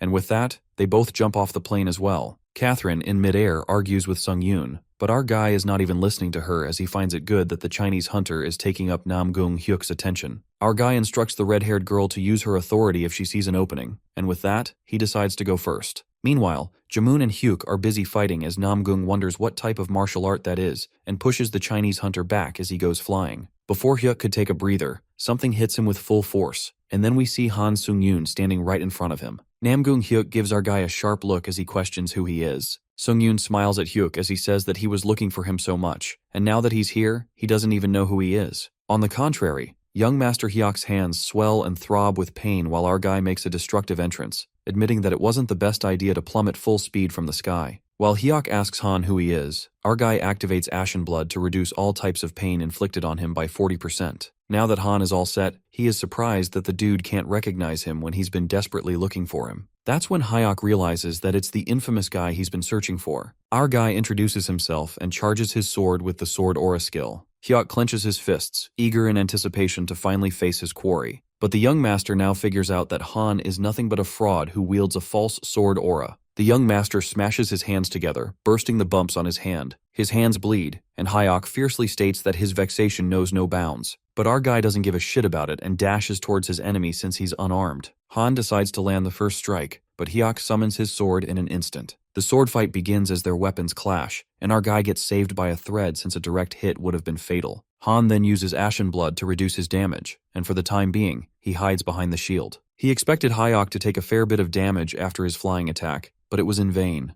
Our guy grows a bit weaker since another counterattack from his opponent broke right through his skill of retribution. At this rate, he won't have any use for the shield's reflection effect. Sung-yoon then witnesses the might of a true sword aura as Hyuk's sword glows. On the other hand, the swordmaster mocks Han for using self-healing skills, calling him a coward who would resort to cheap tricks given by the tower. Our guy then flashes the electric sword aura towards Hyuk, but the guy remains unaffected as if it's nothing. Right at that moment, the young master is bombarded by attacks when Kim Sung-hun and Oh Chusok ambush him, which he impeccably evades. While Hyuk is distracted, Catherine emerges from behind and strikes her curse of flames at him. However, to her surprise, her power doesn't activate, and the young master hops on a street lamp with his sword pointing skyward. The place rumbles when his sword emits a powerful aura, and Hyuk clarifies that he will not have worthless pests spoil his fun. It is known to us that after numerous life-or-death encounters, the hunters all instinctively sense one thing: there is no defense against this attack. Yes, it's Hyuk's sword aura that is terrifyingly powerful, enough to obliterate anything that comes in its path. The young master goes stark raving mad when he launches the deadly attack while the three of them run for their lives. That energy literally cloaks the horizon. The scene takes us to Han's flashback, where the admin White Crane asks Han Sung-yoon to consider the modest teachings a token of her appreciation. She holds his hand and gives him a simple injection of magic energy. This is how one can truly connect with the energy instead of limiting it to a single injection. As the energy is infused into Han, White Crane asks if he feels a difference. The first time,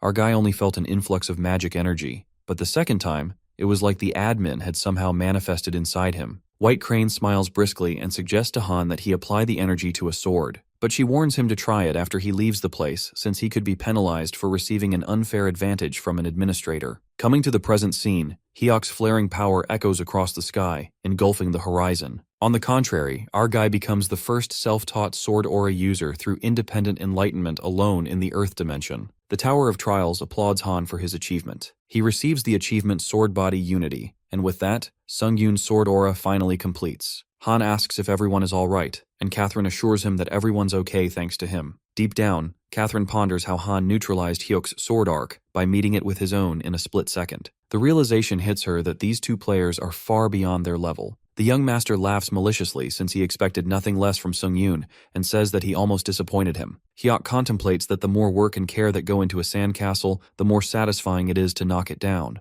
Hyok strikes his sword, and as their swords clash, our guy gets pummeled. Han presumes that most of the dimensional invaders he's encountered so far have been a little arrogant, but this Japanese asshole is totally unhinged, and that triggers our guy. Our guy drifts back and requests Catherine and the others to retreat to a safe location. Han can't seem to concentrate since he has to think about protecting them like he did earlier. While Catherine refuses to leave, Sung-hoon does agree. It's hard to swallow, but Sung-yoon is totally right. Deep down, the rank 1 player feels ashamed since it's another trial in which he's of no use. Nonetheless, Kim informs Han that they'll proceed with Operation Blaze the moment they see an opportune chance. With that, Kim, Catherine, and Chuseok leave. Meanwhile, Hyok and Sung-yoon get all the time in the world to fight wholeheartedly. Their energy flashes across the whole city. Loud explosions reverberate, and while the three of them witness the intensity, Chuseok understands why Han wanted them to get away. As Bennett is relieved that our boy can go toe-to-toe with that monster, the masked player infers that it's not the case. It's subtle, but the enemy has read Sung-yoon's moves, and if this continues, our fellow will be cut down. On the contrary, our hero is battling against the odds. He hoped that mastering the sword aura would put him on slightly more equal footing with him. Han recalls what White Crane told him about Hyok Namgung's sword fighting skill being grade A, whereas his skill grade is only C. While it totally builds a huge gap between their powers, our guy presumes this isn't even a skill issue or whatever. To be honest, Hyok's strength is simply overwhelming, almost inhuman. Shortly, our guy tumbles to the ground since he used way too much strength on healing himself. As Hyok approaches him and asks if he's already given up, Han clearly knows that he won't be able to carry on fighting like this. However, in the midst of their fight, Han hits the stroke of luck when Catherine throws a potion towards him. Our guy attempts to drink it. However, a frantic kick lands on him. Well, our dude is an idiot for thinking he could drink a potion in front of a stronger enemy. Instead, that bastard Hyok gulps the potion down. Catherine is left in disbelief while Chun-seok calls that Japanese dude a total asshole and regrets not poisoning the potion. After that, Namgung smirks and believes that it's human nature to cling to hope, thinking it's the same for Sung-yoon. That potion heals a moderate amount of Hyok's stamina. He ridicules humans for giving themselves false hope about having a chance to win if they give it their all and leave this place alive. And yet, when optimism is torn to shreds, and every glimmer of hope turns into a pallor of despair, only then does this guy plan to derive joy from broken spirits. Right at that moment, Hyok becomes more monstrous, and a hellish glint flickers in his gaze. The battle continues, and they cause massive destruction with merciless force. They plummet to the ground when Hyok's eyes meet Han's. A sudden feeling of dissatisfaction runs through him. He sees as if there is still some hope left in Sung-yoon's eyes. A surge of frustration rises through him, and Hyok attacks him even more fiercely, causing our boy to crash on the ground, quivering. Shortly, Namgung approaches him, presuming that Han barely has any strength left to move. But what annoys him is that his eyes still pierce right through him. This cynical feeling leads Hyok to slash his sword across his eyes, and blood splatters everywhere. Our guy screams in pain and desperately needs stamina to heal, but he's already at his limit. Still, he plans to squeeze even the last bit of strength he has left. Maybe then he can manage one final attack. The Chinese dude monstrously leans in for another strike, while Han's damaged eyes are the major stumbling block, so there's no chance he could finish his opponent with a single strike. Our guy feels anguished about his impuissance and tries to think about what his next move can be. In the meantime, Han's friends come to his rescue and dash towards him. But our guy screams at them to stay back because he knows if they join the fight, they will be slaughtered in no time. That's when the evil sword hunter learns the reason behind Han's repulsive look of hope on his face. It was his little insect companions. Nevertheless, Catherine jumps in with her power of flames, but she fails to keep up with Hyok's unfathomable speed and gets slashed by his sword from behind. The masked player calls out Catherine and fights Hyok with his lightning power. But the inevitable happens, and Namgung attacks Kim with deadly force, slamming him into the ground so hard that it bears cracks. Blood drips from Han's eyes while the young master grabs Catherine by her hair, aiming his sword at her. The monstrous guy slightly caresses the sword on her neck, and while she screams in agony, he asks Sungyun if he can smell his companion's burning flesh. Our guy furiously asks Hyok to let her go, calling him a sick freak. The young master's face lights up with a smile when he peeks at Han's dreadful face. This is exactly what he wanted. In the next moment, Oh Chun-suk takes the chance to move sneakily and strikes Hyok with his ice power. The fellow manages to trap Hyok's hand along with his sword and dashes away after taking Catherine. He instantly heals her as much as he could while running. Seconds later, that evil bastard breaks free from the ice hold and gets furious at that meddlesome pest. Just then, Hyok catches up to them in a single leap. Meanwhile, Chun-suk enfolds the girl into the energy zorb to send her as far away as possible. This is the best he could do for now. During this time, the energy zorb bounces away, and as Chun-suk looks for cover to hide, Hyok grabs his head. Hyok slashes his sword at him, but his freezing power bears the damage. Watching his companions getting beaten to death, the guilt overtakes Han. He ponders that even after 7 years, nothing has changed. He thought he grew stronger, his ascension was boundless, but he's still powerless to protect anyone. As the guilt festers within him, abruptly, an army of rats comes rushing towards him. It turns out those rats were running for something: survival. Having mistaken the ensuing fight as a natural disaster, thousands of rats came pouring into the open to make a run for survival. As for our hero's survival, thanks to these rats, he finally found a perfect way to use his one final attack. That's when Sungyun's mental gears spin magnificently, and after killing all those thousands of rats, he absorbs all the dead souls to replenish his stamina. On the other hand, the sword hunter cuts off one of Sunghun's arms and holds it. Right at that moment, our guy tells Hyok that he's crossed the line, calling him a disgusting Murim freak. The sword hunter snickers, not sensing the imminent danger, and waves Kim's slashed arm around because he's enjoying Han's desperate struggles. In a split second, a violent flaming punch lands directly on Hyok's gut. The use of the power of flames on Hyok seals the use of sword aura for 10 minutes, along with decreasing his stats. That guy turns out to be Ziwen Peng, the hero of China, who lets out that this bastard Hyok failed to take his life. It appears that Ziwen has passed on Catherine's flames and just came to hit Hyok. Now that his part in this fight is done, he leaves. Namgung is hurt badly and is defenseless because his sword aura has been sealed by the curse of flames. Suddenly, the area is surrounded by floating swords, and it happens to be a forced duel. That's when a dueling zone gets established for a radius of 100 feet, using the innate trait Forced Duel. All other players except Hyok and Sungyun are prohibited from entering this zone. Even without his sword aura, Hyok snickers like a maniac since he can use his fist aura. His cocky ass is pretty damn sure that Sungyun, bereft of his sight, has no defense against him. While it may seem it's the end for our main character, the plot twist enters. In that intense moment, our hero can't remember exactly when it was that he gained the third eye skill and became able to detect attacks from out of sight. He thought that was the limit of the third eye, but it's beyond that. Han can now clearly see the wall erected around the radius, down to every last rock and pebble inside the dueling zone. What's more ironic is that our guy can see more now that his sight's been taken from him. He then realizes he hasn't been using the third eye skill to its full potential at all. It definitely lived up to its name. That's when the third eye appeared on Han's forehead, and he could see more than he ever imagined possible. That's how our guy discovers the true nature of the third eye in his name, and the skill upranks from D to B. And now that he fought a life-or-death battle relying only on his senses, his skill instinct also upgrades to rank B. With this upgrade, his senses have grown even sharper than before. Player Han survives the battle against the Master of the Sword, which upgrades his Demon Slayer-style skill. On top of that, his body experiences healing beyond its limit due to the copious damage suffered. Now that the tables have turned, Hyok gets confused when our guy evades his attack. At that very moment, Sungyun's eyes open wide, and a dark, hell-born light seeps through them.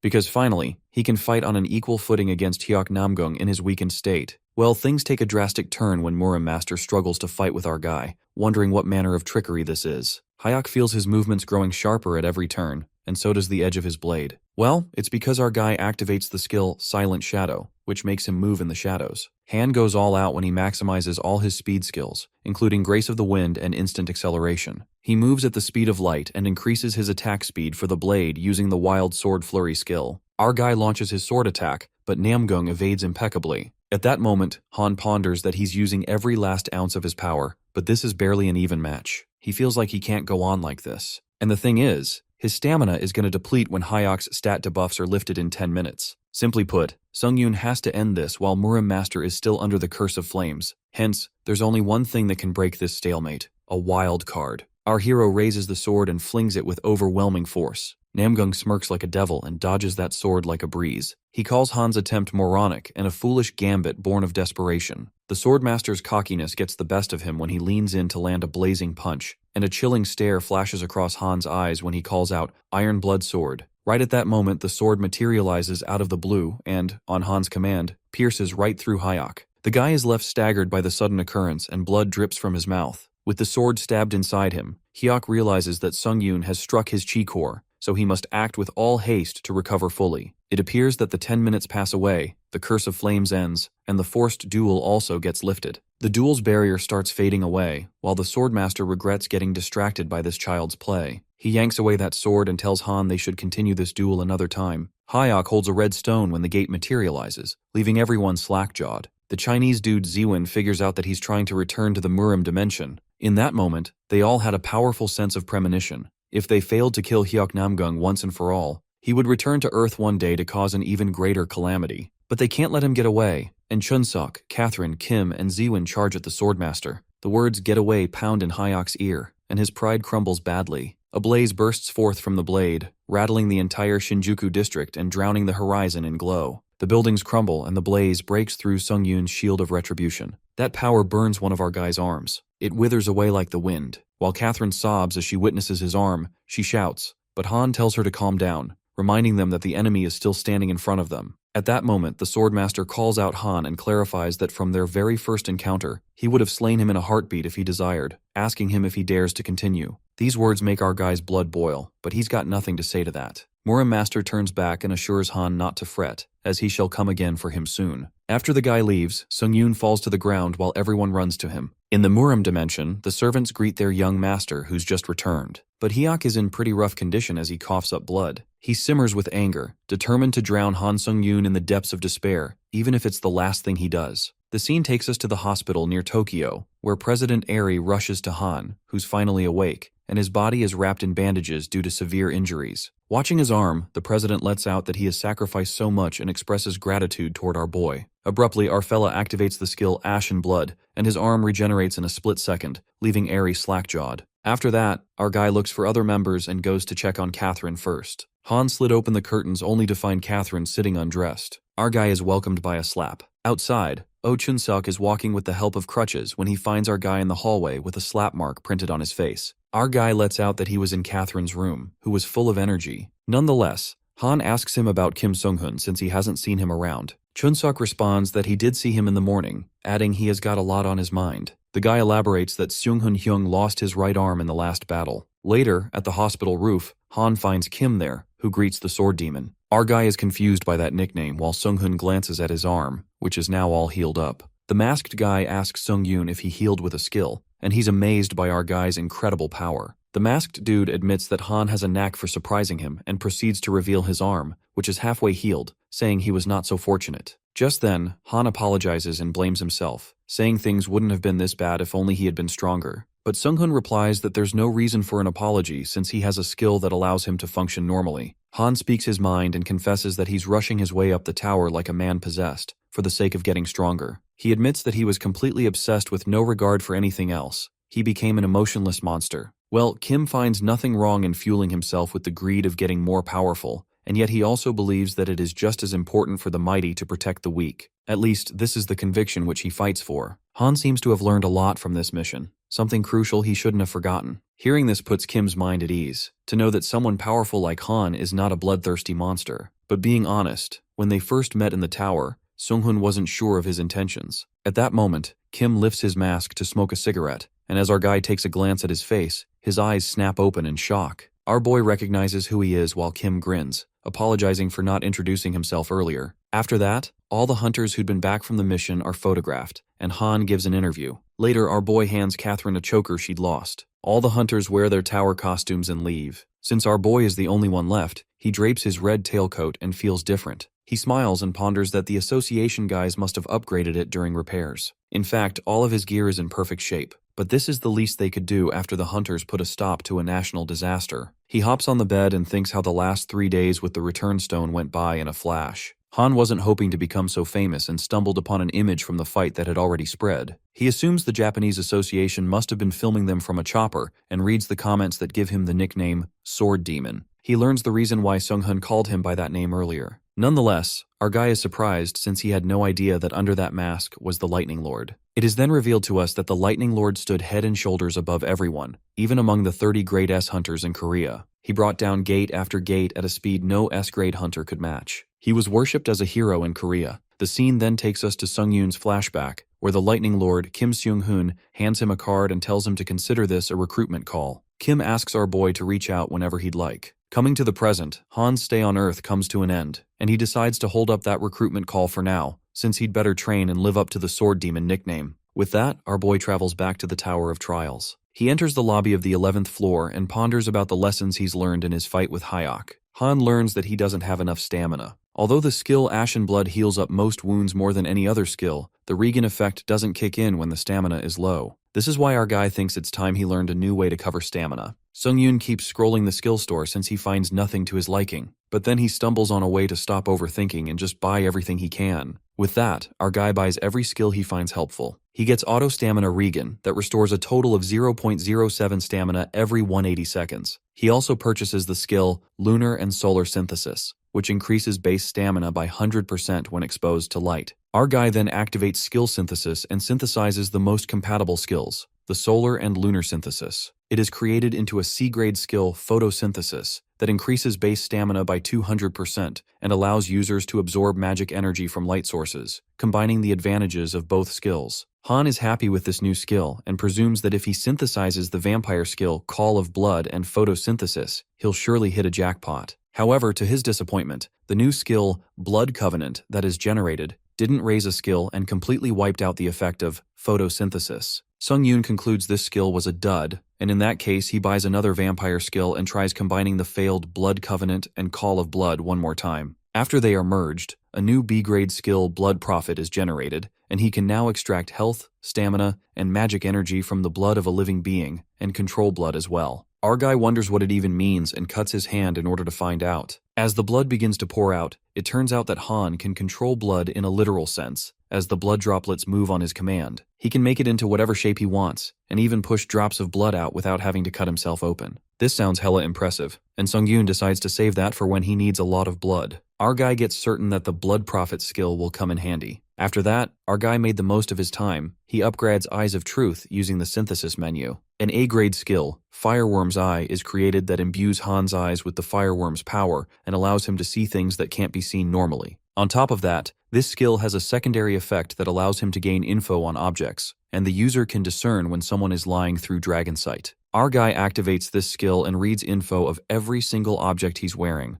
like the vampire's Count Old Tailcoat and Boots of Swiftness. When he reads the description of the Sanguine Demon Sword, it reveals that its true potential is unlocked when a user who has reached a level of Firebrand activates the unique effect Blood Aura to the maximum degree. That's when the realization hits Han that Firebrand is the level of power that took Hyoknamgung to decimate the entire Shinjuku district. He infers that only someone on the same level can unlock the Sanguine Sword's true potential. Our guy took this sword as mediocre, but now he gets curious as to what its full potential looks like. Soon after, Han enters the trial of the 11th floor, which is a mental testament, and this time the objective is to clear the way through to the 7th gate within the time limit, which is freaking 7 days. The reward upon clearance is an antique mirror of testament, and the penalty of failure is death. Just as our boy enters the floor, he encounters Priest Johan, who greets him to the Temple of Testaments. The guy opens up to player Han Sung-yoon that he will undertake the trials bestowed by the God of Testaments. His trials will persist until his last breath. Since a mere adventurer like him dared to take on these divine testaments, he must contend with the consequences of his choices. Our guy takes on this trial and asks what he must do to clear it. The priest questions Han if he is ignorant of the rules of the trial led by the 7 gods of Ares. At that moment, the realization dawns on our fella, and he reckons that if this is the Ares dimension, then it's where the Black Knight who invaded his 5 trials came from. Johan is surprised that a clueless excuse for an adventurer like him made it into this dimension, but nonetheless, he explains how this trial works. He reveals that the trial takes place in the Temple of Testaments, testament of the body, mind, and faith. After player Han undergoes the first testament of body, he advances to the ultimate yet most difficult trial, the testament of mind. Now about the gates. There will be a high priest in each trial chamber whom he must persuade or kill in order to advance to the next chamber. Bluntly put, Han needs to do whatever it takes to get through the gates. The priest smirks and thinks he has divulged enough, so now the answers are for Sung-yoon to find. With that, the first testament begins, and Priest Johan turns out to be our guy's opponent. He immediately leaps towards our fella, and not to mention, his power seems terrifyingly strong. At first, Han halts that punch with his hand, and soon after, his punch clasps with his opponent's hand. As their hands clasp, our hero ascertains that this big guy is equal to the challenger who's achieved pioneer status in the hard level. Promptly, Sung-yoon activates his skill, Blood Prophet, and discreetly pushes blood out of his finger. He then makes it into the shape of a bullet and shoots it straight into the opponent's forehead, killing him instantly. Just like a cinch, our guy kills the priest and is impressed by how overpowered the Blood Prophet skill is. Anyways, Han thanks the dead guy for the explanation and absorbs his dead spirit. After this, the admin Priest of Seven Gods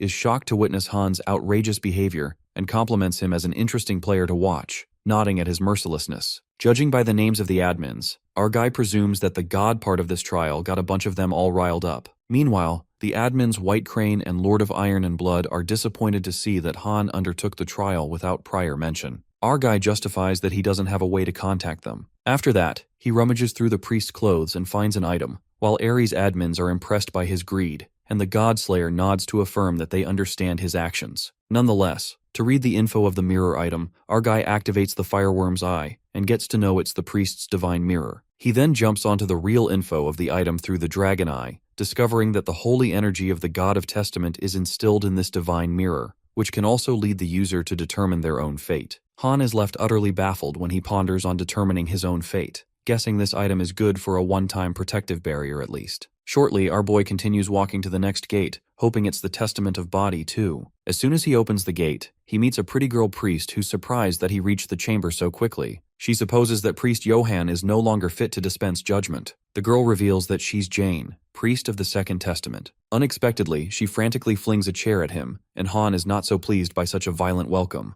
Our guy believes it's another testament of the body, while Jane agrees and aggressively comes flying toward him. She strikes the sword at him, but Han evades it impressively. Whilst dodging, our guy notices that Jane's sword aura is a lot like the one he used to use. Han activates his weapon with 2 sword auras and slashes Jane's arm. She's banged against the wall and is in utter shock to see an aura user. The priest does not find it possible for a mere adventurer to have full command of an aura. Our guy responds that he uses the aura the same way as she does, asking why that surprises her. That's when Jane reveals that their holy energy is bestowed upon them by the God of Testaments, a blessing through which they wield his immense power. So it's only natural she's shocked that a man like Han, entirely devoid of holy energy, could wield a sword aura of such overwhelming force. While Jane heals her arm with holy energy, Sung-yoon presumes that it should have been a fatal wound. Nonetheless, the priest leaps again, while our guy can tell this holy energy is going to be such a pain. Their swords clash, and Han starts questioning in the middle of the fight. He mutters that he was told by the first priest that he could pass the gate without having to kill the priest. But he asks Jane if there's really a way to convince her to let him pass. Jane smirks and assumes that his gift of blabbering will have to be smooth enough to impress a god. Ignoring her bullshit, Sung-yoon asks her how many gates are in the Testament of Body. But our fella's attitude annoys Jane very much, and she gives him a death glare as she sees that he's brimming with pomposity. She bluntly tells Han to save his cliché questions for when the battle is over. Our guy stands stiff and activates instant acceleration. In a blink, he yanks away the priest's sword and slams her against the wall. He grabs her hands and arrogantly says the battle is over. As promised, our guy wishes to hear more about the testament process.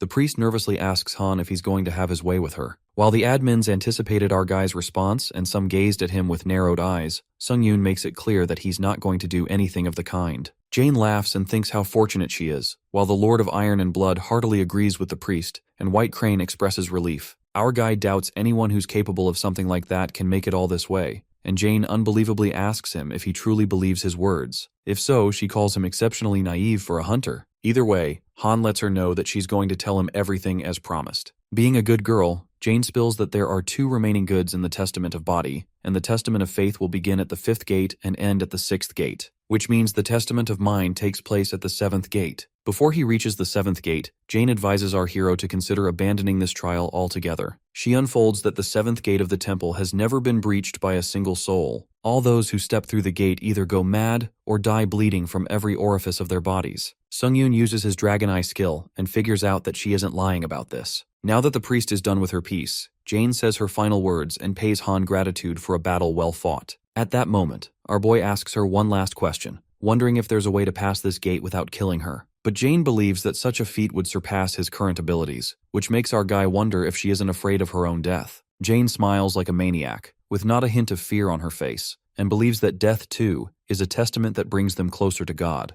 Just like that, Han kills her on the spot because dragging this out would only be an act of cruelty. He then absorbs Jane's spirit and convinces himself that he did what he had to. However, he can't help but feel like a scumbag. With that, Han enters another chamber and meets Resilian, a sword to be wielded by the gods of testaments. Resilian then tests Han's prowess as a warrior and raises his sword to unleash the aura. A glinting fire aura emits from the sword, leaving our boy's eyes widened. It's not as stable as it should be, but Sung-yoon realizes that the guy is a firebrand user. Our boy is nervous at the fact that he has to face a firebrand user only 3 gates in. This means that Han will have to put his life on the line. He goes up against his opponent, and as their swords clash, Resilian drifts away. Right at that moment, Han feels something's not right. The old man's physical stats are lower than his. Not only that, the impact that he feels from his attacks is weaker in comparison. But still, this old man keeps breaking through his sword aura. Our boy recalls when he saw Hyuk Namgung use Firebrand and naturally assumed that it was superior to a sword aura. He dwells on the possibility that homicidal maniac Hyuk was just unusually powerful. In reality, maybe there's a chance that the Firebrand skill isn't just the stronger version of sword aura. To test his hypothesis, our boy clashes his sword with his opponent's and figures out that, time by time, it's only the sword aura that breaks. Meanwhile, the swordsman steps forward and clarifies to Han that his aura will never break his sword. Strangely enough, that old man reveals the only way to shatter his blade is to command that which cannot be seen. That's when our guy sums it up that this swordsman is a firebrand user, even though he's weaker than him. It's almost like when a kid who sucks at studying beats his test score. A wicked grin spreads across Han's face. He calls that old man's prattling bullshit and only focuses on breaking that dude's sword. Sung-yoon puts all his strength into breaking that sword, but the swordsman emphasizes that only those with command over the unseen can wield a sword that will cut through all things in the universe. It is then one will conjure an aura of overwhelming power. Han continues to strike his sword with the opponents when suddenly his sword emits a stronger aura. At that very moment, our hero's sword breaks through Resilian's sword aura and slashes his face. Our guy then apprehends the difference between a sword aura and the firebrand's sword flames. He learns that to activate a sword flame is to foster a sense of intense mental determination. Sheer willpower, in other words. Priest Resilian coughs up blood and smiles, expressing joy about Sung-yoon surpassing his sword flame. The man oddly looks happy for our guy for wielding the true firebrand and praises him. Our guy is baffled, as he wonders why the old man is happy about it. Strangely, the priest is more interested in someone else's growth than his own death. The priest trembles, overwhelmed by euphoria to think our guy would learn it so quickly. With that, our guy proves his worth as a warrior, and in that split second, Han mercilessly decapitates the priest in a single slash. He then absorbs the dead priest's soul, and the proficiency of his innate trait, necromancy, reaches 100%. Just then, the trait necromancy upgrades to grade B, and he is curious to see what new abilities he's unlocked this time. He unlocks the skill Secondary Effect that allows the user to extract a power from a target upon absorbing the dead spirit of a stronger enemy. Our guy hits the jackpot because every time necromancy upgrades, it never disappoints. What's more is that it's already this powerful at only grade B. He anticipates the perk he'll gain at grade A or S. After that, Han opens up the status window and notices that he's closer to 3-digit stats already. Our guy recalls his trainee days when he used to think that was something only a prodigy could achieve. In the meantime, Han Sung-yoon absorbs all the priest's dead souls, including Jane, Johan, and Resilian. On top of that, with his new skill, he extracts the skill Indomitable Will from Resilian's soul. This skill is the symbol of those who challenge the impossible to the bitter end and refuse to bow down, along with the effect of increasing the user's physical stats and focus when facing a stronger enemy. Han then walks up to the next chamber and finds an angel in the air who supposes that Priest Resilian has finally croaked, a surprise to be sure. That's when our boy pauses for a second, and the admin Godslayer warns Han to be more cautious from here on. The admin White Crane informs him that the priest uses a genuine sword aura, as opposed to a false one, while the Lord of Iron and Blood is impressed by the powerful aura from the priest of the God of Testaments. Suddenly, our guy involuntarily swings his sword, and the priest flies to the ground, taking it that Han's not the talkative type. The priest exudes a chilling stare and without further ado, begins the fourth testament. The priest reveals himself as Chiron, a disciple aspirant serving the god of testaments. Our guy gets notified that he's facing an enemy that exceeds his level and activates the skill Indomitable Will. In that juncture, Han feels Chiron's aura, which feels way more powerful than the other priests he's faced so far. Chiron summons a piece of broken mirror that emits a blinding aura. As our guy evades that lightning bolt, the aura from Chiron's weapon is reflecting and aims to hit Sung-yoon. Han freezes in shock and immediately activates the Dragon Eye, which helps him counteract with his sword aura. Our guy finds that beam of light annoying since it keeps reflecting off the mirrors, and feels the urge to attack the priest before he overwhelms him with those beams. As they are about to confront each other, Chiron flaps his wings, which reverberates a merciless force, making our guy drift away and tumble. Han manages to live as he blocks those beams with his sword as it clashes with the glass. Our boy is shocked to see another sword user. He then witnesses Chiron flying away and is intrigued by the winning strategy he's got, his wings. Han anticipates that at long range, Chiron will use those beams to attack. Even if he dodges the initial blast, it'll be amplified by mirror walls to catch him from out of sight. But when Han manages to close the distance, the priest uses the gust from the wings to break the enemy's balance, counteracting his sword flame. That sounds complicated, but despite that, our guy is amazed since beams and sword flame are one hell of a combination. Han comes to realize that he can't just go and smash those mirrors. If the shards from the broken mirror fragment the beams into countless small beams, there's no way he could dodge every single one of them at the same time. The admins begin to panic and question the difficulty of this trial, while the other admin, Sable Demon, is curious to see how player Han meets his demise. Upon reading this, our guy feels low-key mad, while the admins on Han's side eagerly wait for his next move. Han feels relieved that at least they don't seem to panic much. On the other hand, Priest Chiron emerges with another mirror and clarifies that he won't go easy this time, wondering if Sung-yoon will be able to survive this. Right at that moment, the disciple goes berserk, and the light flashes and reflects from 4 different places, making it impossible for our guy to dodge multiple beams. Eventually, the beams strike him, and an explosion occurs. But thanks to Han's skill, Shield of Retribution, it takes all the damage, and now our guy is able to release all the accumulated damage. It's more like an Uno reverse attack. That's when our hero releases the damage, and the beam travels through the shield. A raging beam pierces through Chiron, leaving him staggered by sheer shock. The disciple is left flabbergasted by the sudden turn of events,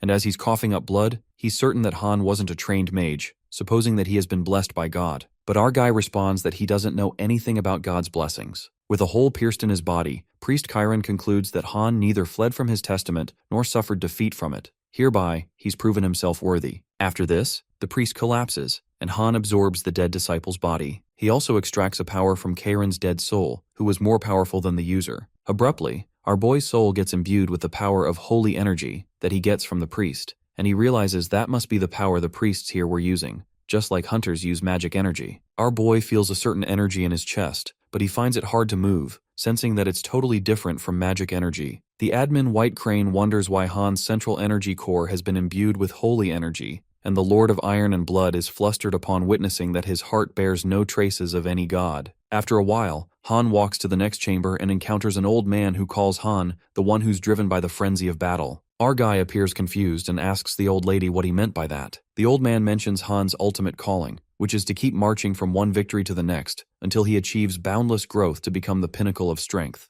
It's as if the old lady spoke to Han's mind, but our guy presumes that wanting to be the pinnacle of strength was an overstatement. Suddenly, the woman walks past him and responds to Han that it's not an overstatement, but rather a conclusion that he'll reach by himself in the end. At that very moment, a strike of terror runs through Han as to how she's reading his mind, and he immediately turns back, wielding his sword. But the old woman tells him to calm his troubled nerves, revealing that it's not the testament of the body, but the testament of faith. Han spirals into panic as the woman switches places in a split second, wondering how the hell one can move like that. That's when it hits our boy, and he's gripped by utter trepidation, assuming that his mind has been compromised. He finds himself trapped in a void where he's grabbed by many hands and a woman chews on him. The old woman is intrigued by the test, and to everyone's surprise, she informs Han that he's passed the test. While our guy is left utterly perplexed, the old lady lets him know that he's worthy of passing the 5th gate. Han asks her how that's even possible, and the old lady reveals that the 5th gate begins with an observation of the player's mind. Only those who possess unfaltering will are granted a glimpse into their own. She confesses that she sensed such strength of will within Han,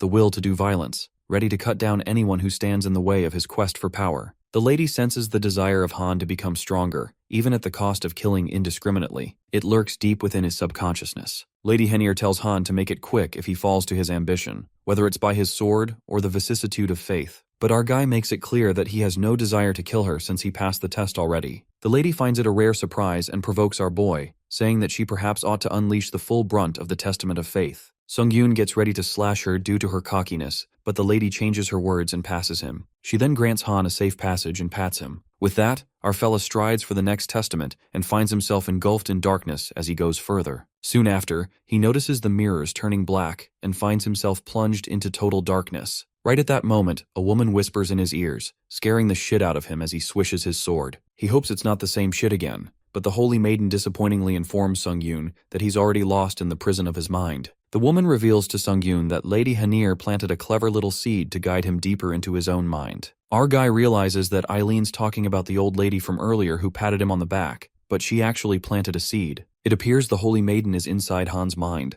Our guy seems to be trapped by strange strands, and she assures him that she's keeping a very close eye on his mortal shell in the real world. That's what worries Han the most, and Eileen tells him that he's certainly stuck in the mud. She's offended by our guy's conceited attitude. Abruptly, the maiden aims a dagger at his throat and warns Sung-yoon that she could pierce right through his throat with a flick of her wrist. Our guy gets humbled real quick and apologizes to her, justifying that all he wanted to know was how he's supposed to prove his faith. Eileen laughs and finds it adorable how swiftly our guy found his manners. She then proceeds to explain that this world is nothing but a reflection of his own nothing. Here, player Han must learn to gaze inward into the deepest recesses of his mind. Only then will he reach the end of the sixth gate. Eileen elaborates that the mind of a sentient is formed by the core beliefs of each person, and few are aware of an uninhibited view of their own mind. She clarifies that the world is not easy to grasp, just like how he sees impenetrable darkness when he closes his eyes. In other words, she meant that Han must train himself to see his true essence in this world of darkness. The Holy Maiden Eileen then commenced his sixth testament. Suddenly, the water beneath Sung-yoon ripples in a frantic manner until our guy eventually gets drowned in it.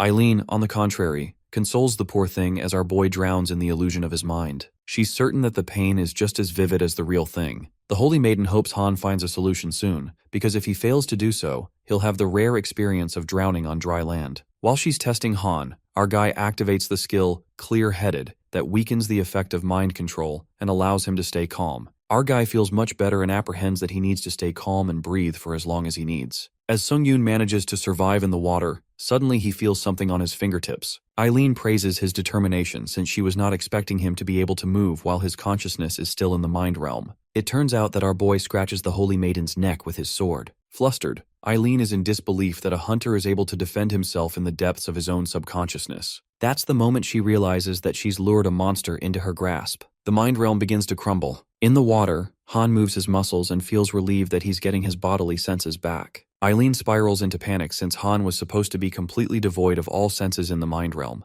wondering how in God's name he regained senses in only 2 hours. She wonders if he is even freaking human. Our guy couldn't believe the Holy Maiden when she said it's been 2 hours because he feels like he's barely been here for a minute. That's when Eileen unveils that time passes quicker in the mind realm. A realization occurs to Han when he thinks he's screwed. Well, thinking perspicaciously, if he wastes most of his remaining 7 days at the sixth gate, he could fail the entire trial and end up getting a death penalty. The pressure begins to sink, and our guy feels the urge to learn to see through the mind realm as fast as he can, given that he's on a time crunch. He acts swiftly and presumes that he was able to regain his senses due to the power Clear-Headed, which leads him to think that he can activate his skills too. Han tries to activate the Fireworm's Eye, which allows him to see beyond what can't be seen. At that moment, our guy witnesses something implausible. He stares at the ocean of blood cascading. The Holy Maiden freaks out and asks Han how the fuck he saw through the mind realm so quickly. Well, it's all thanks to his skills buffet. Suddenly, Eileen gets startled and asks our guy if he is even human, because from her knowledge, a normal human doesn't tend to sprout iron wings from their back. It appears that Sung-yoon activates the power Wings of Steel and soars through the ocean. Our guy narrates that when the Fireworm's Eye exposed the world of his mind, he could hardly guess the meaning of the vision he was confronted with, not to mention that he felt twisted and dark in an ominous way. After that,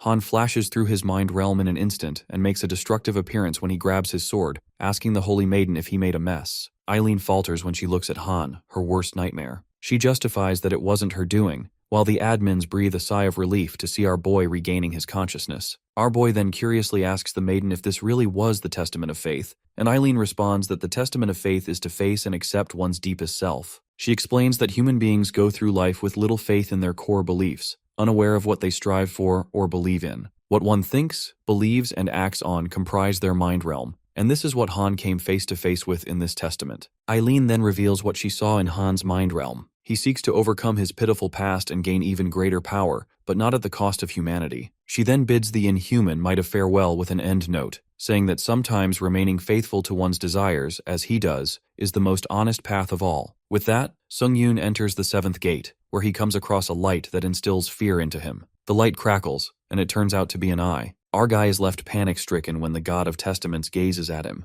At that moment, he recalls what Jane said about the 7th soul not being breached by a single soul. Han understands what she really meant, and suddenly a bright light radiates, and the whole place rumbles, making our guy trip. That terrifyingly vehement aura leaves him deeply unsettled. Sung-yoon feels as if he came across an absolute being that he cannot resist, and his body starts giving up on survival itself. Even though our guy just received its gaze, he can't seem to recover from it, and realizes that's what God is, but Sung-yoon refuses to get stepped on so helplessly. And with that, he activates the skill Ashen Blood, which reduces all categories of pain that are inflicted on by 17%. Sung-yoon believes that there's always a breakthrough since the Tower of Trials was constructed like that. Although he's not sure if he will be able to cut those eyes in the first place, but he wants to try even if there's a slightest bit of a chance. Our guy looks down on the god, and by every passing second is losing his consciousness, when the god of verification lets him know that he's impressed by his guts. The system notifies that the god of verification is happy to see a challenger with tough mental strength for the first time in a while, and sees Han's endless confident gaze as he asks him to verify himself. With that, the god informs our guy of the start of the 7th gate and disappears. Meanwhile, Han Sung-yoon is still in shock as he can't believe things like God really exist, and finds himself standing in front of a mirror when the system instructs him to link with the future him and begin synchronization.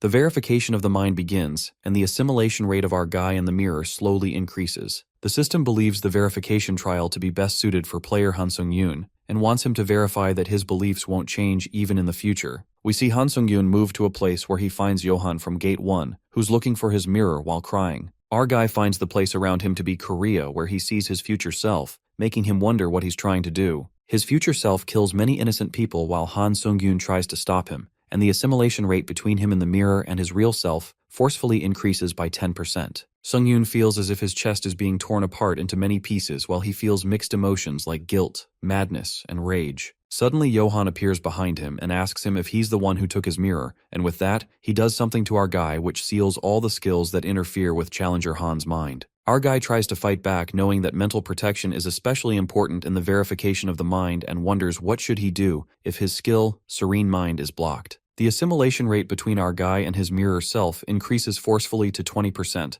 and due to unbearable mental shock, Han Sung-yoon gets the status Abnormality QI Deviation. Han, with his mind now trapped, wonders why his future self is doing something so cruel, even though he obsesses over strength, but there's just no way he would do that. With our boy's status abnormality being QI deviation if our guy does not resolve this proficiency, the system notifies that the skill Mana Circuit can drop by at most 10%. Mana Circuit proficiency drops by 0.3, then 0.7 and 0.4 after that, and Sung-yoon feels his Mana Circuit overheating too much. Our guy sees the Murim world where he sees his future self looking for the Murim Alliance leader as he threatens the people and claims to spare their lives if they tell him about the whereabouts of the Alliance leader. Murim Alliance leader Lee Jin-hwan appears as he talks about the gossip going on about a madman called the Sword Ghost in Murim, and seeing Han Sung-yoon, the Alliance leader feels he deserves the title. Before he could say anything else, future Sung-yoon attacks him, and the battle between them begins. In the end, future Han Sung-yoon kills all the Alliance members he said he would spare, leaving Lee Jin-hwan dumbfounded. The Alliance leader asks the madman in front of him if he's not ashamed, but Sung-yoon's future self refuses, as he believes the weak people are his resources, which don't let him get tired or hurt, and they don't have more value than that in our guy's point of view. The assimilation rate between our guy and his mirror self forcefully increases to 30%, making him cough up blood. The author narrates that during the dozens of times that the location in the mirror changed after his future self killed thousands and became endlessly stronger, our guy was in a state similar to a monster, enveloped in madness and only looking to become stronger. A crazy monster that never loses. The assimilation between Han and his future self forcefully increases up to 40 and then 50%. If the assimilation rate keeps increasing like that, it would be bad. But our guy wonders what kind of feeling this is and why he's feeling pleasured by it. We see Challenger Sung-hoon angrily entering the place while asking Han Sung-yoon if he thought he could get away after doing something this shitty. Ari Chika is still in disbelief to witness the sight in front of her where future Sung-yoon is holding a dead Cheon-suk after killing him mercilessly. The president of the Leader Association questions our guy the reason he's willing to kill innocent people for the sake of getting stronger. But our guy finds the question rather silly, as he states that he's simply killing others for him to get stronger. Kim Sung-hoon reminds our guy that he can control lightning and furiously warns him to be prepared to die as he attacks him. Sung-yoon considers the fact that Sung-hoon is not an opponent to be underestimated and smiles as he kills Sung-hoon by splitting him in half. Ari is traumatized to witness this while she screams at Han Sung-yoon, telling him to get it together. The real Sung-yoon, on the other hand, is struggling to find a way out as he knows if he made a single mistake, he's gonna get devoured by this bastard's mind. Even 50% synchronization is making him feel like his mind is splitting, and with that, our guy decides to find a way out before it's too late. The synchronization rate increases up to 60%, and skill mana circuit proficiency drops by 0.1, then 0.5, and lastly by 0.2%, while the assimilation increases to 70%. Our guy starts giving up since he's not able to hold on much longer as the mental shock is too much for him, and he can't differentiate between pain and pleasure anymore. Sung-yoon slowly sulks in deeper, but then he remembers Johan's High Priest's mirror filled with divinity, which is a mirror imbued with divinity every single day by the High Priest Johan. Our guy activates the High Priest's mirror, and a divine barrier protects him and gets rid of all mental corruption of a certain level, with status abnormality and energy deviation now being undone. Han Sung-yoon successfully breaks through the trance he was in and has now accomplished Mind of Steel, with his stamina being increased by 1.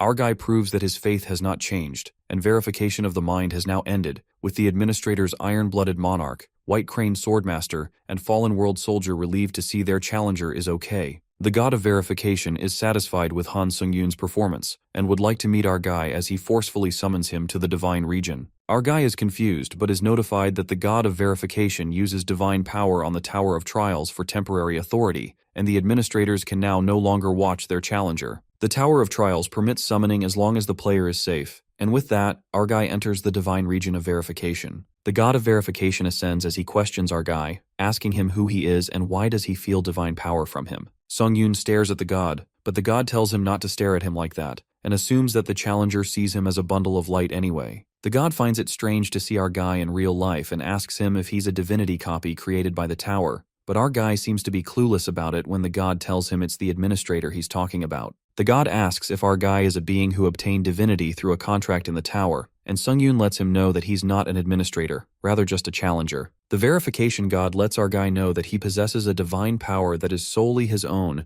and finds the tower getting interesting in his absence, ranting about how the tower system realized that they cannot create the real thing using divinity copies. But in order to create a real one, they have to use an apostle of a divinity copy. The god learns that challenger Han Sung-yoon is no normal being. Sung-yoon, on the contrary, is in confusion as he thinks about how the god makes it sound like he's done something amazing, but all he did was just kill Chiron and coincidentally obtain divine power. Our guy asks the god if this divine power is that important, but the verification god is shocked to find that Sung-yoon is actually clueless about it when he has extracted the divine power himself. Seeing how oblivious Sung-yoon is when he reveals that he just happened to obtain the divine power, the god taunts him about how he managed to perfectly remove the traces of God from the divine power he bestowed on his followers. The god reveals that extracting Chiron's divine power was no coincidence, and he can sense that there is a clear cause and effect, which makes him certain, considering how the Tower of Trials has such high expectations of our guy. Our guy is shocked to find that out, and the verification god regrets telling him that because he was not supposed to,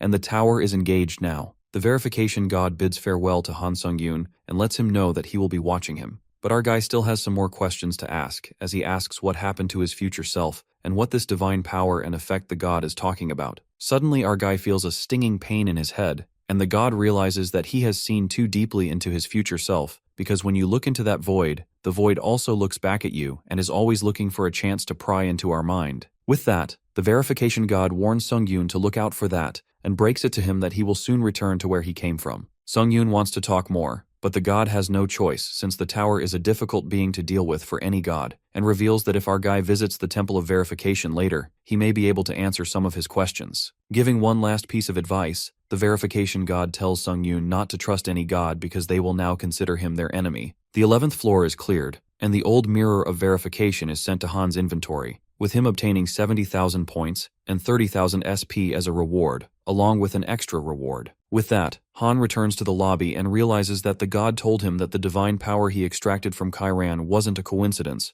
and that he could see a clear cause and effect. That means that the Tower of Trials wanted our guy to extract the divine power and make it his. Sung-yoon thinks about everything he just learned and is in a total mess as he doesn't get it, and that makes him frustrated. At the very least, our guy is relieved that the gods can't do anything to him, even if they consider him their enemy because of the tower. The system informs that it's expanding, with Earth now being registered as an official climbing dimension in the Tower of Trials, and as a benefit of the registration, there will be added protection from dimensional invasions. Now the challengers of other dimensions will be met with a penalty when coming to Earth, and as a benefit of the registration, challengers other than pioneers can now earn a halo. Challenger Han Sung-yoon is now visible to the administrators once again, and the Iron-Blooded Monarch and White Crane Swordmaster are relieved to see him. Our guy first smiles but then remembers the verification god's words about the administrators also being a kind of divinity, which makes him skeptical if he could trust them or not. Sung-yoon realizes he can't trust anyone at this point, and finds the situation shitty as hell, and with that, he enters the world of Iron Blood.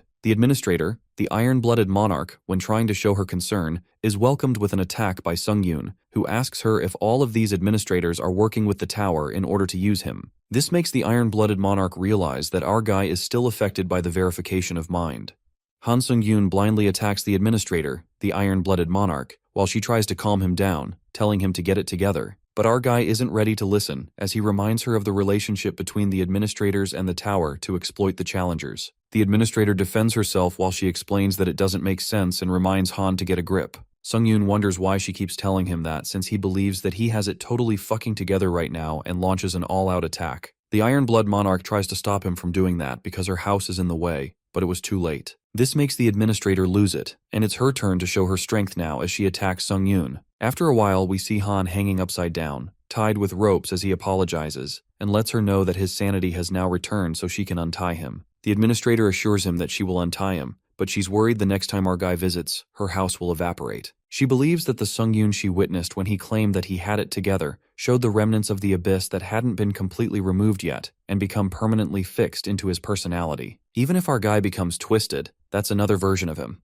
Therefore, she thinks his suspicion of the administrators was not completely fake either. With that, she decides to make it clear that nobody can read the intentions of the tower, and that goes for the administrators as well. Sung-yoon doubts if the tower expects something from him, but Iron Blood is positive that there's no way, and after cutting Han's rope, she tells him from what she knows, and that is that the tower has never shown its will to a challenger. Therefore, the fact that the tower expects something from one challenger doesn't make any sense for her, but seeing our guy's doubts, she gets an idea that he must have heard something from someone. Sung-yoon lets her know about what the verification god told him about the tower expecting something from him, and the Iron-Blooded Monarch hence realizes why our guy had such doubts in the first place. The administrator repeats what she said earlier about her being a subordinate of the tower, and is glad that Sung-yoon is enjoying the tea, and reveals that it's made from the urine of a black dragon, which makes our guy gag as he spits it out. Our guy suddenly remembers the god of verification also told him that the administrators are beings who earned divinity copies through a contract with the tower. Iron Blood gets what Sung-yoon is saying, but she declares that she can't really tell him about divinity copies right now,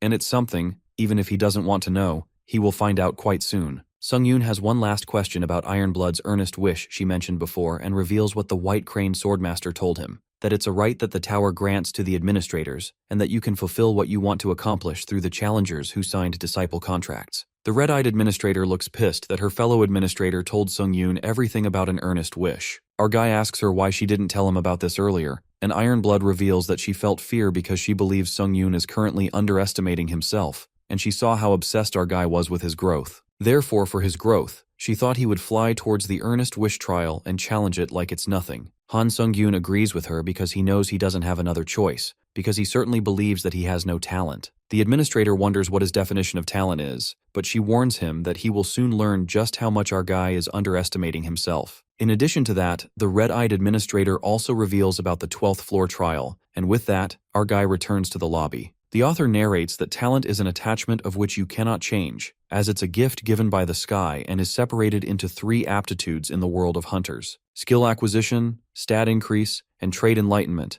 These are the hunter's 3 gifts, but Sung-yoon wasn't born with any of those. Our guy couldn't gain a skill, his abilities didn't increase, and he couldn't even enlighten a new trait. Han Sung-yoon believes a lot changed after entering the Tower of Trials, but the truth didn't. The truth that our guy without talent couldn't grow due to his traits. Our guy is certain that the Iron-Blooded Monarch is mistaken about him having any talent, because if he did have something like that, he would have been able to become a famous hunter even if he didn't come to the tower. Sung-yoon then remembers the administrator's words about the 12th floor trial being a fight with himself, a trial where our guy needs to fight and win against a reproduced version of himself. Our guy shrugs off these thoughts and sees this as a chance to improve his fighting skills while pulling out a skill proficiency healing potion. It's a specially produced potion by the tower that, when once taken, one of your skills can randomly increase in proficiency by 10%. During Namgung-hyuk's battle, our guy got this as a reward from the Japanese government, and Catherine gave Sung-yoon hers as well, so now he has a total of 3 of these potions. Han Sung-yoon consumes the skill proficiency potion, and now has to pick a skill he would like to increase in proficiency. Our guy picks Magic Management, the skill he obtained after hunting the Dark Monarch on the 10th floor, and it becomes the foundation of all other skills.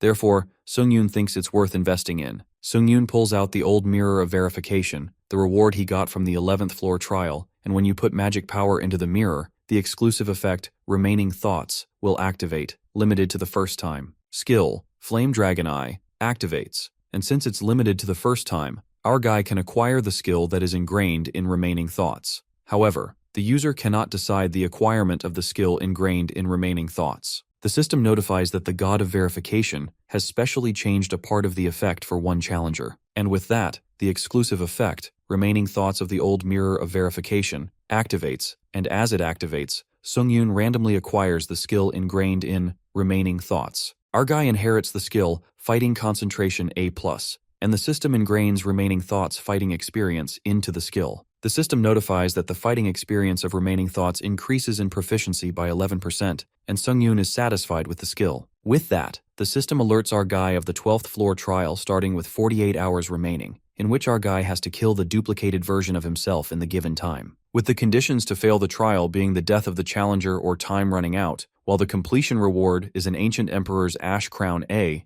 and the trial failure penalty being death. As Han Sung-yoon enters the 12th floor trial, the blessing given by the God of Darkness senses an intruder in the ancient palace and creates a guardian fighter. The intruder, aka Sung-yoon, now has to think about how much they know about themselves, and his item, Vampire Count's old tailcoat, has been copied by the guardian. The task is to kill the other version of himself that the God of Darkness has created, and Sung-yoon recalls what the iron-blooded monarch told him about this guardian fighter, not just reproducing, but even copying our guy's experience. Due to that, Sung-yoon is aware that the reproduced version of himself knows all his strategies he will use right now. The administrator's words linger in Sung-yoon's mind, warning him that the reproduced version of himself even copies his talent. Therefore, he will get screwed if he underestimates himself, and our guy decides to confirm it. Han Sung-yoon feels intimidated as he wonders why he keeps getting involved with these gods while he observes the copied version of himself, finding it eerily similar to him. Our guy believes from what the iron-blooded monarch told him, and what he heard using his question vouchers, is that his replica can only copy one item. And he chose the Vampire Count's old coat, which is a defense item. Therefore, our guy assumes that if this replica really copied him properly, this is a good opportunity to judge himself accurately. Sung-yoon activates skills, instant acceleration, and wind's grace,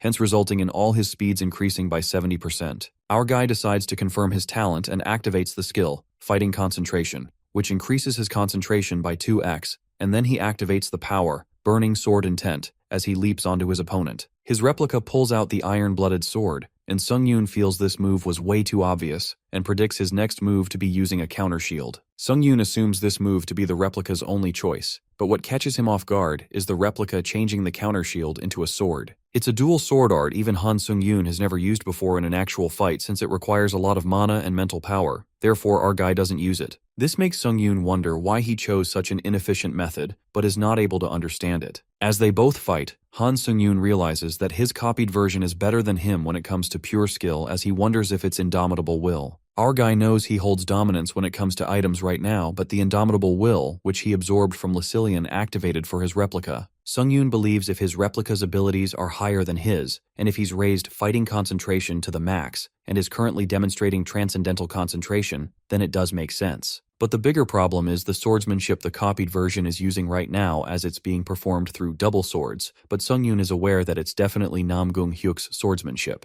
Our guy has met him only once, but he clearly remembers the terrifying godliness that helped him understand his arrogance in looking down on skills. Sung-yoon knows it wasn't skill or power but pure technique, and that made our guy wonder if, as Namgung-hyuk said, they could surpass skills as a whole because his swordsmanship wasn't utilizing skills, and our guy judged he wouldn't be able to learn it on his own. Our guy now understands that the true talent the iron-blooded monarch was talking about was this. The system notifies Sung-yoon that he has met a strong opponent and that our guy will have a hard time dealing with it, while the replica activates the skill, Indomitable Will. Our guy realizes that the system has judged that he's at a disadvantage, and Sung-yoon now wonders if this is it for him. Han Sung-yoon activates the skill, Fighting Concentration, which increases his concentration greatly by 10x, but as he struggles to keep up with his copied version, he increases the concentration to 15x and activates the Power Wings of Steel for flying at max speed. Sung-yoon's concentration increases to 17x, and as he's about to get him, the replica blows up his arm to escape and in an instant is being our guy. The copied version of Sung-yoon points his attack towards our guy while he realizes he's going to die, and his concentration increases up to 20x, and has now entered a concentration state that surpasses limits. Han Sung-yoon feels like shit as he realizes that he was just about to die, and his aura completely changes as he curses the duplicate, while the system notifies him that he has entered a concentration state that surpasses limits, and as a side effect, he's going to experience large mental recoil. It seems like Han Sung-yoon is a totally different person now, and as he attacks his replica, his attack does have an effect, but his copied version is ridiculously strong. The iron-blooded monarch who has been observing this battle is pissed to see that the same thing happened again, and she can't help openly, but can't watch this either. She tries to communicate with Sung-yoon even though she's worried about how the tower might react, but the system temporarily deactivates her message to prevent an advice type of message. The administrator excuses herself mockingly while stating that she was just offering a cup of tea to her contractor. Meanwhile, we witness Han Sung-yoon hitting himself, and it turns out it's his future self who's taken over his body while our guy struggles to have his control back. Sung-yoon screams at his future self, telling him not to interfere with his body since our guy thought he was done with his annoying future self after the previous trial. Future Sung-yoon complains that he fought for our guy because he was about to die, but he's not even thankful, but our guy isn't ready to listen to any bullshit and snaps at him as he asks why he's not leaving his body. Our guy's future self calls him an idiot as he tells him to watch the situation carefully and reminds him that even though he's trained for so long, and even up to this point of climbing to the 12th floor of this tower, he can't even look at himself properly, hence calling him a pathetic bastard. Sung-yoon feels frustrated and tries to punch his future version, but his future self traps him and leaves him shouting and screaming. Before leaving,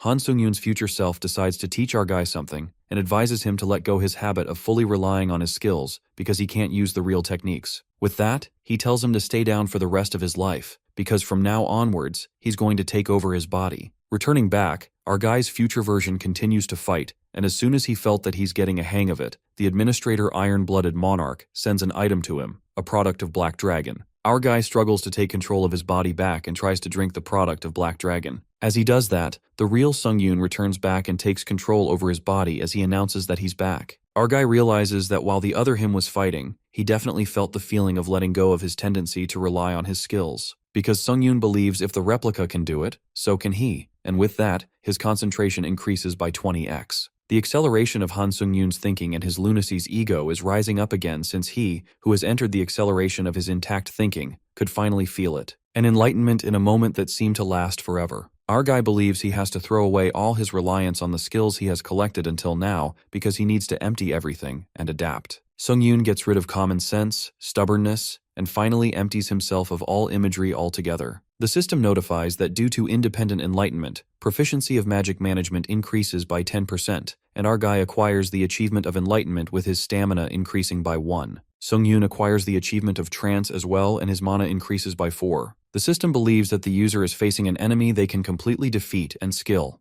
Indomitable Will is deactivated. Our guy decides to turn things around from here onwards. Han Sung-yoon continues to fight his duplicate but feels strange about Nam Gung-hyuk's overwhelming sword skills being at his fingertips. Our guy uses the fastest speed by Wind's Grace and instant acceleration, and it's slowly getting clear now as the fight between them continues, and as he's looking at his dupe, considering his technique and not skills, Sung-yoon is starting to understand the principle of technique itself and that even at unimaginable speed. The duplicate struggles as he's fighting our guy now, and as Sung-yoon is completing his understanding of the principle, he can sense the unnecessary movements in the replica's dual sword skills, which means that this dupe isn't exactly summoning Hyuk Namgung's sword skills into his body, rather he's focusing a lot more on imitating Hyuk. Our guy activates the iron-blooded sword while he thinks how the thoughts of distrust can weaken the sword cheese sword flame characteristic which cuts through everything. In that case, even Han Sung-yoon, while practicing Nam Gung-hyuk's swordsmanship, needs to focus more on sword flame strengthening. Our guy activates the skills Truth Seeker of Blood and manages to make some damage to his dupe, but his copied version parries the attack by instantly spinning the shield into a circle. Sung-yoon is shocked to realize that his duplicate's rough and aggressive swordsmanship that was offensive until now suddenly changed to mellow sword, where everything is floating. Mellow sword is another one of Namgung's skills, and this makes our guy annoyed as he wonders how much this dupe can imitate Namgung. Sung-yoon realizes he can't win unless he endures all the dangers and activates the skill Counter Shield as he attacks. Just as our guy thought, the dupe's sword recharged before his, and in that case, Sung-yoon decided to pull a trick. Our guy believes that his duplicate received that with the Counter Shield that transformed the Counter Shield, which means that Han's Counter Shield will recharge at once, or so he thought. And Sung-yoon is certain that if the dupe is actually him, then now, when the energy releases of the counter sword and their most lethal attack is dissipating, his copied version will see this as an opportunity. Han Sung-yoon praises himself for being stupidly strong, and with that, he stabs his dupe with the iron-blooded sword, and he's glad his plan worked out. As our guy decides to finish this off and rushes to the copied version of himself, he witnesses something unexpected. His dupe transforms into a monster, leaving him baffled as he's confused as to what's going on. Sung-yoon's clone goes berserk, transforming into a literal titan monster and leaps towards our boy. While our fella dashes away, the clone bites off its fingers and tosses them at him as they turn into explosives. Han gets kinda nervous by the sudden monstrous attack, plus the attack patterns have completely changed, making it 10 times more painful. The colossal hand bursts forth and our guy struggles to escape. Shortly, a loud explosion occurs, and the clone's attack is halted by Han's Shield of Retribution. Our guy gets lucky as the cooldown for this skill just ended. He then asks the clone if they will continue or not, and the Titan monster insanely runs towards him. Sung-yoon presumes that this clone freak has totally lost it, given that it's turning its own body parts into explosives. Even so, he thinks it might work well as a surprise attack at close range. However, if the clone keeps firing his body parts like this, Han's skill Ashen Blood will drain too much of his stamina. But it's a matter of time until the monster has nothing left to throw at him. Eventually, the monster staggers to his feet, trembling a little as the smoke creeps into sight. With that, our guy slashes the clone's arm, and since there's no point in dragging it out, he goes to end the monster, who dashes away to save its ass. However, it's not the end for the clone yet, as it accumulates its energy again and strikes at Han. While the Shield of Retribution takes the damage, our boy realizes the clone is a freak, so its raw power hasn't gone anywhere. But thanks to the monster, Han saves up enough energy in the shield and forms it into an orb. Just like that, our fella flings that magic orb with the sword that forcefully slams into the clone's face and says, "Release." At that moment, an immense amount of energy cascades from the orb, blowing that monster into pieces. The monster gets killed and our guy completes the 12th floor trial along with plenty of rewards. Han's skill Shield of Retribution increases by 1 grade, hence becoming a B-grade skill. Also, his skill combat focus deactivates, and he experiences the after effect of extending his focus beyond the normal limit. Our poor fella spurts out blood, but thanks to his Ashen Blood skill, he gets healed instantly. He did have a hunch that this skill could overcome the after effects of the combat focus skill. Our boy realizes that without the skill Ashen Blood, he would have never gotten this far. Still, Han covets that things could get a little easier inside the tower, not that he has any hopes that it will. Suddenly, he notices his clone's dead soul looming and finds it intriguing. He's interrupted by the admin, Lord of Iron and Blood, as the connection restores since it was deactivated to exchange unfair advice. The admin grumbles at the restriction placed on her for merely treating their contractor to a cup of tea. To be clear, that cup of tea was a black dragon's essence that increases immunity and mind clarity. The admin scolds Han to show a bit of gratitude for God's sake, and our guy thanks her for her help earlier. He recalls when the Lord of Iron and Blood sent him the Dragon Essence item, and learns that even admins can be placed under restrictions for interfering too much with their contractor. Abruptly, our guy is bombarded with countless admins' messages praising his monstrous talent. Even Han is shocked to witness that several admins were watching him. Some were astonished by his talent or the sheer difficulty of the trial, whereas others seemed fed up and questioned whether he even belonged on level 12. Strangely, the admins silently stare at him like sneaky weirdos, and our boy is creeped out because usually the admins used to get bored and leave after they said their piece, but now they are hanging around for no reason. He gets frustrated and asks the admins what the hell they want from him. Our boy presumes that they should know he's under contract already, but they are acting like they're here to call dibs. Right at that moment, the thought crosses his mind that maybe his tower system is about to expand in a way that can benefit them somehow. It's just a guess, but Han could tell by the way they're being so clingy that he's onto something. A devilish grin spreads across Sung-yoon's face and, playing his cards right, it looks like he's about to get a system expansion that will benefit admins he's not even under contract with. Our guy suggests that instead of sending him vague messages like they're on a dating app, it's better to come clean and spill what they want. He makes it clear that if they want something from him, he demands they grant him a power as an advance payment. Han acts cocky and promises the admins to return the favor once the system expansion kicks in. However, the admins don't take this well and are displeased with the arrogance Han has shown. The admins reject his offer and urge him to be humble. Han, on the contrary, creates urgency and lets out that his offer is only open to 3 of them. It's more like first come, first served. Our fella knew what shit he was up to because the moment he says that, the admins are thrown into a frenzy, wishing to add power to his store. Now onto a more pressing matter. Han's clone, which was exactly the same as him, down to his skills, stats, and powers. He can't wait any longer to see what happens once he absorbs the dead spirit. With that, our guy absorbs his clone's soul, who has an identical soul composition to him. The system attempts divinity extraction, leaving our boy shocked. His power, holy energy, upgrades to B, and he's confused about what this holy transformation and divine accumulation is all about. He recalls that he got his divine power from Priest Carrion and was too afraid to touch it, mainly because he doesn't know what to do with it. But our guy sees this as an opportunity to put it to good use. With that, Han enters the lobby of the 13th floor, and after the system expansion, he gets to know that the community function, which had been divided among various nations on Earth, has been fully integrated. Also, teammates in group trials will be assigned with no restrictions based on nationality. Our guy presumes that he'll start seeing foreigners in group trials now since it's an anticlimactic expansion. But there's one more thing he's learned. It's that the other dimensions might eventually be integrated with theirs too. Shortly, Han witnesses the scoreboard, and his eyes are left widened. Our boy reckons about the unparalleled might. That was arguably his main goal ascending in the tower and, at this point, his life's pursuit. He's taken yet another step forward towards his ultimate goal when he took the first position on the scoreboard. For now at least, he's the most powerful player in the Earth dimension. That's something to be boastful about. Still, the Tower of Trials has existed in other dimensions such as Ares, Kalian, and Murim for much longer than it has on Earth. Compared to these other worlds, Earth has only just earned recognition as an ascended dimension, and its combined might is far weaker. Unless Earth unites to reinforce its strength in battle, it's only a matter of time before they become the target of another dimension. Whatsoever, none of this changes what he wants and always wanted, the overwhelming power to defeat whoever stands in his way. Our guy then opens his inventory and stumbles upon the Skill Emperor's Ashen Crown that increases charisma by 30%. What's more intriguing is that the user can reign as the Liege Lord of Dead Spirits upon wearing it. Since it's a high-grade item, our guy thinks it's powerful. He then proceeds to the bonus clearance reward and acquires the skill Last Stand that nullifies serious wounds that would otherwise prove fatal, but uses up 88% of stamina. This skill leaves Sungyun utterly astounded because it literally lets him cheat death, albeit only once. While the cooldown time of a full week isn't exactly ideal,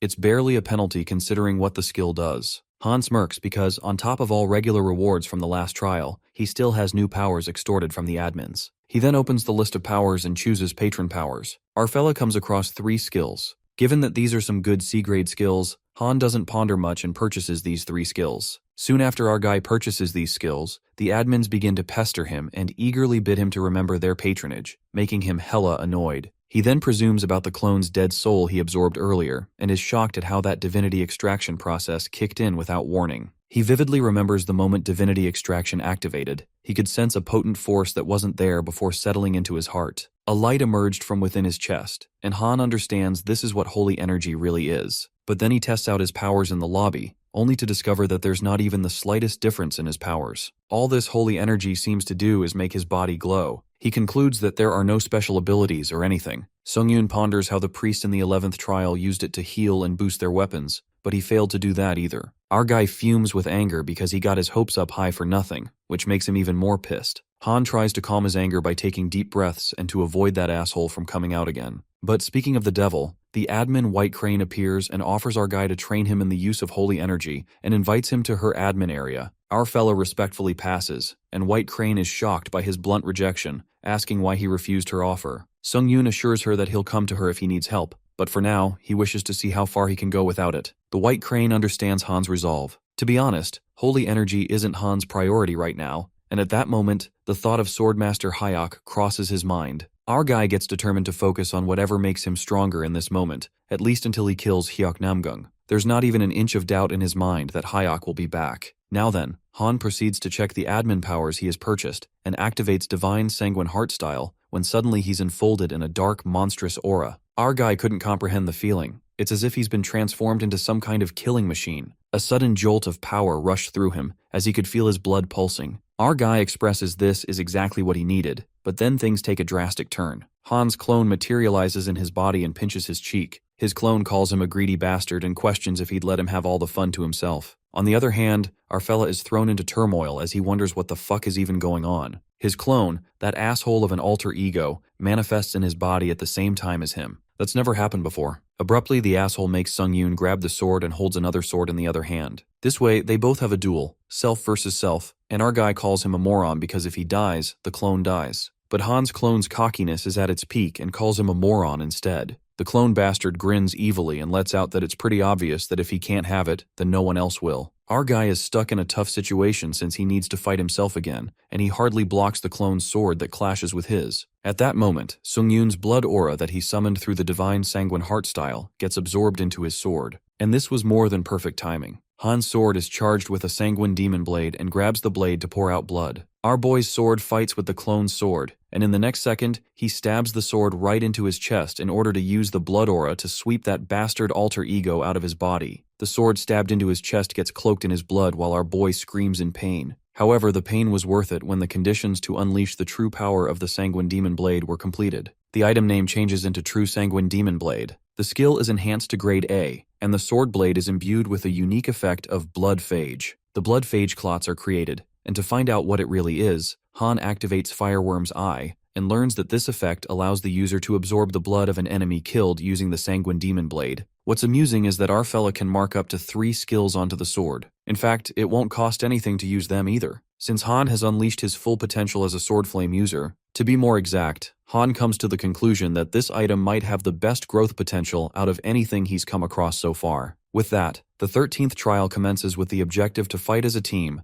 and kill the vampiric count in the given time limit of 14 days. The clearance reward for this trial is a book of skills. Our guy isn't happy about another mass trial. Given the past experiences, group trials haven't exactly been all fun and games. Nonetheless, Han is intrigued by the reward Book of Skills, guessing an A-grade reward makes up for that slightly. Just like that, our fella enters the trial, and the system unlocks the map, marking the city occupied by vampires and priests who have infiltrated the city under vampire occupation. Han anticipates that they're supposed to rescue some priest, which is frustrating, wondering why the hell they can't just march into the city and slaughter all the vampires. He earnestly desires to do this the quick way since destroying a city single-handedly is easy work for him. In the meantime, all the teammates arrive, and a boy, Tarkovsky, realizes that the system expansion was for the mass trial. As the two members, Fabled Ninja and Clock Tower Sorcerer, show up, these names sound familiar to Sung-yoon, and he recalls that they're all top-ranked players on the scoreboard. The sorcerer takes a glance at the place and says this place reeks of blood. Well, it would be a surprise if it wouldn't, because what they witness is a brutal annihilation of people on the dining table splattered in blood. It appears that the vampires had a veritable feast. Right at that moment, the evil-looking vampires creep up on the Clock Tower Sorcerer. While the old man gets panic-stiffened, the vampires confess that they killed those people, and now the desert court has served itself on the silver platter, referring to the old man. The vampires lunge at the old man, but Tarkovsky and the ninja guy emerge in the meantime, slashing those vampires to pieces. The ninja recognizes Tarkovsky and lets out that he's from Russia's #1 guild. The Russian guy clarifies he had no intention of hiding it. The guy reveals himself to be Andrei Tarkovsky, the leader of the guild Carpe Diem. The ninja guy introduces himself to be Sachio Michimoto, an S-grade hunter with the Japanese Hunter Association. Andrei figures out that Michimoto is more of a celebrity than he is, certain that everyone has heard of the only S-grade hunter in Japan.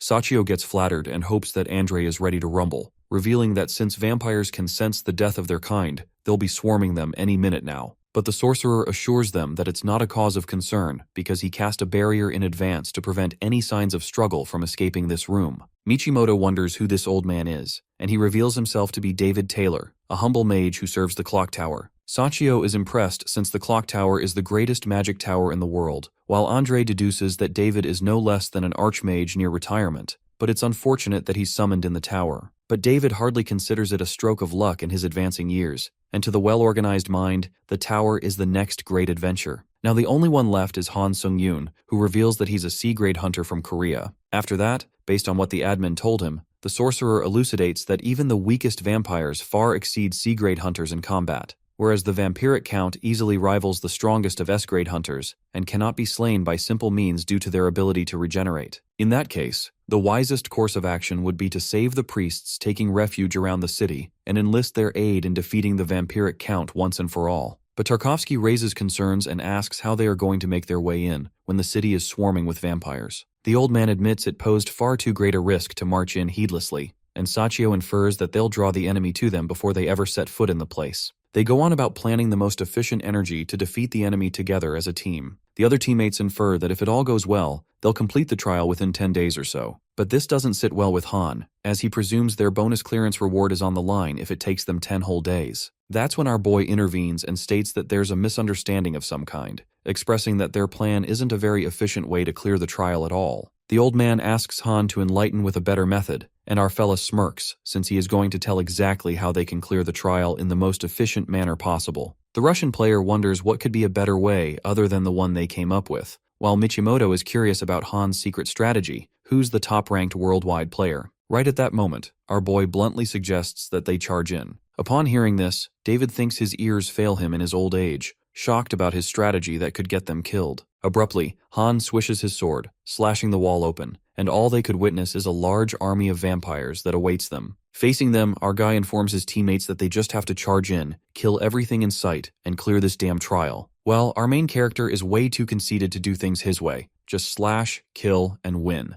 The vampires sense the humans, and it's their time to feast as the stench of fresh blood lingers in the air. Meanwhile, the teammates spiral into panic and ask Han if he's too eager to drag them all to hell. But our guy doesn't pay heed and tells them to start their operation. Kill everything. With that, the vampires lurch at them like possessed freaks along with their weapons. The blood arrows burst forth, but suddenly, one of the vampires warns the others that these humans have a mage among them. At that moment, Andre gets to know that David cast the mass invisibility, but it's difficult to maintain. The clock tower sorcerer grits his teeth in anger, presuming that somehow with every mass trial, there is always one player who spoils any semblance of teamwork. That's when the stupid old hag suggests that they abandon player Han Sung-yoon and retreat to fight another day. This sounds like literal betrayal and an act of cowardice, while our guy is thunderstruck as he witnesses that the vampires can control blood by default, just like his skill, Blood Prophet. Meanwhile, the vampires are desperate to eat Han, attacking him with their blood arrows. During this, the coward David Taylor and the Russian guy retreat from the battlefield, but Sachio is left to ponder why Han would do something so reckless. Suddenly, the Japanese player stops everyone and screams to look back. It appears to be our guy, who activates the skill Blood Prophet, leaving the vampires in utter shock. The enemies are thrown into turmoil to witness blood manipulation done by a human when only their kind has command over blood. They freak out because Han's blood manipulation is much stronger than theirs, leaving them baffled. Our guy shows that he's the boss and creates blood arrows that pierce right through the vampires. Being the real devil, he single-handedly annihilates them and absorbs their souls. Chaos erupts among the vampires, and they believe that Sung-yoon is not a freaking human at all. On the contrary, the mage, David Taylor, watches the massacre, flummoxed by the sight. It stands to reason that one must strategize and fight meticulously in the face of such overwhelming numbers. But he's rendered speechless when he realizes that Han's brutish method proved to be awe-striking.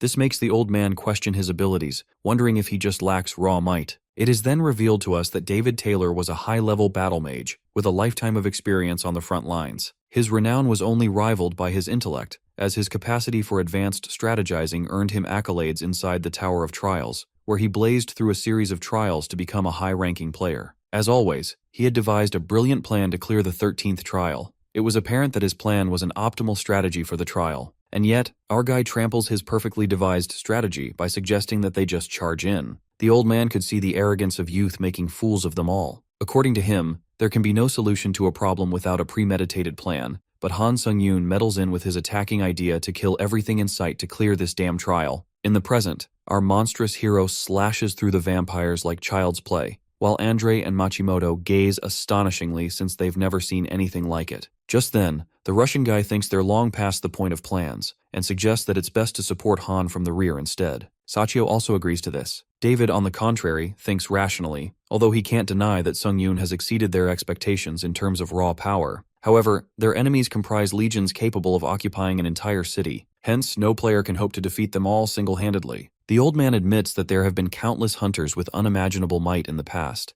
and yet there is a reason why it's conventional wisdom to form a party. No matter how strong, one faces myriad variables in the heat of battle. He concludes that for one player to take on every fight alone is nothing short of arrogant folly. On the other hand, our guy relentlessly slashes the vampires when, shortly after, he's grabbed by a bunch of them. Abruptly, Han's arms swell like an air balloon and, at that moment, the swelled arms explode, making the vampires fling away with brute force. It appears that our fella used the skill Body Explosion and thinks it's a pretty good skill, except for the cost. Nonetheless, He also feels the urge to constantly use his recovery items, given the countless enemies' attacks. The vampires are hopping mad, and call Han a meddlesome mortal scum for daring to interfere with the blessings of the god of battle himself. Strangely, that vampire, trembling in fear, murmurs angel. That's when the vampires take Han as an angel, thinking the god of humans sent an angel to protect them. After all, the slaughter they've wrought here must have angered their god, but they believe the god of battle is on their side, so they must seek his blessing. Even our boy is baffled since he never knew vampires were so easy to fool. At that moment, a giant vampire smacks his weakling dumbass fellow and asks them to look at Han, who's panting like an old hag. He makes the fellow vampires realize that Han ain't no angel but a mere human. The vampires gain their courage and take their chance to strike Han, but our fellow throws an Uno reverse card when multiple soul orbs are stuck between his fingers, making the vampires wonder what the hell that is. Han munches them like a snack and responds that it's probably their friends and family he gulped down. A sudden surge of power reverberates when our boy absorbs the souls of vampires, restoring his stamina. He also restores the magic energy from the dead vampires. A devilish grin takes over Han's face when he expresses that he can do this all day and jumps in for round 2, for another feast. Our guy brings out his pure monstrous side and starts annihilating the vampires like phantom wind. Meanwhile, Sachio and the others are watching Han fight at a distance. The Japanese boy is left astounded and learns the reason Han's #1 worldwide, expressing that he's never seen anyone dominate like that in an all-out brawl. Even Andre agrees with him, and he notices that Han's growing stronger with each enemy he lays out, with no sign of fatigue. Andre and Machimoto make their decision to fight with Han Sung-yoon in the battle, since sticking with that guy seems like the best bet. On the battlefield, our guy absorbs the dead souls of vampires like free lemonade to repeatedly replenish his stamina. Even Han is shocked to see the raw numbers alone and thinks it's better than when he absorbed his clone's dead spirit. Smirking, our boy reckons that if he can get his hands on the vampire count, this trial might pay off after all. In the meantime, the admins shower our hero with praise, remarking that he's more devilish than a demon. He's satisfied that at least he's keeping the admins entertained. After all, there's no harm in staying on their good side. Our guy is then interrupted by his teammates. While he thought they went to rescue the priests, Sachio lets out that they owe him an apology, and from this point on, they've decided to follow Han's instructions. Even Andre apologizes for questioning Han's judgment, admitting he was foolish to do so. Our guy feels glad that his teammates see the benefits of charging in without a plan. Well, that's totally beside the point of an apology. Later, Han activates the third eye to scan the vampire city and the terrifying aura that lingers around it. Our guy smirks when he senses that it's the vampire count. The Russian player feels pessimistic about this higher spell, recalling that the tower said nothing about the vampire count wielding high magic. David Taylor conjectures that it's an innate boon bestowed upon the vampire race. To their detriment, it appears their leader is powerful enough to rival the potency of high magic. Sachio freaks out and wonders what the heck they're supposed to do against it, because at this rate they'll be dead within minutes. Deep down, Han ponders how he used to look up to top-ranked hunters like them, but now he feels like it's up to him to keep them safe. His cocky ass thinks it's another sign of how strong he's become. Well, he's not wrong though. To save his teammates, our guy suggests that they run away as fast as they can, saying that all he needs from them is to find priests and bring them here. Sachio curiously asks Sung-yoon why he's asking them to do that since they've talked this out already. Our guy has no choice but to be brutally honest and confesses that if they stay here, they'll only hinder his progress. Regardless of worrying that they might not make it through the fight alive, Sung-yoon also has an ulterior motive to send them away. It's to take down the vampire count alone in order to absorb his dead spirit. Han sounds obnoxiously selfish, presuming that the more they contribute to the kill, the less likely it is that he gets the dead spirit to himself. Surprisingly, Andre sticks to following Han's order, although it brings him no joy to be a burden on the battlefield for the first time in so long. The old man also agrees to find as many priests as possible. While they all dash away, Han gets started and prepares himself by activating the skill Combat Focus and the power Divine Sanguine Heart Style. He also activates the Blood Prophet to a higher degree, interfering with all the blood manipulation abilities within the area. Right at that moment, Han meddles with the vampire's power, and the vampire count immediately senses it, wondering who this foolish, insignificant human is who dares to defy him. The vampire count simmers with rage as he cracks his throne and feels disgruntled, since he had thought to use this pathetic mortal city as the seat of his rule. But that human has earned his place in hell. That's when the vampire count goes berserk, spilling forth the violent cascade of his power. Our guy gets engulfed in a terrifyingly strong aura and is left in disbelief, because this was way beyond anything he could have expected. He realizes that he might have bitten off more than he can chew. Well, at that moment he knew he fucked up. The vampire count had countless vampires working under him. It is known to us that Cell Nera, the vampiric count's life, has been nothing but an endless series of battles, and to ascend ever higher was his sole purpose. The thrill of battle itself was his only joy in life, and as the habit of all those who yearn for such base desires. Selnair eventually realized that he stood on a mountain of carcasses, a monument to his bloodlust, and before long, his desires reached the heavens themselves. The god of battle chose Sel as a disciple aspirant. Being a god's disciple, he was finally able to fulfill his kind's ultimate desire, to topple the seemingly invincible alliance of the 4 human nations. Until the very spring of life that served as the foundation of the human alliance ran red with blood, Selnair slaughtered countless multitudes and brought about the collapse of 3 nations. With the Count's unbridled domination of this final vestige of human resistance, he was determined to earn recognition from the god of battle as his true disciple. Sel desired to rise to the pinnacle of his race and to rule as vampire king.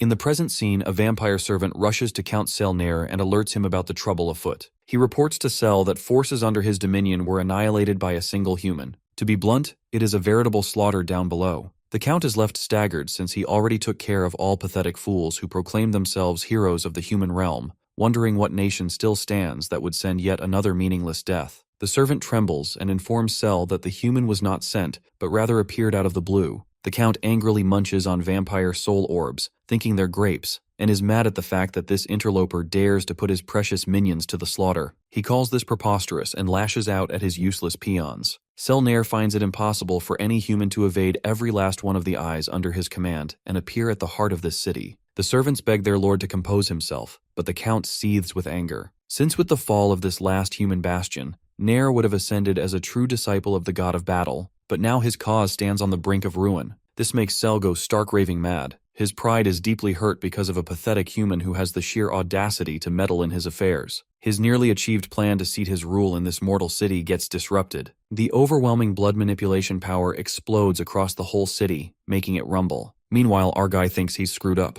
The explosion bursts forth and Han scampers away. Now his only option is to let the city fall and save his teammates. He eventually finds the teammates, and as the violent energy nearly engulfs him, Sung-Yoon protects his teammates with a shield of retribution. However, the shield bearer cracks due to the overwhelming pressure. Our guy uses all his strength to block it and manages to hold out for a few moments. Abruptly, the shield of retribution shatters, and Han goes crashing down with brute force. Our guy is slammed into the ground when his teammates rush towards him. Our guy asks them if they're okay while Sachio lends him a hand, and David lets out that they're unharmed thanks to him. Even Sachio agrees because if it weren't for Han weakening the blast from the front, none of them would have made it. They thought they were done for. At that moment, the Count himself makes an appearance, astonished to find out that these humans survived the onslaught. Selnair supposes it was no mere coincidence that his minions were massacred at their hands. The Count frowns and picks up on the situation, assuming that Han, a pitiful weakling who barely still breathes in the rubble, is guarded by 3 still standing, who are clearly his superiors. Nonetheless, Selnair uses blood manipulation to create a sword and calls humans worthless mortal insects,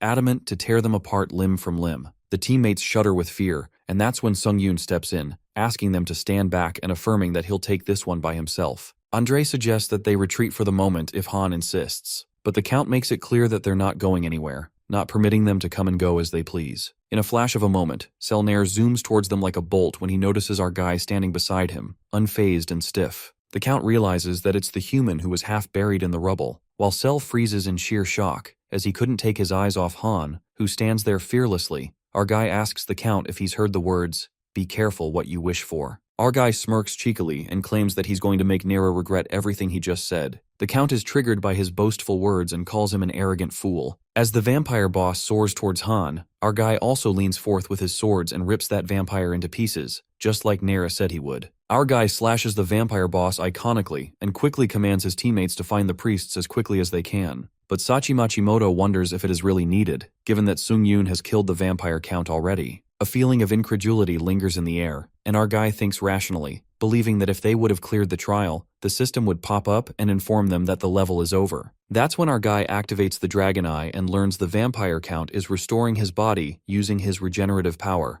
Well, it's stupid to think a disciple plus vampire lord would die this easily. Upon hearing this, Andre freaks out, wondering how the fuck that monster can heal himself after being cleaved into 2, while David panics since this defies all logic. Meanwhile, Sachio assumes the priests are dead by now, given the state of the city. It's crumbled. He suggests that they're better off taking him down between all 4 of them, but Han refuses and affirms that he'll hold back the vampire Count for now. Meanwhile, he orders the teammates to find anything that can help, even if it's just the priest's sacred relics. In reality, Han wants his teammates to go away since the boss is only his to kill. The teammates agree to whatever our boy is saying. Eventually, Selnir's body is fully regenerated, and this time he's raging with immense anger, determined to kill that insolent human. Our guy is amazed to see his self-healing powers. Although Han also got similar regeneration and blood manipulation skills, still Selnira's seem to be slightly more efficient than his. Whatsoever, our guy presumes that his combat ability is clearly a step above Cell's. Just like that, the vampire count dashes towards him, flaring with anger, and attacks with several encroaching blocks created by blood manipulation.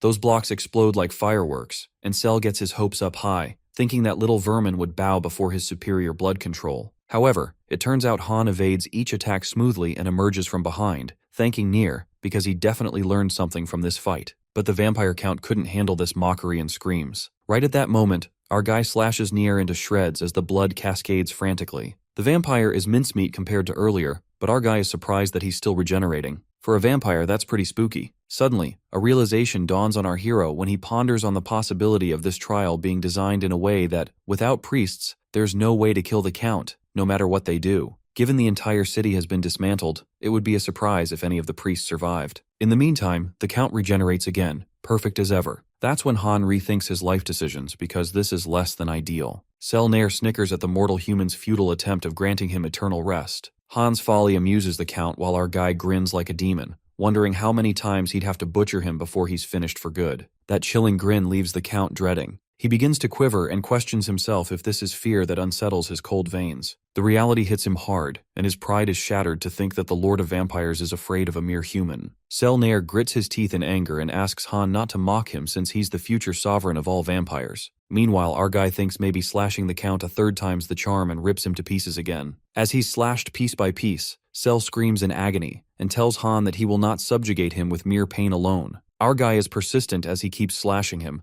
while the vampire lord laughs and states that it's of no use. He mocks our fella, saying that he's no true hero, and clarifies that nothing he does will end his reign. Nonetheless, Han keeps up with his slashing count as it continues, and Nier keeps blabbing that mortals like him will soon reach their physical limitations, and it will not be long before sheer exhaustion brings him to his knees. But the vampire lord is left in disbelief when he notices that even though Sung-Yoon keeps slashing him relentlessly, he hasn't exhausted an ounce of his magic energy. The Lord wonders if this human is truly the hero of legend while our fellow rips him apart for the 8th time. At that moment, Han unlocks the achievement Battlefield Maestro and generates a skill, Torturer's Wiles. After that, Han wonders if it's sliced or ground meat. Meanwhile, the vampire lord is scared shitless when he runs for his life, convinced that this human is nothing more than a pure monster. The vampire retreats for the moment, but things take a drastic turn when our hero catches up with him in the blink of an eye, reminding the Count of making him regret everything he said. Han's true monstrous side has taken over, and he summons his sword, muttering that he won't allow him to come and go as he pleases.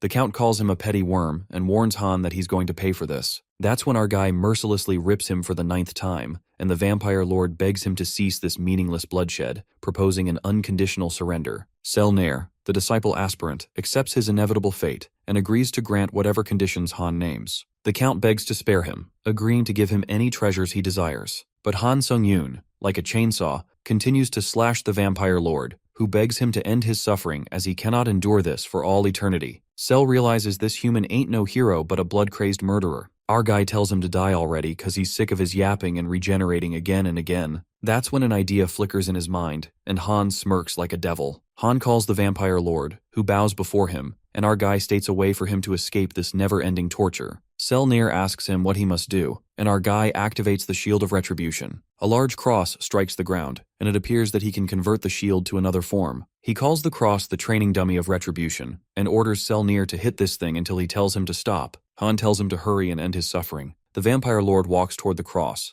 pondering that from beginning to end, the series of events that reduced him to this pitiful state are entirely beyond comprehension. Poor vampire is scared to death to manifest what's to come. With neither a warning nor an omen, this murderous human butcher appeared out of nowhere and single-handedly massacred the greatest army of vampires ever assembled. With that, the vampire lord starts hitting the cross, thinking that maybe it's the test of God. Nothing more makes sense to him. Cell gets convinced that it is yet a test, given the very notion of a human possessing power to control blood is absurd to begin with. He assumes that it was rather God's will to steal the slackened resolve of his vampiric followers by sending this demonic herald, Han, as the savior of vampire kind. Cell manifests this is God's way of testing his will. Meanwhile, the Shield of Retribution takes all the damage as Cell continuously strikes it. That shield cross is now able to release all gathered damage. Han thinks this will be enough and reeks of malice when he tells the vampire that he's outlived his usefulness. At that moment, Nira comes to realize that this human ain't no freaking savior but a devil. Our guy comes up with a plan to end the vampire lord for good,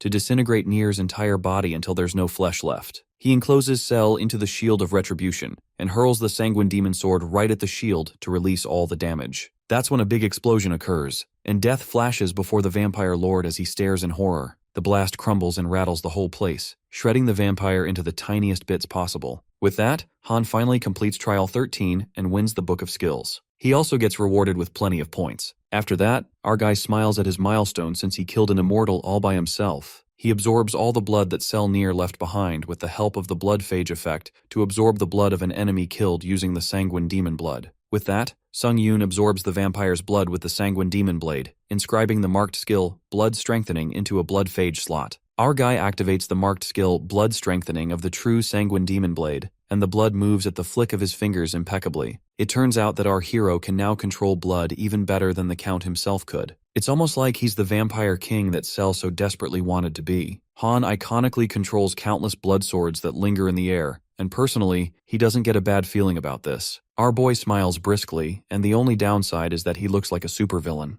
Well, I almost thought he was one. Soon after, Han absorbs the vampiric Count's soul, and divinity is detected in his soul. His power, holy energy, activates, and the divinity gets extracted. Our boy remembers seeing the divinity extraction when he absorbed his clone's dead soul. He can now accelerate the growth of power, holy energy. A bright light descends upon Sung Yoon, and he didn't realize at that time, but the condition for extracting divinity is whether the dead spirit he absorbed possesses holy energy or not. Given that the low-level vampires didn't have any divinity for him to extract, Han can only extract divinity from enemies with a similar level of holy energy to him. Our guy realizes that there's so much he's unaware of. Just then, the judgment process for extracting the power begins by absorbing a dead soul more powerful than the user. Han feels biased about this because there's no way the vampiric Count was stronger than him. But our guy presumes that it's not hard to guess what the standards are. He speculates that the system probably evaluates dead spirits with links to beings like gods and angels as superior to others. Nonetheless, the skill from the vampire's dead soul is extracted,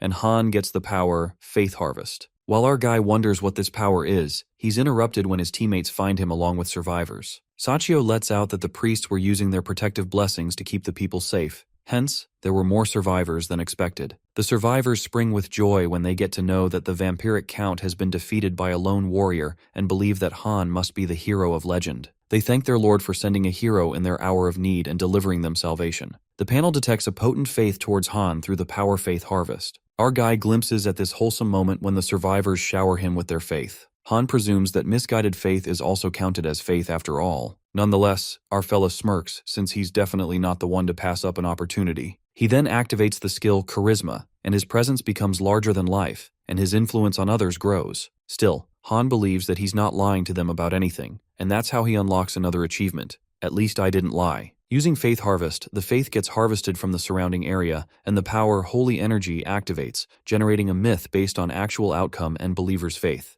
At that moment, the myth Vampire Slayer gets generated. The holy power is imbued with the effect Anti-Revive and Anti-Demonic. Our boy puts an end to the vampiric Count's infinite resurrections, which explains the effect Anti-Revive and Anti-Demonic that is simply from slaughtering every vampire he came across. Han finds it interesting and apprehends what this whole myth accumulation thing is about. To put it simply, his power, Holy Energy, seems to be fusing with new faiths that he harvests to create these myths, essentially using one power to create more. Judging by the way, Han can feel all this untouched holy energy draining out of him. It appears that activating a myth uses up the reserve of holy energy inside his heart. After that, our guy just about harvested all the faith that people have been sending him, and that brings trials safely to an end. After Sachio and Andre move into the lobby, the old man David approaches Han. The old man admits that he had mistaken Han's confidence for the arrogance of youth, yet it appears it was his own arrogance that made him underestimate our guy. David apologizes to him, and Sung Yoon gladly accepts. Suddenly, the god of battle makes an appearance as he had been alerted to the death of their disciple servant. The god becomes aware of Han's existence and dejects the holy energy within him, becoming hostile. Acting swiftly, our guy kneels before the god, and David is left confused at the sudden posture. Nonetheless, They could not escape the wrath of God when the ground trembled and crumbled. It is revealed by the Tower of Trials that they have entered the divine realm. It's as if hell has broken loose as the ground tears apart and people fall into scorching lava, screeching with terror. Enraged, Han wonders what the hell is even going on. When he just thought the trial had ended, another trouble toppled over. The people are thrown into utter chaos, and they run for their lives, away from the dead end where the lava awaits. David Taylor, amongst the crowd, appears tense since his portal, which leads to the lobby, is on the other side, and lava torrents in between, making it impossible to cross. That's when our guy gets into action and asks the old man if he wants to shake hands again, addressing him as Professor Dumbledore. Han unexpectedly grabs Dumbledore's hand and forcefully tosses him to the other side of the ground. The old man screams out of fear while our guy agrees it indeed is a surefire solution. After safely tossing the old man into the portal, the ground breaks even more, and lava seethes. Han warns all the people to stand back and smashes the ground, hence activating the Shield of Retribution. It turns out that Han curates his shield into bridges that extend to the other side. On the contrary, Old Man David, who's soaring towards his portal, ponders about Han. He could not say whether our fella is truly a fabled hero they claim, but if such a champion of virtue exists in this desolate world, perhaps it would seem much like Han. With that, the Clock Tower Sorcerer bids our boy farewell, addressing him as, "O Hero of Earth." In the meantime, our guy commands the people to run across the bridge he created with the shield, since it won't last long. Behind this act of kindness, our cunning fellow was actually hoping to squeeze out a little more faith from them, but he's no luck. He kinda wasted his time by putting on a drama of a savior hero. While he hurries back to his portal, abruptly, the god of battle gets affronted by Han, a mere mortal who dares to wield divinity. That's when an overwhelmingly crushing pressure is felt by the humans, and their heads explode, splattering blood everywhere. Han's eyes snap open in shock upon witnessing such a horrific sight, a reckless massacre. The god of battle warns Han, the pet hound of the tower, that he's crossed the line. An unsettled rage flashes across our fella's eyes, and he responds that the god himself crossed the line too. Our guy makes it clear that as long as he's under the tower's protection, it won't do anything good to keep messing with him like this. He then proceeds to go into the portal if the god has nothing better to say. As Han strides into his portal, the god flashes a smile tinged with bloodlust. The god of battle looks forward to savoring Han's mortal end. Well, our boy finds another reason to get stronger, determined that he won't let God push him around either. Just like that, our fella entered the 14th floor lobby, and he couldn't help but think about the people who were annihilated by the god. He ponders that the tower might have created that vampire city just for the trial. The truth is that even he doesn't know if it was real or not. Han feels guilty as hell, but he realizes that there's no point in getting emotionally invested in something that happens in the trials whatsoever. Sungyun now knows the thing that called itself the god of battle now carries a grudge against him. The tower trials inform him not to put faith in any other god because of the encounter with the god of battle, as he's incurred the animosity of other deities. Our guy believes that things were bound to turn out this way regardless, but decides not to waste any more time on things that are out of his control. After that, Han gets his new cloak and he purchases the power Sword Demon's Path. This is a rare power that is granted to wielders who became enamored with the pursuit of power above all else. Later, Han arrives at the deep woods and meets Admin White Crane, who sorely missed his presence. The admin heard from Han's patron that he made an enemy of the child from the Namsung village. Even our guy isn't sure how, but it just turned out that way. Given the situation, White Crane assumes that Hyuk Namgung is the reason why he spent his special points to purchase her power. Our guy nods and says she's right. The admin smiles and assures him that he's chosen wisely. She tells Han that he's what a layperson might call a savant. Given that our fella perfectly mimicked the strokes of a sword style that was unknown to him by pure instinct alone, White Crane believes that Han's prowess already exceeds a mere imitator's capability. For example, how he understood the true intentions behind the sword style he sought to imitate and successfully modified it into a dual-wield style. Regardless of what a savant is, our guy realizes that he's a good copycat for sure. The admin also mentions that Sungyun was able to master some of the Namgung clan's techniques, albeit a small part of them, which demonstrates his potential as a grandmaster. It signifies that he would be well within his rights to found his own martial arts sect. Our guy wonders if that is really a big deal, but as the admin says, Han made an excellent choice of power with this latest trial, and now all he learns and realizes for himself will be elevated into legitimate skills recognized by the tower. The admin agrees on teaching him all that he needs to know, but there's a catch. In order for Sungyun to learn from him, the admin and the contractor must form the pact of master and pupil. Our guy gladly admits to being her student. The admin gets a little flustered, and Han assures her to think of him as her #1 student. If this is truly what he desires, far be it from her to dissuade him. Deep down, Han reckons that White Crane was a player herself who climbed more than 40 levels in the tower, and he'd be a moron to turn down a chance to train with her. The White Crane warns our fella not to have any regrets later, and Han wonders if her training methods are really harsh, like if she's gonna whip him. That's when the admin elaborates that, in the Murim dimension, a pupil can train under only one master throughout their entire life, so she merely meant that he should make a decision he won't regret later on. But Han seems adamant and assures her that he won't regret it. It's not even like he knows anyone else in the Murim dimension to train under. Since he sounds so certain, White Crane forms the pact and introduces herself as the 17th leader of the Bayek clan of swordsmen and formerly undisputed champion of the Murim dimension. She then reveals her name to be Seolwa Bayek, the martial artist who'll start as his teacher. Our guy is surprised to hear that she was a champion and bows to his master. Han then narrates what he learned in the short lesson of martial arts. Firstly, it is largely divided into two types, namely internal arts and external arts. Internal arts are techniques to refine and store magic energy absorbed from the outside world within the user's body, whereas external arts allow users to perform physical feats such as light step technique and various sword styles. Martial arts entail these different techniques, and certain of them require a specific type of chi that is used. However, our guy started to wonder if his divine sanguine heart style counts as an internal art. To satisfy his curiosity, he asks White Crane if it would be a problem if he already has an internal art that he's trying to master. Upon hearing this, the admin nearly loses it and frantically asks Sung-yoon to explain himself, without leaving a single detail. Our guy justifies that whatever she told him sounded like he's learning something similar to what she calls internal arts. The admin Seolwa lashes out at him and asks Han if that Iron and Blood lady taught him the ways of aura synthesis. Our guy wonders if internal art is called aura synthesis in other dimensions. Meanwhile, White Crane assumes that not even the Lord of Iron and Blood would dare to flout the rules of a pact so flagrantly. Still, Seolwa doesn't believe Han's words and insists on looking it up herself. Abruptly, the admin swiftly places her hand on Sung-yoon's chest, pressing it intensely. This makes our fellow wonder what the master is doing. Well, Lady Crane, we all see your true intentions. There's no hiding it. She needs her moment of calm to analyze something and shortly deduces that she sees no traces of internal arts training within him, other than his magic energy. Our guy then opens up about the divine sanguine heart style that was given to him on level 12 by an admin called Fallen Air, not to mention that he lured those admins into giving him powers. Plus, activating this power enhances his combat sense, so he's been using it since then. Seolwa Baek spits out her anger as this was clearly misunderstood. She explains to Sung-yoon that this power was granted to him by the tower, not an internal art, though it was once an internal art mastered by his sponsor, and then converted into a power. After that, our boy awkwardly asks the master to switch to literally another position, and it is at that moment she realizes that she crossed the line, and dashes away, becoming a blushing mess. She justifies that she got too hasty to confirm her suspicions, that she lost all sense of decorum. While our guy lets out that he wasn't complaining, however, Seolwa appears to be rather displeased by it all. She expresses her rage, saying a filthy mud of the blood demon cult has no right to defile him with such a lowly art. Upon seeing her reaction, Han gets reminded that this admin really isn't as fluffy and innocent as she looks. After that, White Crane clearly gives her pupil a warning that he'd better not be learning any internal arts. She asserts that Sung-yoon already has a way of amassing magic energy without mastering internal arts, and those he does master through his powers will allow him to cycle through a variety of internal arts without conflicts. Our fella didn't know this was an option,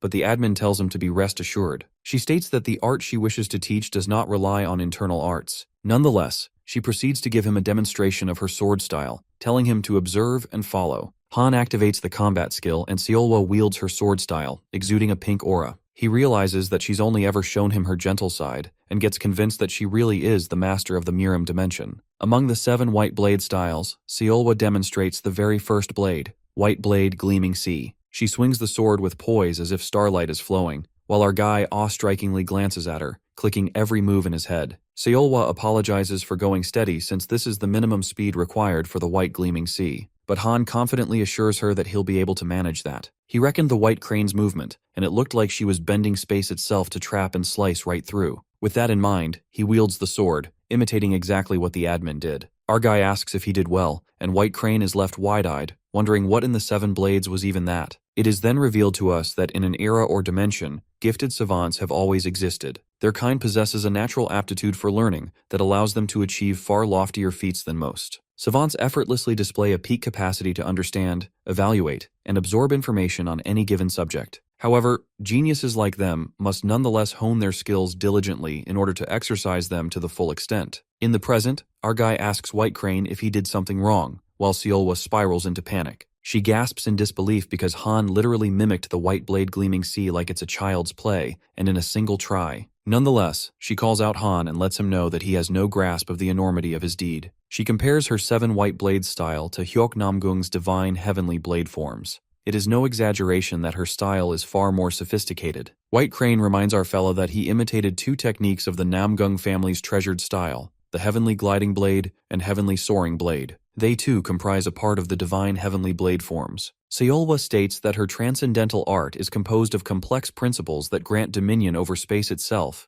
and yet Sungyun emulated her white blade gleaming sea on his first try with considerable ease. With one demonstration, he performed the very same technique almost flawlessly. Upon hearing this, Han is hit with a shock since Seolwa calls them fundamental concepts, but it doesn't feel easy to grasp. Lady Crane accentuates that Sungyun is the savant of intuition. It's because of the innate intuition that he uses to comprehend its essence at a glance. She admits that it's rather unheard of. While our guy doesn't get a word she's saying, Seolwa makes a shocking revelation, muttering that it should take only 1 day for him to learn most martial art techniques. Every martial art style has its own principles, which a pupil must study in order to understand and absorb the style. Furthermore, since our fella has no use for any theoretical lessons on principles, it turns out that he can simply see and replicate a technique as he pleases. However, the Lady Crane still trains him in the use of magic energy. After training, our guy narrates that he mastered as many techniques as he could, including body, light step, and empty hand technique. But the most useful among them all was the 7 white blade itself.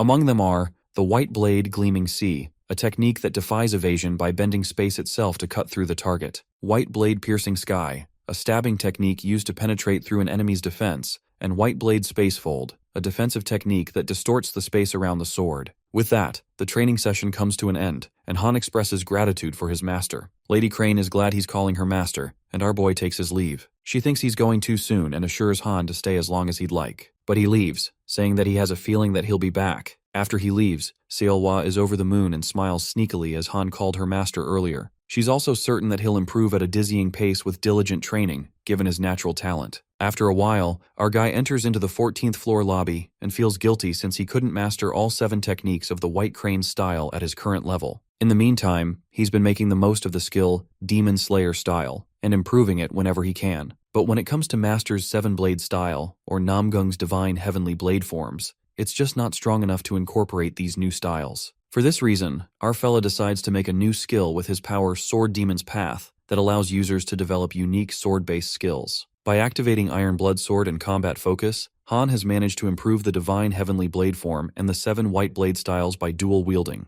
but neither of them are close to being promoted into skills. Later, Han recalls when Seolwa granted a clue about a skill that can only be created with a solid basis of recognizable structure. Our guy thinks of modifying White Crane's blade styles into a base style to use the heavenly blade forms on top of it whenever he wants. At the same time, he keeps in mind the principle behind dual-wielding swords, namely that a strong offense is the best defense. Countless sword strokes traced gleaming arcs with myriad thoughts racing through the expanse of his mind. And then, after a thoughtful process, he creates a new skill, Hybrid Origin Blade with outstanding effects. It adds supplementary buffs to techniques of both component sword styles when wielding swords. Our guy is surprised to see the skill, and, while he does like the sound of added buffs, he supposes that it could have been better. That's when Han opens the inventory and stumbles upon the book of skills he got from the 13th trial. This book allows a user to obtain a grade B skill. With nothing to lose, our guy decides to give it a try and flicks the pages. Eventually, a skill, Blood Spirit Demon Blade, is generated that imbues the user with demonic energy, and upon using this, the unique effect, Double Strike, is activated to double the effectiveness of the technique. To make it stronger, Sungyun uses skill synthesis, merging the skills Hybrid Origin Blade and Blood Spirit Demon Blade. That's when the skill Demonic Origins Blade is created. Just like that, Han enters the 14th floor with the trial objective to hunt all monsters in the lake within 7 days of the time limit. He faces an enemy that exceeds his level, and Han activates the skill Indomitable Skill. Upon entering the floor, things take a 360-degree turn when our guy encounters Hyuk Namgung, who's been waiting for him. Given that he awaited Han, he'd annihilated all the trifling monsters on the 14th floor on his behalf, yet he never showed. Hyuk thought he came to the wrong place, but his enemy showed up just at the right time. They both grin diabolically like freaking maniacs, making it obvious that they have been waiting for this moment to come. Our guy goes all out as he activates all the skills, and they both leap towards each other, charging their swords. The battle between Han Sungyun and Namgung Hyuk begins. Our guy uses sword flame, which leaves Namgung in utter shock as he wonders how he's using it. Sung-yoon asks him if he's already surprised because he has a lot more to show, and with that, he kicks Hyuk after being able to make a cut on his cheek. Sung-yoon's improved skills and techniques surprise Namgung to the core, but he doesn't show it. Our guy asks him for his feedback on his newly made S-rank swordsmanship skill, which is a demon sword art developed by combining several absolute divine arts. The author narrates that dual consecutive hits can fire off 2 more attacks at the same time as the sword's original attack, and at the exact same power as the sword attacks performed.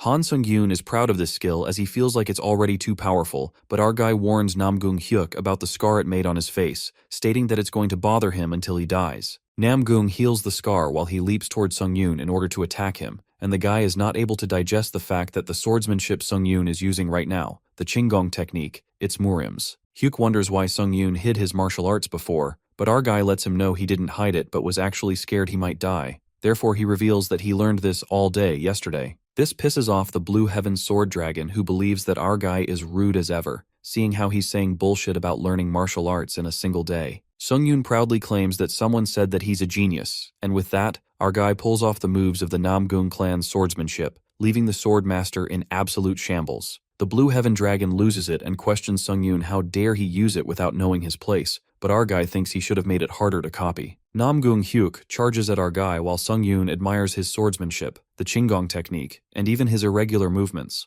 Our guy is taking a high-class lesson and believes that he's going to remember it well and use it all later. Namgung pulls out Forceful Battle, establishing a fighting domain within a 30-meter radius, which prohibits everyone except Han Sung-yoon and Namgung Hyuk from entering the fighting domain. Hyuk believes he has got our guy, but to his surprise, our necromancer uses witchcraft to attack his opponent, catching him by shock. Namgung struggles to fight back, and when he thinks of an escape, the domain comes in his way, which he forcefully releases. Before he could get away, Sung-yoon gets to him and hits him with such force that the Murim guy goes flying away. Our guy sees the Murim genius in a bad state and assumes that he's lost, but to his surprise, Namgung Hyuk laughs out loud, which makes Sung-yoon wonder if he went crazy. Meanwhile, Namgung admits the fact that Sung-yoon learned martial arts and got strong in such a short period of time, although he doesn't know how. The Murim guy finds it fun, as he believes that even if our guy uses the tower's witchcraft, he will acknowledge that, and along with that, he pulls out a stone. Han Sung-yoon swings his sword as he wonders if this guy actually thought he would let him do this. The floor-invading penalty relief stone is consumed by Namgung before the sword could hit him. A huge light appears as this is happening, and after a few moments, we see Namgung Hyuk walking out of the light as he questions Sung-yoon if he ever wonders why he's called the Blue Heaven Sword Dragon. Sung-yoon believes he's cooked as he lets out a nervous laugh. Namgung Hyuk walks in furiously and believes strengthened sword chi isn't something a bastard like Sung-yoon should witness, as he states that our guy should consider it an honor. Sung-yoon's flashback takes us to the time when the White Crane Swordmaster was telling him the use of chi, which is basically the concept of using magic powers on your sword.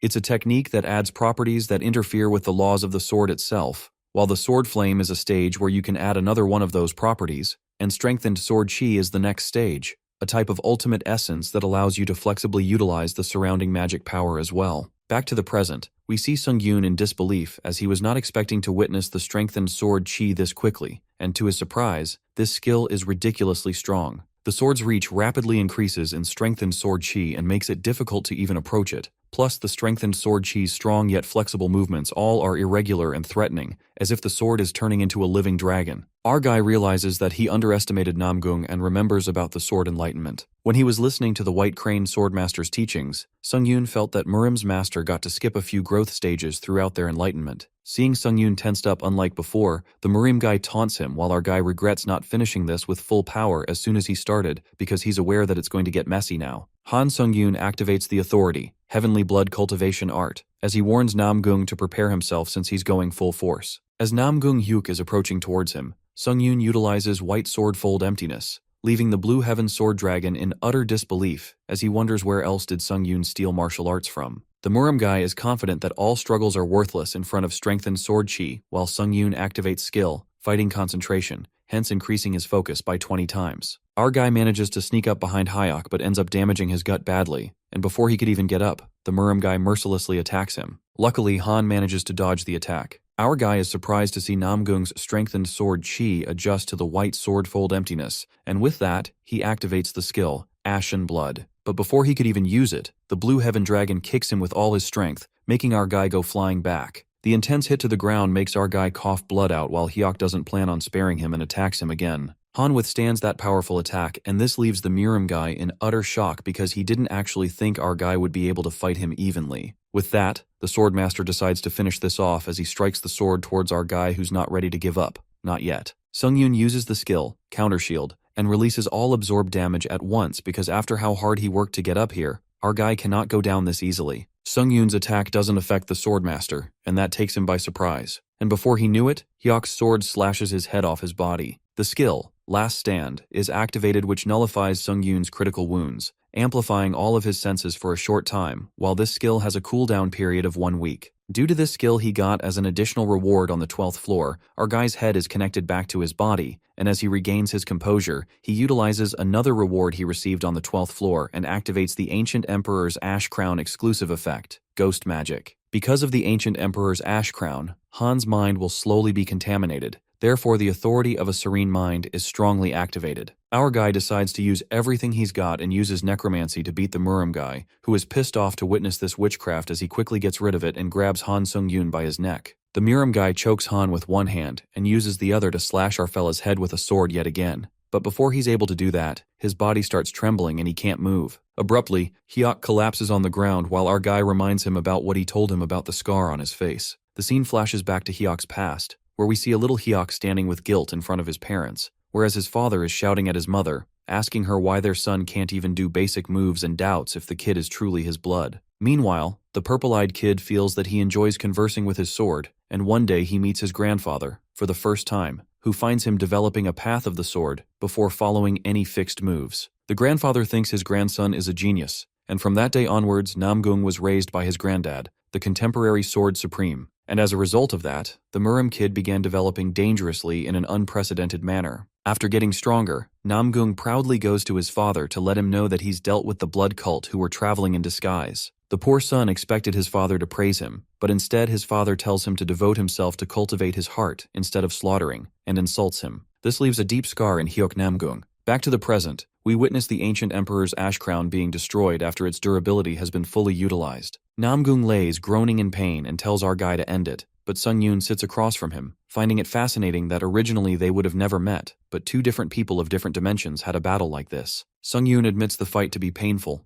but it's funny that our guy felt fun while fighting. Our guy believes if they both had been friends, they would have shared their achievements and accomplishments instead of fighting like this. And this leaves Namgung first shocked and then in disbelief. He can't believe Sungyun still has such thoughts while climbing the tower and decides to tell him something fun. The Miram guy reveals the reason why he stopped climbing the tower and invaded the dimension wasn't just to enjoy murdering our guy, but because after gaining divinity, he became enemies with a certain god and felt a threat to his own life. According to him, the Chosen Ones inevitably have to deal with divinity, and the moment they do, they have to face gods in various forms. The Swordmaster lets Han know that he will soon have to deal with divinity, but if he climbs the tower with that stupid mentality, then even with divinity, our guy won't be able to prevent the gods from destroying his Earth. Han Sungyun, after hearing this, refuses to agree as he believes this will not happen because those who tried to destroy the base of his life will all be killed by him. And with that, our guy attacks Namgung one last time, hence killing him. The skill, Truth Seeker of Blood, activates, and the system congratulates Sungyun on completing the 14th floor of the Tower of Trials. The pass reward of Boots of the Wind Spirit is being transferred to Han's inventory, and along with that, our guy obtains 10,000 pass reward points and a pass reward of 4,000 SP. As an additional reward, our guy gets 4,000 SP, and Burrowing Heaven's sword is transferred to his inventory. The system instructs Han to get to the waiting room where the basis of a myth has been successfully arranged, and authority divine power is strongly activated.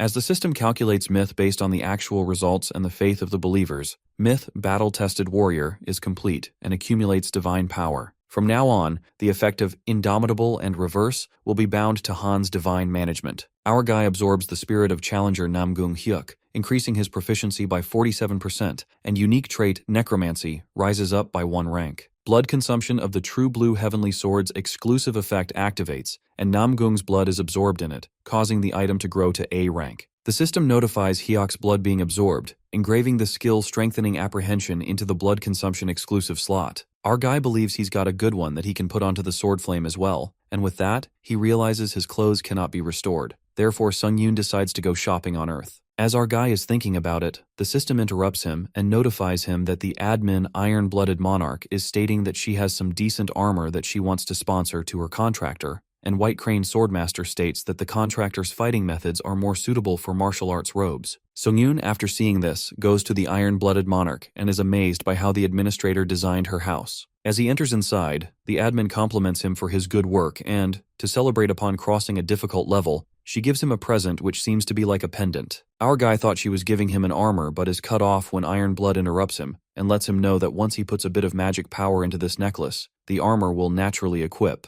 The admin warns Sungyun to use it outside the tower just in case, and our guy, after thanking her, leaves to meet the White Crane Swordmaster. Our guy greets his master aka White Crane, who looks disappointed at Sungyun not visiting her first, while he apologizes. The administrator wants to ask Han permission to do one thing, and hesitates as she states she wants to do our boy's hair. Our guy, after processing what she just said, feels uneasy because he believes that hair should be done by a hairdresser only, and states that she doesn't even have tools. White Crane Swordmaster reveals that White Sword 7 techniques will be enough for that, and with that, she warns Han to stay still if he doesn't want to get hurt. Before Sungyun could protest and stop her, his hair is already cut and, to his surprise, the hair looks pretty decent. Our guy compliments his master, who gets nervous but tries to act normal, and after that, she starts shoving Sungyun towards the exit while handing him the item that will make it easy to wear the martial artist robes that she mentioned earlier. The White Crane Swordmaster nervously wishes him good luck and Sungyun feels this situation to be fishy. Sungyun enters the 15th floor waiting room as the system starts to finalize and the command quest opens. From now on, our guy can receive several quests from the administrators, and the quests will replace personal trials and will be based on the administrator's record of life. Upon clearing the quest, Sungyun can receive rewards from the administrator who issued the quest. However, he can only obtain one quest per floor. Now our guy realizes why the administrators were being so nice to him. It was so that they could commission him for their quests. But since Sungyun has a lot on his plate, he decides to think about this gradually, and decides to take a look at his newly obtained myth. Myth: battle-tested warrior, activates an effect, indomitable, bound to divine management, and when it is activated, our boy's body can act at full power regardless of the state it is in. Another effect, reverse, is also bound to divine management, and when it's activated, our guy can receive bigger buffs the more disadvantaged he is in a battle. We see the people witnessing the second interdimensional invasion of Earth where the footage of yesterday from London is being shown. The supervisor notifies his team that the situation occurred when a challenger from another dimension summoned an unknown black orb in the airspace above London, UK, revealing that the alien creatures, which are composed of magic energy, after initially indiscriminate killing, disappeared without a trace, while the Dimension Invader also retreated inside the black orb and has shown no sign of activity since. However, the unidentified black orb is increasing in size as they speak, leading to urgent concerns over the possibility of another massacre. The supervisor believes if they have any hope to prevent this irrational slaughter, they have to pledge the support of the Korean Hunter Association with all sense of urgency. One of the hunters points out the lack of this urgency during the Shinjuku crisis in Japan and wonders why the association is feeling so generous with its support this time around. The supervisor tries to explain when Han Sung-yoon interrupts him as he announces that it's all about money, since the Shinjuku crisis came with a lot more prominence. Our guy believes that ever since that, the business has been pretty good for the association. All heads turn towards Sung-yoon as he speaks, while the challengers gossip about him among themselves. After the meeting, our guy meets Haeyeon as he apologizes for heading back to the tower without saying anything and feels good to meet her. Haeyeon accepts his apology but states that she would appreciate it if our guy would be a little more considerate of his partner. With that, she asks him about his combat gear, and Sung-yoon lets her know that he's wearing it on the inside. Their conversation is interrupted when a guy announces that all challengers who are wishing to join the London relief mission need to board the charter flight this way, while guiding them the way. Sung-yoon turns around, all ready to board the flight when Haeyeon grabs him as she reveals she has a better idea. Haeyeon has a little upgrade of her own from climbing the tower, and states that some of the support spells she's picked up relate to spatial manipulation. The black-haired girl breaks it to Sung-yoon that she can now teleport anywhere she would like with the right coordinates, and she even got clearance from the association. Sung-yoon is notified that he's been selected as a target of the support spell Teleportation, and he will now be relocated to the coordinates designated by the caster of the support spell Teleportation. With that, they activate the teleportation. Meanwhile, in London, we see the magic summons from a day before appearing again as the challengers present. They brace themselves for the second wave while their top priority to protect is the spire. A senior challenger instructs the rookie to focus on the portal while he fights as they can't let any contaminants into the portal or else they all are done for. The rookie freaks out as a monster attacks him, but before it could reach him, it's killed by Han Sung-yoon and Haeyeon, who appear out of the portal at that very moment. The rookie apologizes for not being able to do a better job protecting the magic circle while Haeyeon reassures him and asks him, when did this start again? The senior challenger appears in front of them, looking extremely pleased to see them as he calls them their knights in shining armor and requests an apology for the lack of introductions since they're short on time. With that, he suggests they leave this to them and join the rest of the chaperones at the rendezvous point, as he orders the rookie to escort their guests downstairs. Sungyun, upon reaching the hall, realizes it's definitely more of a large-scale support mission. But for some reason, our guy feels uneasy that the Brits from the Spire of Mages aren't exactly thrilled by the response while everyone outside is risking their lives.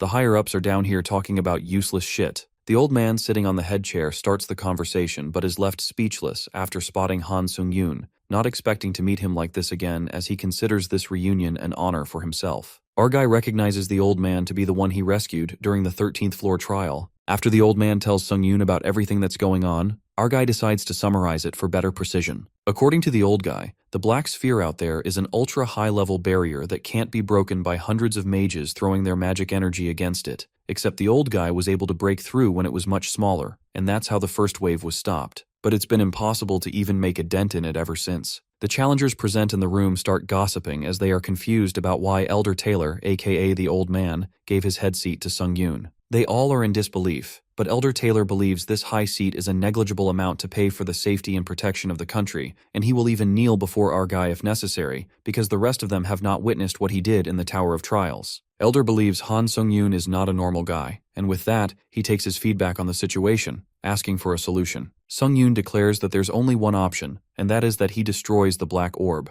and everyone is left in utter disbelief as they whisper among themselves. But our guy clarifies that he has a condition, and that is that he wants all the rewards that were offered to everyone down here for himself, and by that, he means all of it. And if his condition is agreed to, he claims to destroy the orb. The challengers start objecting since their rewards are on the line, while Elder Taylor hesitates as he states that such terms have to be discussed through proper channels. But Sungyun doesn't mind waiting. However, he thinks the way things are right now, by the time they're done talking and discussing, those channels might not even exist anymore, or even London itself. Our guy plans to do whatever he can, even if things don't go his way, but he feels it's always nice to grab a little something for himself. Elder Taylor accepts Sungyun's condition and promises him the rewards while in return, he wants that orb destroyed. The challengers try to interrupt their supervisor as they believe he should think this through, but the deal is already made as Sungyun agrees to it. Our guy uses the pendant and his outfit changes into a Murim one, but as he's ready to leave, Haeon calls him out, to which he just smiles as he believes this won't take him long. Sungyun activates the unique effect, Way of the Wind, of the item Boots of the Wind Fairy, and flies at lightning speed, leaving the challengers stunned. As our guy approaches near the orb, he finds it much bigger than he expected, and decides to get started right away. Han Sungyun uses the skill, Sky Cleave, which allows him to destroy the magic energy itself, but expends greater magic energy proportional to the resilience of the target. Using the skill, Sky Cleave, our guy removes the limitations on targets that can be destroyed. Just like that, he pierces the sword into the barrier with the merciless force of the skill. The realm starts to break, and our guy couldn't be happier as he learns that it's possible to destroy magic energy itself. With that one final strike, Han breathtakingly cracks the realm open like a freaking god and enters the spectral realm, the Void. Upon entering, he's confused about what a spectral realm is, and it appears that the inside of the sphere is treated as an entirely separate dimension. Shortly, Han activates the skill Third Eye when suddenly he finds himself surrounded by horrific creatures. It is known that all beings other than the master of the spectral realm are exposed to horrific illusions, which can't be dispelled by any skill. Han is expected to lose all sense of direction and can no longer use sensory skills in this realm.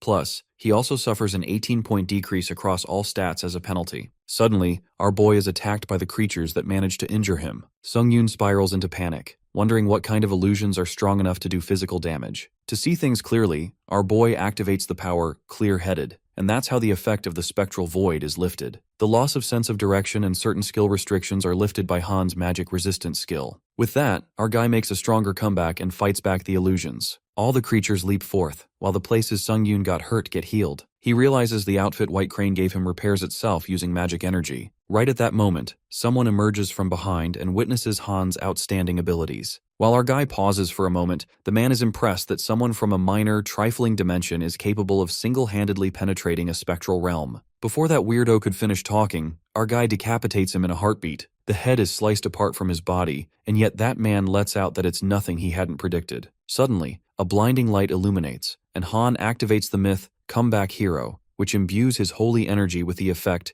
Indomitable. The magician, who got decapitated, has his illusions appear everywhere, and he expresses utter disbelief, certain that our boy can't be a disciple. The man is disappointed and questions what god would deign to inhabit such a trifling dimension, referring to Earth. At that moment, Han uses blood manipulation, and the man casts Hex of Invisibility. The illusions become blurry to hide from the enemy, and our fella's blood power bursts forth, piercing through the illusions. The sorcerer warns Han, saying that he might be a godly disciple, but he's going to regret having the gall to trespass into a sorcerer's realm. Meanwhile, our guy grasps that the one talking is just another illusion. The real body is hiding somewhere out of reach. The sorcerer's illusion attacks Han with Hex of Impish Swamps, peculiar flying creatures, clarifying that he won't escape death. However, our boy flips the tables when he activates Shield of Retribution and uses it as a bat. Just like that, he swats those flies with the bat, sending them flying. While Han is busy hitting those bugs, he realizes that damn sorcerer is stalling for time. Our guy feels like he can find him. Although this place is bigger than it seems from the outside, it's still finite. He's certain that there's a smarter way of doing this,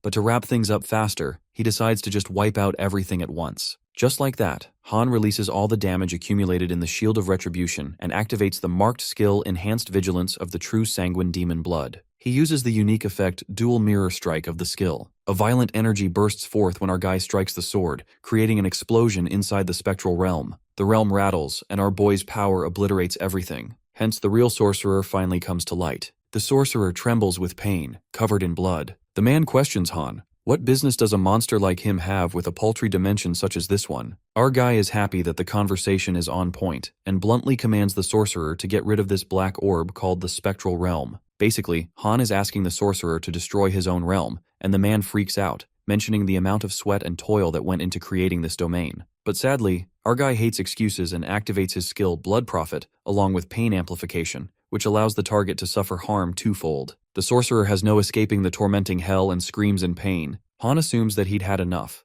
but the sorcerer's pride is unhindered when he tells our boy that he wouldn't be so callous if he had any inkling of who he is. The man reveals himself to be the future Grand Sorcerer of the Empire, an unparalleled savant of the magical arts. However, our guy doesn't take his bullshit and twists one of his arms, making him go through hell. Our ruthless boy makes it clear that he won't ask again, and the sorcerer begs for mercy, crying uncontrollably. Han then asks him his name, dimension of origin, and his business on Earth. The sorcerer beats around the bush, but our guy isn't interested and warns him to answer his damn questions. The man reveals himself to be Sindel from Ari's dimension, and his mission on Earth was to garner faith from the beings of this world. Han asks him what that's supposed to mean, and Sindel humiliates our guy, asking if he came to him without even the slightest knowledge. But our boy starts to lose patience with him and strikes him down with a kick, breaking his ribs. Sindel begs to stop this madness and explains that ancient records found in hidden repositories reveal that wondrous mages and wizards ascended above their mortal limits through their reliance on faith. The faith devoted by these believing masses accumulated in their hearts as holy energy that formed circles,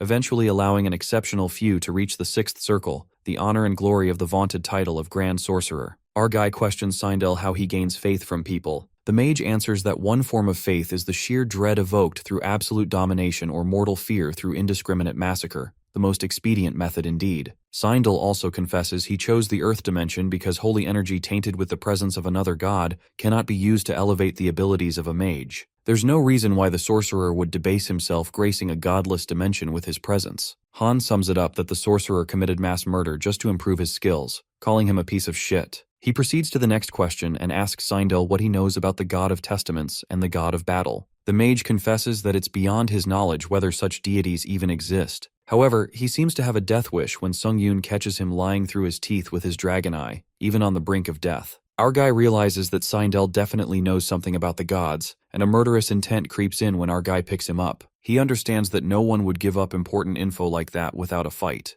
Hence, our guy decides to increase the intensity of pain and activates Torturer's Wiles, an efficient method of interrogation. Poor Sindel's body twists, and he goes through horrendous torture as his bones crack one by one with blood spill. Han literally goes insane and waits to see how much more he can take. Eventually, Sindel is sucked to the bones and implores Han to end this torment. Our guy manages to squeeze the info out of him, but in a gruesome way. Han Sung-Yoon then narrates how he learned so much about divinity, magic, and the God of Testament, thanks to Sindel, not to mention various tidbits about Ares' dimension. Our guy then appears tired after tormenting others and reckons that it's been 7 hours since he jumped into this realm. All that torture took its toll on his mental health. Nonetheless, Han begins to realize what divinity really is. First off, possessing divinity in itself doesn't make one a god. Second, divinity can only be amassed by unlocking a bodily organ for magic, what they refer to as dantian in Murim and circles in Aries. Holy energy generated through divinity is the purest form of magic energy, serving the user's will with the highest level of responsiveness. In simple words, holy energy constitutes magic energy in its true essence. More importantly, gathering this energy allows the user to make exponential gains in power, since it reacts sensitively to the will of the user. This allows the user to reach loftier heights of skill than might otherwise be possible. Whatsoever, Han finds it disappointing since he couldn't figure out how to use it properly and realizes he has a long way to go from using sword auras. He also stumbles upon the 2 ways to store holy energy in one's heart. First, he could break down and refine magic energy, which is arduous and time-consuming. As such, one solution to this dilemma is to use faith as a resource. Whether it's through admiration or fear, being the subject of intense faith will channel faith into the heart, at least based on what Seindel learned from investigating the ancient records he mentioned. The scene takes us to a flashback, earlier when Han was torturing Seindel. He revealed that there was an oracle given to him by the priest who serves the god of battle. Our guy gets a fragment of information about the god of battle, and he had no idea they were so deeply involved in all this. Sungyun remembers when the god of testament warned him not to place his faith in any other god, because there's a risk of incurring the animosity of other deities. Our guy is baffled why some gods would want to be his enemy when the only time he's known them is through random messages. But there's no questioning anymore that the god of battle's hostility towards him is bringing Earth into the crossfire. And this makes Han enraged because if things keep escalating like this, in the end, the god of battle will become his nemesis. Just like that, our guy absorbs Seindel's dead soul and his blood to inscribe the marked skill, Imbue Soul Ego. Han feels like if he's at least planning to go against the gods, he needs to gather as much holy energy as he can. Sitting in a mansion, our guy presumes that he has gotten rest over the past couple of days, which means the tower is about to summon him again. He then recalls what the girl said about this pocket plane pouch that settled beside him, an exceptionally rare item, and to take good care of it. Our boy grabs the big-ass pouch to check out the latest spoils. He finds a skill proficiency potion, a book of random skills, a stat increase potion, and so on. He thinks it was worth it for the Brits in the end. If anything, they got the better end of the deal. Han is certain that they'll get a whole lot out of studying that thing for research purposes, thinking he should have claimed a share at least. Later, he peeks at his hunter identity card and becomes an A-grade hunter. He remembers when he thought reaching A-grade was a dream come true, but still, Han appears disappointed, wondering if he wasn't good enough to be S-grade, cursing those association cheapskates. It is then revealed to us that after the mission, Sungyun was asked to host a press conference with the British Hunter Association, even receiving an offer to gain British citizenship outright. It was like he had become a celebrity overnight. Then the same thing happened when he went to Korea. He was showered with a bunch of incentives like tax exemptions and other benefits just to win him over. But the thing is, fame and wealth on Earth didn't really mean much to him anymore. Our guy ponders that no matter how rich or famous he becomes,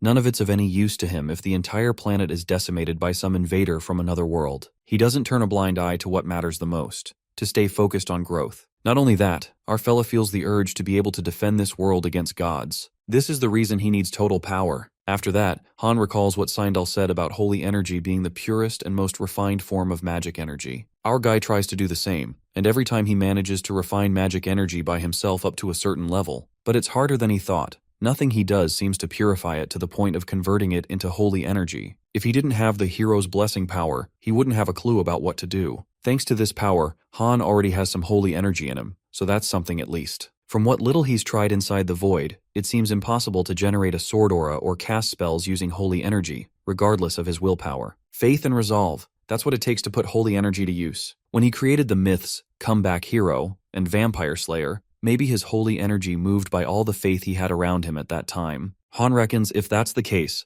there's nothing he can do to use holy energy properly by himself right now. At that moment, his time on Earth ends and our guy returns to the Tower of Trials. Deep down, he knows the answer to his questions must be higher up the tower. With that, Sungyun enters the 15th level of the trial, Acolytes of the God of Darkness, that's what they call themselves, and smiting the filthy heretics who reject their sable savior is their mission. The hunters are creeped out by the sheer terror these monsters exude since never in their lifetime have they witnessed something like this. Those hunters seem to be from a party and wonder why their chief even took on a contract like this. Nonetheless, a big guy jerks open the curtain of the camp and yells in a frenzy at someone to get his ass up and out of this damn bunk. The big guy makes it clear that he'll not abide by lollygagging in his camp. Well, to our surprise, the boy who's being yelled at turns out to be Han Sungyun. disrupting our guy's leisurely lie-in. Our poor guy didn't even get the time to settle in and wonders if that big bastard is an orc or something. The soldier frantically asks Han if he hasn't heard the marching orders and questions his ridiculous outfit. The soldier alerts our guy that the crusade is about to begin. Upon hearing this,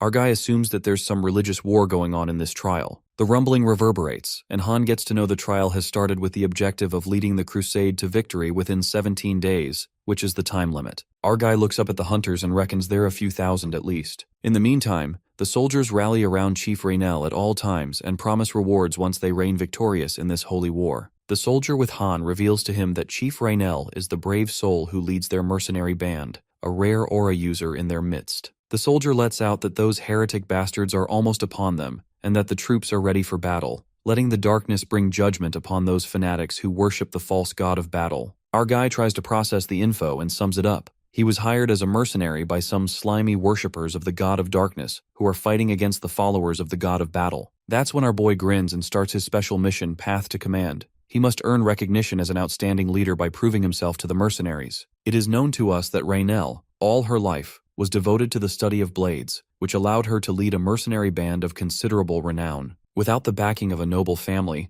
the battlefield was her only means of proving her worth. Raynell fought one war after another, escaping death's clutches uncountable times, until one day she attained the status of an aura user, a height of prowess only reached by true knights. However, her lack of formal training to utilize her aura left her with few options to hone her remarkable skills, except to chase after fleeting moments of clarity in a never-ending series of battles. In the present scene, Chief Raynell lunges with her sword, and as she slashes through the enemy, the realization dawns on her that there's simply no end to the enemy's ranks. Even at a glance, it's clear they number well beyond mere thousands, whereas their allies barely amount to 700 or so, including those wretched carcasses summoned by the Dark Priests. The chief supposes that these odds are far from what the Dark Priests assured them, because, at this rate, they'll find themselves on the brink of defeat. Just as Raynell proceeds to slash the enemy, suddenly a giant monster emerges from behind. The coward soldiers are left behind, and a siege golem materializes in the midst of war. The soldier immediately informs the lieutenant that Raynell is surrounded by the enemy, and she's all alone. Meanwhile, Raynell has barely the strength left to even lift her sword arm. Right at that moment, death flashes before her, and she thinks it's the hollow end for a life spent in vain, mastery of the blade beyond her grasp. Tears fill her eyes, pondering that if she'd known this would be her end, she would never have agreed to take part in this fanatical folly. However, a miracle befalls. Our guy arrives at the perfect time, slashing the enemy in the blink of an eye, leaving the chief staggered. Our guy informs her that he'll hold them off for now, and suggests to the chief that she retreat while she can. Raynell is rendered speechless. In the madness and mayhem of the battlefield, she finds Han's voice calm, silencing the din all around them. She wonders if this is some sort of vision before death. In the meantime, Sung-Yoon lets his monstrous side take over and annihilates the enemies with the back of his hand, impeccably and fiercely. Raynell is left wide-eyed when she witnesses Han using an aura flame. The punies of the Battle of Gods take notice of Han, who relentlessly cleaves them in half, slicing the enemy with his newly learned sword styles. On the battlefield, Raynell awe-strikingly gazes at the flawless harmony of raw strength, graceful fluidity, and delicate refinement. It almost feels as though she's watching a performance. She blushes, looking at our guy, since she's never seen such a marvel. Meanwhile, our guy is loving the all-out brawl because this is what he wanted. This means he can keep replenishing stamina and magic energy by absorbing dead spirits and blood. But it's a shame that the proficiency for necromancy increases the slightest per kill, not exactly the leaps and bounds Han was hoping for. Like a gruesome monster, our boy relentlessly cuts through the monsters and absorbs the new skills, gaining so many skills at random. Grinning, Sung-Yoon strikes the ground with brute force that smashes away the enemy, sending them flying. That's when the urgency presses upon them, and the enemies realize they must retreat rather than face this monstrosity head-on. The enemy releases the siege golems that materialize to stop the disaster called Han Sung-Yoon. Our fella uses the 7 white blade style, white blade piercing sky, and with a single leap, he takes down the siege golem. The allies are slack-jawed when they witness the sight, while Raynell notices that the move Han just made was the same technique he used to save her life. She vividly remembers, thinking it was as though he manipulated and distorted the fabric of space itself, and concludes that such feats are far beyond the realm of swordsmanship. On the other hand, our boy impeccably slashes through the golems, and the army of the god of battle are freaking out, witnessing that their siege golems, the pinnacle of magical refinement, are defeated in one fell swoop. They find it preposterous, clearly remembering that they had no reports of an enemy of such magnitude. At that moment, a follower of the god of battle amongst the crowd strides forth and encourages his people not to let their faith be shaken, because no matter how mighty, the enemy stands alone. The crowd are utterly delighted to see their battle priest Mobir making an appearance. Well, the battle priest did come to save his followers, as he instructed them that they have yet to make use of the secret art of the Church of Battle. He commands them to prepare the rite of mass debuff, and once it's cast, not even a full-fledged dragon could escape its effect for some time. Battle priest Mobir begins the rite of mass debuff, encouraging his followers to slay one more heretic, and their crusade will be won. However, that debuff couldn't bother our guy much, as he continues to annihilate the enemy like he's sinking with the wind.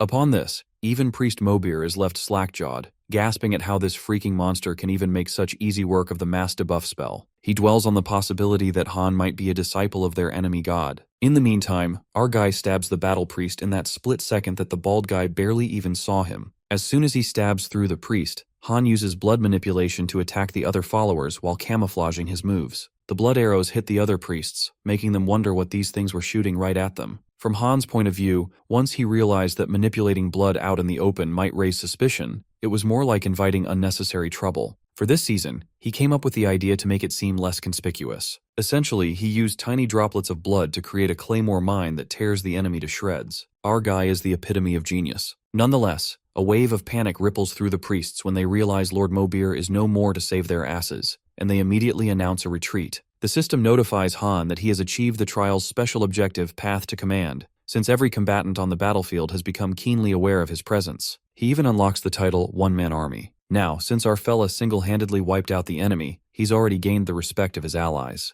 The lieutenant from earlier, who scolded Han to stop slacking, shows him the way to the tent that our guy will have all to himself. The big guy apologizes to Sung Yoon for his impertinence from earlier. Our guy overlooked it because he expected nothing less from an orc. The guy is confused if he is called an orc. Anyway, Han waves him goodbye since he's feeling pretty beat. Our guy proudly walks into his tent, and all it took him was taking care of 1,000 enemies at once, and they're already treating him with respect. Han then ponders upon the message he received during the battle about taking countless lives and harvesting just as many souls. He's informed that he has begun to gradually unlock his aptitude as the god of death. He recalls he saw the same thing when his necromancy trait went up to grade A. While Han is trying to understand what it really means, suddenly, he senses something and wields his sword. As the tent rips apart, Raynell comes plummeting and falls flat on the ground. She's not surprised that Han is just as sharp as she imagined, while our guy is flustered and tells her that she could have easily died here, and it's just as well he didn't actually try to kill her. The chief thanks Han for saving her life earlier, but our guy isn't happy about his privacy being intruded upon,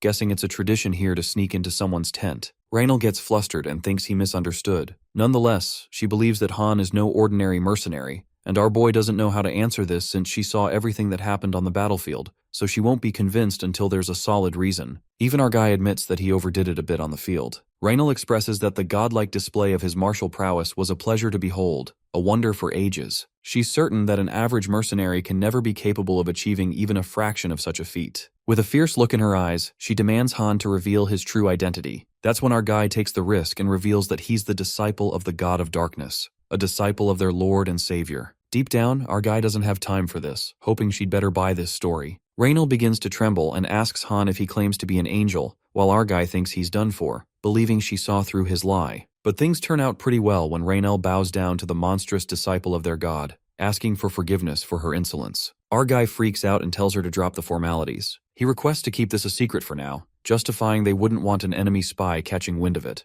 Raynell addresses him as Lord, and asks Han if she's really worthy of such vital information. Han keeps up the act and says he has to trust a true comrade in arms like her. At that moment, the chief turned red because she was in his arms. That's when Han's second special mission, Path to Admiration, begins. He needs to establish a rapport with the top mercenary, and that person will be marked with an arrow that's only visible to the user. That arrow appears on Raynell's head, who's now the top mercenary in Han's army's camp. Since our guy has already taken care of Path to Command, it's about time he found somebody to help him lead this ragtag army of his. To make things work, Han holds Raynell's hands, having a feeling that this trial's gonna be a freaking cakewalk. Well, bro knows how to smooth things up. After that, Sung Yoon smirks because he'd hit triple digits across all stats now, and also absorbed a bunch of new skills this time. He decides to sort through them properly while he has time and opens up the list of skills, but Han notices that none of them really stands out as particularly useful for now. That's when the skill synthesis comes in. He activates the unique power to make new skills, when suddenly the power, Hero's Blessing, interrupts, temporarily increasing luck to an enhanced degree. Abruptly, light flashes through the tent and creates 3 new skills. Our guy is glad this skill activated automatically, just like it did when he crafted the demonic origins of blood. That reminds him that he's not done yet, and he taps the marked skill in the blood phage slot. The marked skill, Imbue Soul Ego, which he got from the vampiric count. Upon imbuing an item with a soul ego, the item is possessed by an appropriate soul. Han learns that it's a one-time skill that disappears after use. It sounds good to him, especially when he might end up using another blood phage slot in the next trial. Nonetheless, he activates the skill Imbue Soul Ego on the true Sanguine Demon Blade, and is asked to select the item to imbue a soul ego. Having two swords in front of him, our fella reckons that he'll be giving one of his items a living personality to support him in combat, so he decides to choose something he's been using for a while. He chooses the true Sanguine Demon Blade as the target of the marked skill. He selects the weapon that is designed to evolve alongside him. Suddenly the sword emits flares of fire and is imbued with the soul ego of Cheon-Yu Dam, the seventh blade demon. Soon after that, the sword laughs and speaks of the oppression and disdain he had endured. Cheon's soul is imbued in the sword, and now it feels superior to Rise once more. It laughs and asks them to worship him and rejoice, for the blood demon Cheon-Yu Dam has returned. At that moment, our guy feels like things have been screwed up a bit since he wasn't expecting some homicidal maniac to come live in his sword. Later, some hunters are practicing their corpse combine technique when our guy walks in, stealing the spotlight. The murmuring initiates when they call Han a slaughterer, though he looks young. The other soldiers couldn't speak of what they saw on the battlefield, concluding this guy was a real demon. They believe that Han must have killed over 1,000 people by himself without even batting an eye. Those soldiers give him a wide berth since he's a bad omen. Our guy finds it ironic that they're talking about bad omens, coming rich from a bunch of darkness-worshipping cultists. Later, our boy takes a serene walk under the moonlight, unlike that homicidal maniac bastard and his sword, who begins blabbering. The guy asks Han not to ignore his words of wisdom, and reveals how countless followers of the blood demon cult clamored for a moment of his time. Our guy thinks this dude is talking to himself cause he ain't paying heed to a word he said. It's been a mere moment since Cheon was released from hellish torment, and now he has to deal with his insolent half-wit master, calling it misery. Our guy feels hurt and clarifies that he's not a half-wit, it's just that he doesn't enjoy useless chit-chats. Cheon is glad that he caught Han in a conversational mood and asks our fella if he's entirely untrained in the art of chi telepathy. But Han doesn't know something like this, and asks Cheon if he was a player before. The sword scoffs, responding to Han that he has betrayed his own ignorance once again. The guy speaks in a boastful manner, saying there wasn't even a soul alive who did not know the blood demon Cheon-Yu Dam by reputation. Sung-Yoon asks him how far he got in the Tower of Trials, and Cheon replies that his ascent through the tower came to an end at level 41. A grin spreads across Han's face because if this guy is spilling the truth, he could be a treasure trove of valuable information. Cheon's personality aside, our guy feels like he's going to be pretty damn useful. A sudden realization hits Han when he recalls that players who die at level 40 get to reincarnate as admins, and he asks Cheon why he didn't come back to life and work as an admin instead. The sword rumbles with rage and asks Han if he dares to suggest that he allow himself to be subjugated to the tower's will. Cheon chooses to rather face the oblivion of death, because a meager existence at the cost of his dignity is not a life worth living. Our guy is surprised by the bravado of this talking sword. Han gives a death glare to the sword and admits that Cheon-Yu Dam used to be a big deal back then, but now he's just a soul ego bound to his sword, humbling this over-the-top dude real quick. That's when the sword flaunts its blazing power and clarifies that he's well aware. Cheon asks our fella not to mistake him for some delusional spirit with an inflated ego. Upon its rise, it pledges to lend its master, Han Sung-Yoon, his strength to the best of its ability. Deep down, Cheon grasps that his master wishes to make his dominance clear, agreeing that Han has more grit than he gives him credit for. The soul ego reveals that before losing his body, he was a martial arts savant and a master of myriad techniques, granting whatever boon the master desires. The sword demonstrates the power it beholds, creating a fire swirl and nearly destroying everything in its path. Our guy is amazed to see this power and admits that he's got himself a useful support item. The sword takes this as an insult and asks Han if he takes him as a mere tool. Cheon realizes that they're both from different dimensions. Sung-Yoon opens up that he's from the Earth dimension, doubting if Cheon has ever heard of it, and the sword calls it a minor dimension, guessing it must have only recently ascended.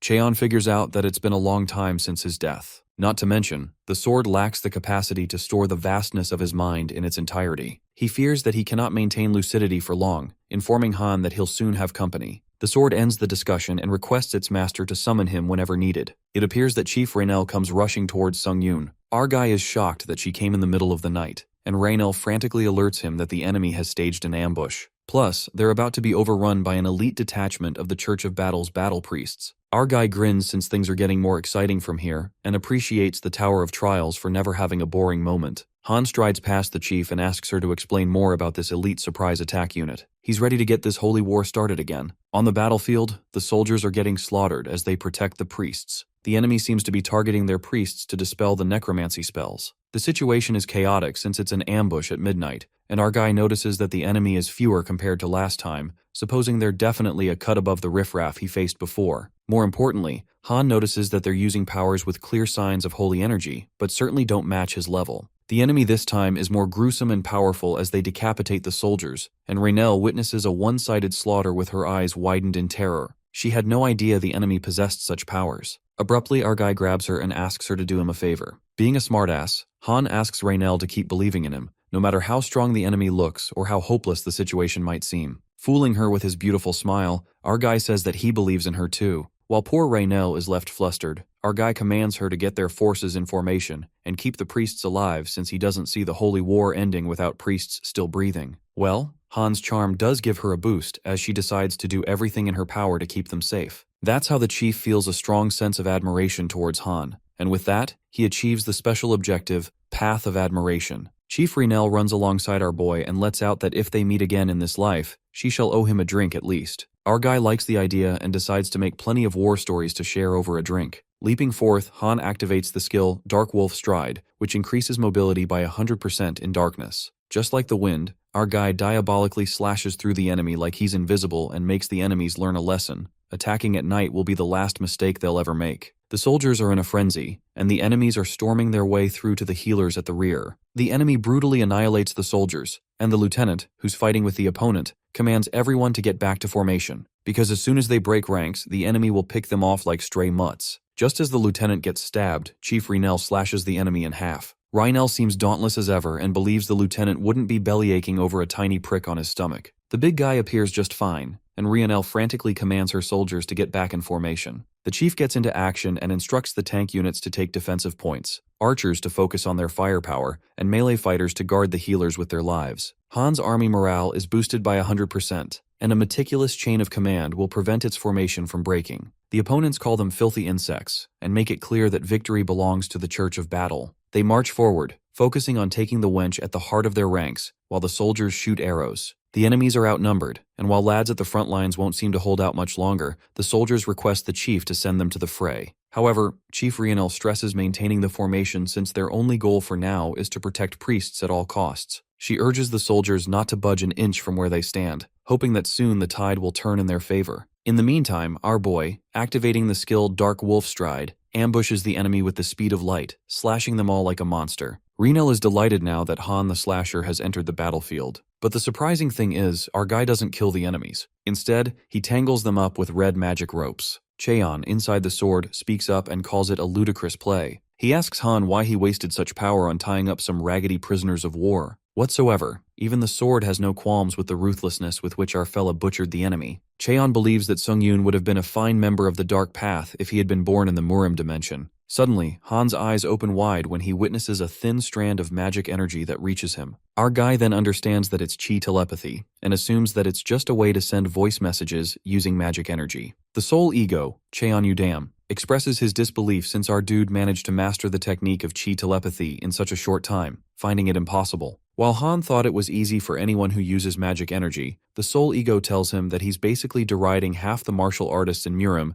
as talentless hacks. The sword has to admit that Sungyun is a bold one, yet his arrogance is not unfounded, since only a true savant would be worthy of summoning his soul. Our guy has nothing to say to that, and with that, Cheon's soul withdraws as the demon of slumber takes upon him. At that moment, someone approaches Han, addressing him as Sir Swordsman, and asks our guy to come with him, informing him that the Archbishop has requested his presence. Upon arriving, the bishop calls Han Slaughterer of Many, and is grateful that he chose to come. Our guy suggests dropping that grandiose title and just calling him Nameless instead. The Archbishop finds it fascinating and realizes why the God of Darkness would be pleased to have a man like Han in the rank of his followers. While our guy is flattered, the bishop opens up to discuss the matter of his reward. They cut to the chase without further ado, and the bishop asks Han what is the extent of the reward he seeks. Our guy avails the privilege and activates his skill Absolute Charm, He then asks the Lord Archbishop how much he's willing to give him. Han gives him a death glare, and as absolute charm is activated, the Archbishop is afflicted with the effect Fear. This effect hinders the target's judgment and inflates Han's presence of mind.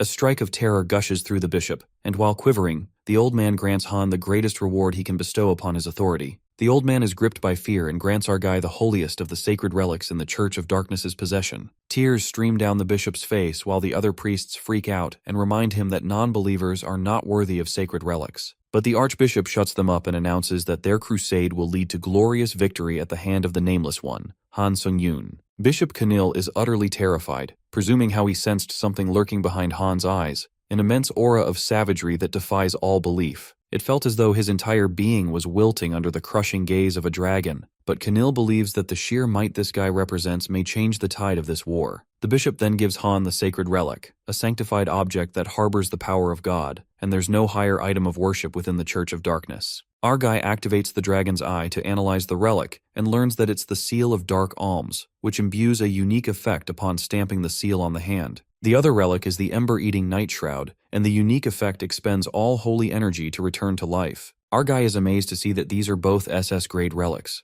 However, disappointment crawls in when Han realizes that he can't take either of these items out of the level 15 trial, which is a damn shame. Hit by a reality check, Han would hate to look a gift horse in the mouth, but there's no such thing as lucky coincidence in the Tower of Trials. He conjectures that if he has managed to get his hands on 2 items at a grade he's never seen before, Sung-yoon is convinced the tower is about to try and kick his ass. Our fella feels pretty tense already, and picks up the items while Archbishop Kanil trusts him to live up to the priceless worth of these relics. As Han is leaving, Kanil warns him and mentions that any soul that flees from this coming battle shall be punished with the full fury of the God of Darkness. Our fella smirks and responds that a mere mortal like him wouldn't dare run away before he's earned his keep. Han leaves, but the Archbishop is thrown into shambles, shattered into sobs over his sacred relics that he gave away. Meanwhile, Han seems happy after looting the bishop, and shortly, Rionel calls him out, hoping his meeting with Lord Kanil was fruitful. Our guy thanks her because it definitely was, but more importantly, he catches Rionel off guard, asking if she was waiting for him the whole time. She is flustered and awkwardly suggests to Han that it's a good time to buy him the drinks she promised. Blushing, Rionel also seems to have a favor to ask from him, leaving our guy confused. Later they are tippling on beer, and Rionel seems drunk already. Our guy wonders if this is the strongest booze they have because he's not even remotely tipsy. Not to mention that any liquor in the tower that can get him drunk at this rate is deadly to anyone else, considering his limits are beyond normal human beings now. The chief is curious why Han isn't even a bit drunk yet,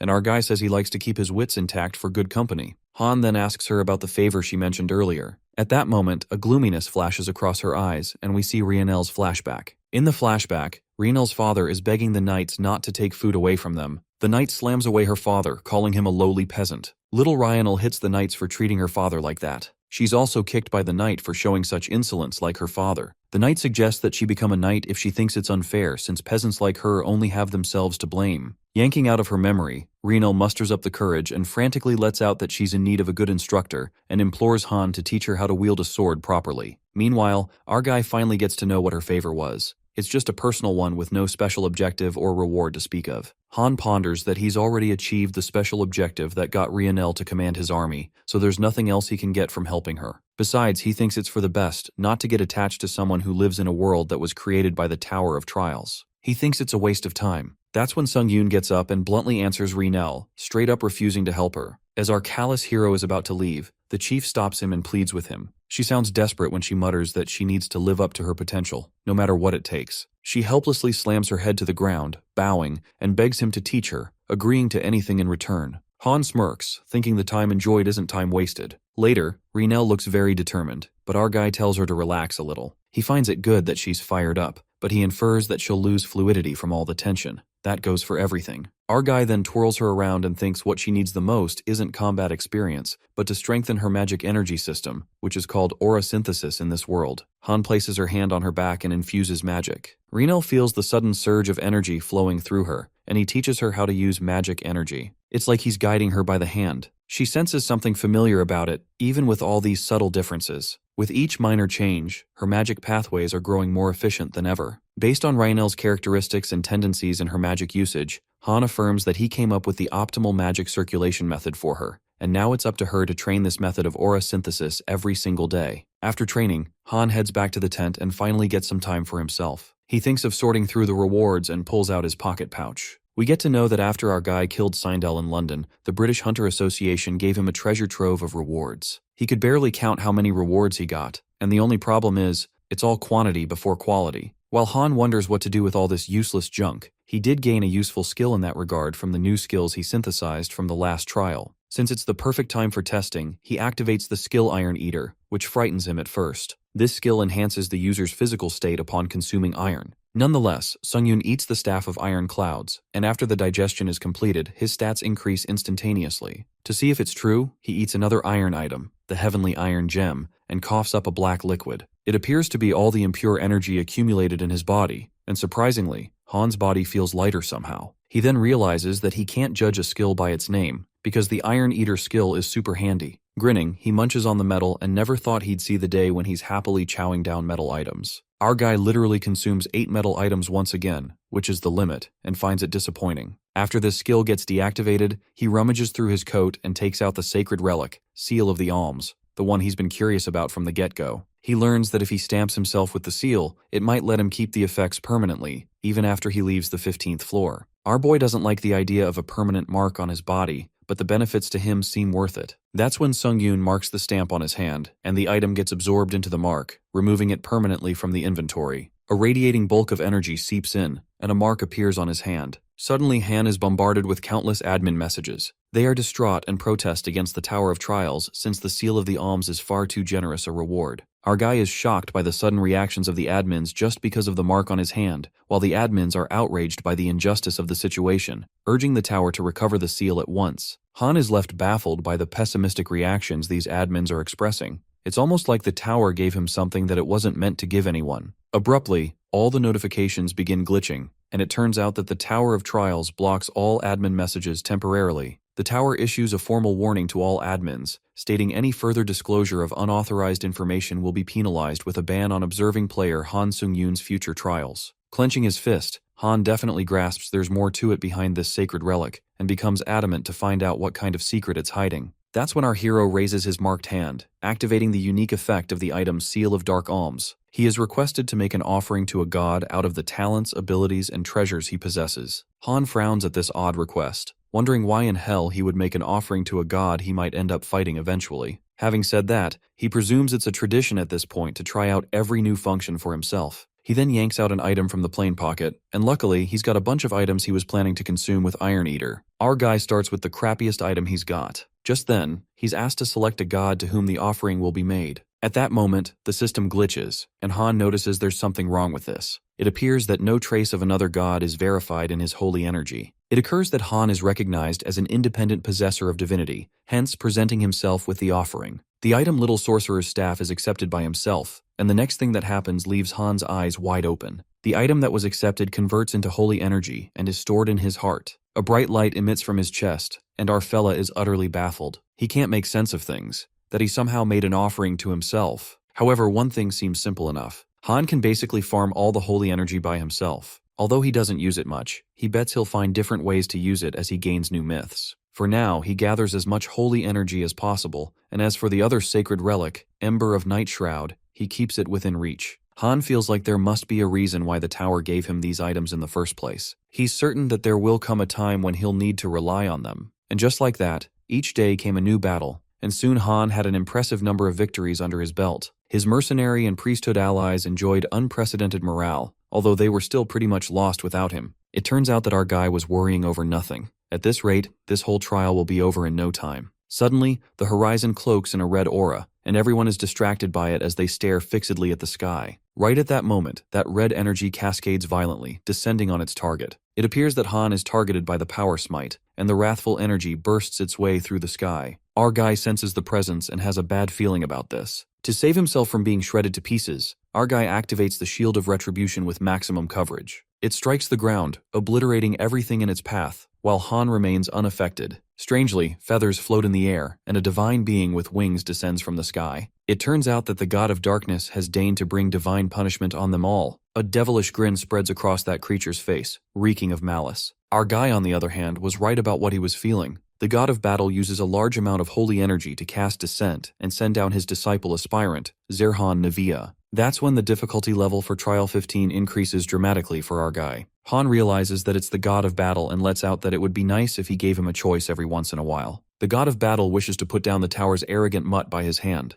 referring to Han. The god states that in death, Han will know humility, and his folly of coveting godhood will be his last regret. It appears that our guy has angered the god, and now hell breaks loose, because the god wants nothing but Han's life. Even our hero knows he won't make it unless he fights at full power right out of the gates. Han activates all the possible skills and braces himself to fight. Just when our guy thinks he needs to be fast, the divine being, in a blink of an eye, grabs his face and smashes him into the ground. The power smite plummets from the heavens and strikes Sung Yoon. Before we all know it, our main character dies on the spot. He meets his unfortunate end.